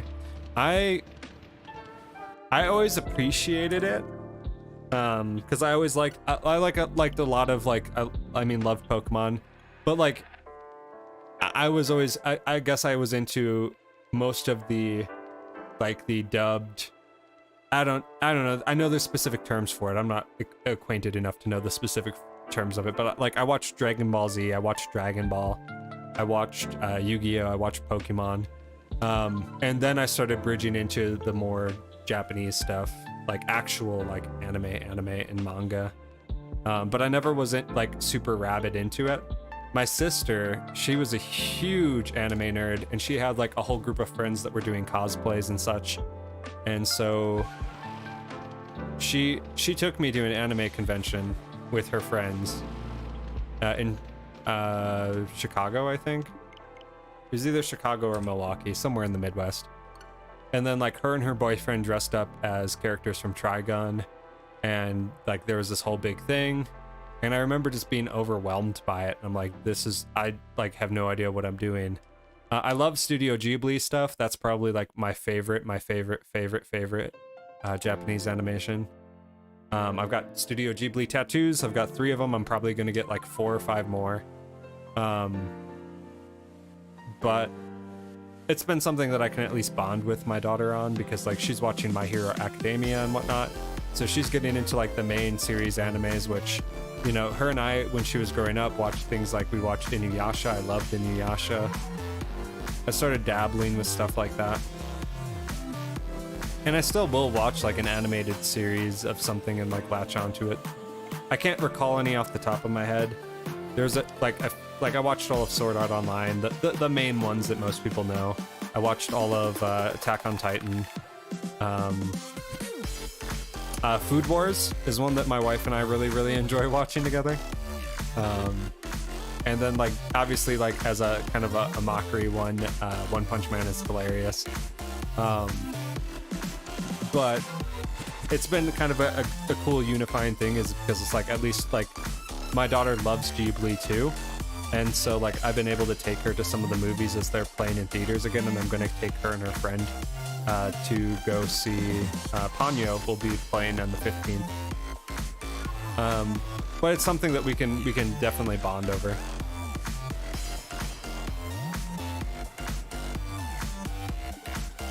It's like if my dad liked anime, that would have saved us a lot of, I think a lot of conflict. We would have been able to relate a bit.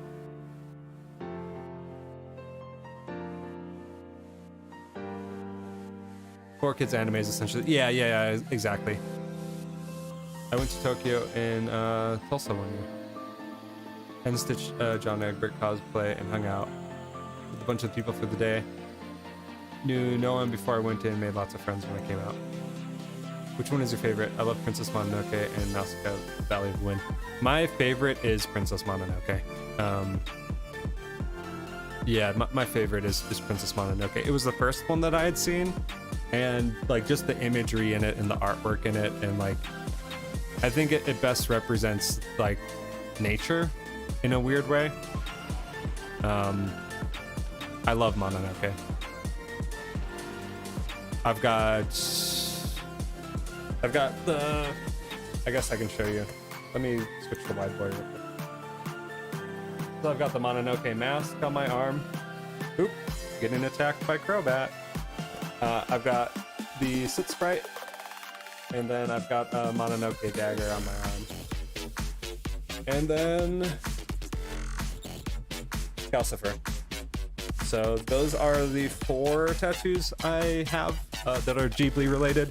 I'm going to get the Totoro trolls, the little Totoros, running in here, and then on this side of my arm, I'm going to be getting the Forest Spirit as he's turning into the Nightwalker, and we'll see from there. I don't know what else I would get.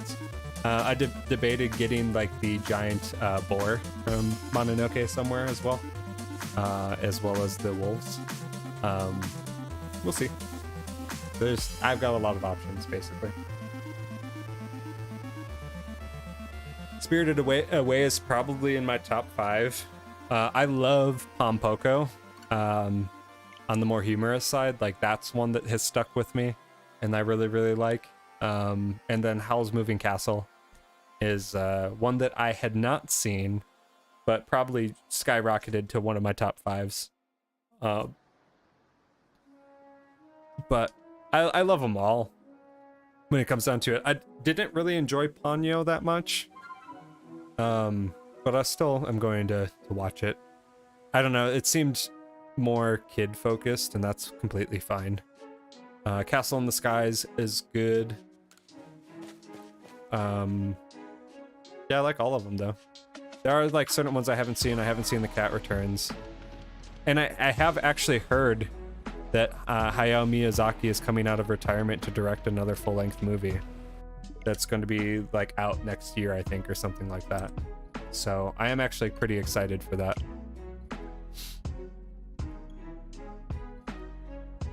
Spirited Away though is definitely a favorite, absolutely. Yeah, I'm gonna see The Cat Returns for the first time in theaters.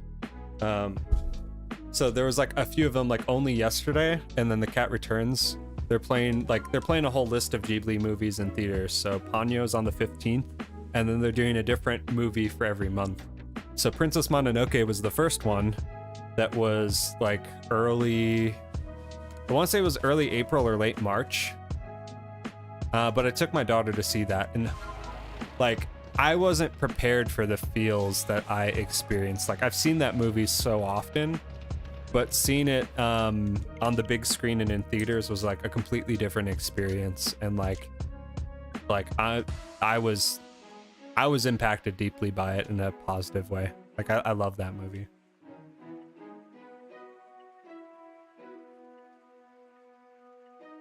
I think you're thinking Porco Rosso. Either Porco Rosso or Grave of the Fireflies. I know both of those are, like, Porco Rosso is planes, and I'm pretty sure Grave of the Fireflies is World War II. I haven't seen either of those, though. I need to watch the other ones.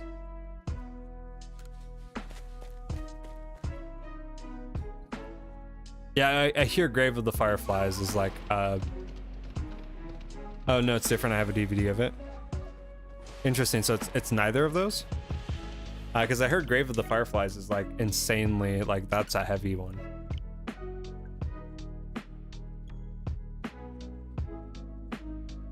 Yeah, like that's one where like I've intentionally not watched that movie.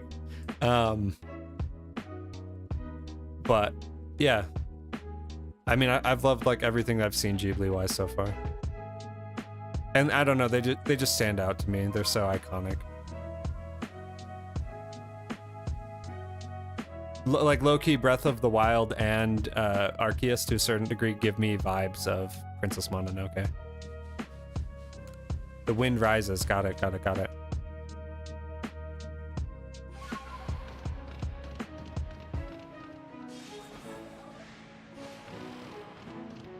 I'll have to check that one out too.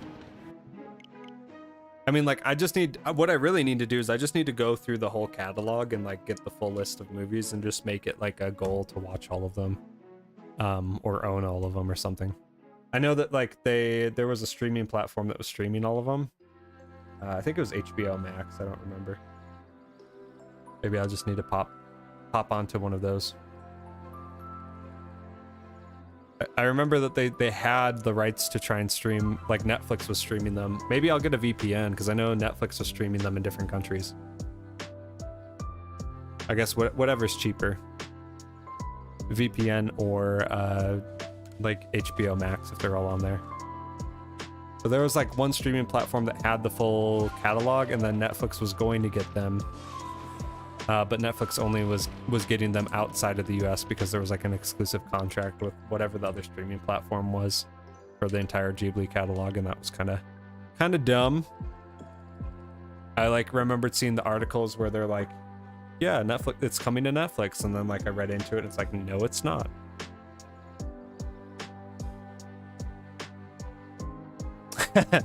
Yeah, I know what you mean. I actually didn't know, I guess on one of my streams I didn't know that conveying where to download ROMs was not a thing that you're supposed to do. And so I had made mention of one, so yeah, definitely keep it on the up and up, I get you. I'll find a way. Where there's a will, there's a way. And I will watch the Ghibli movies. I totally think I just missed like a bunch of encounters, but it's fine.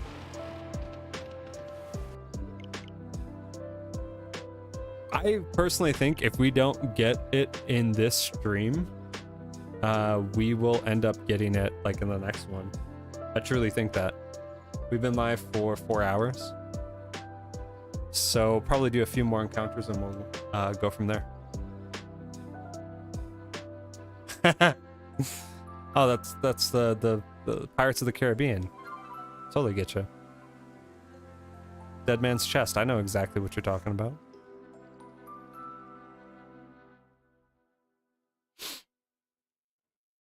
I think it's like they go to Tortuga, right? That's where the Bay of all the pirates is.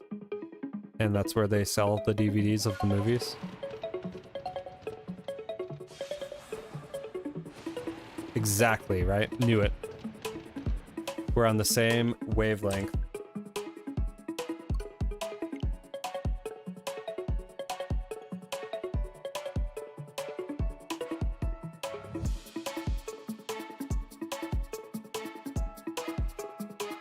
Man, I love all the tracks that are on this from Gen 7.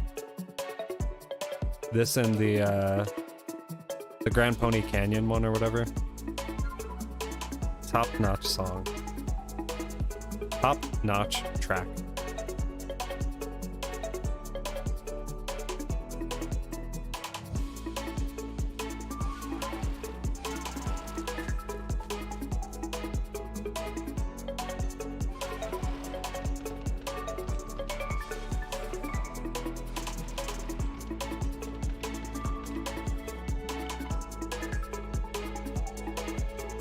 Alrighty.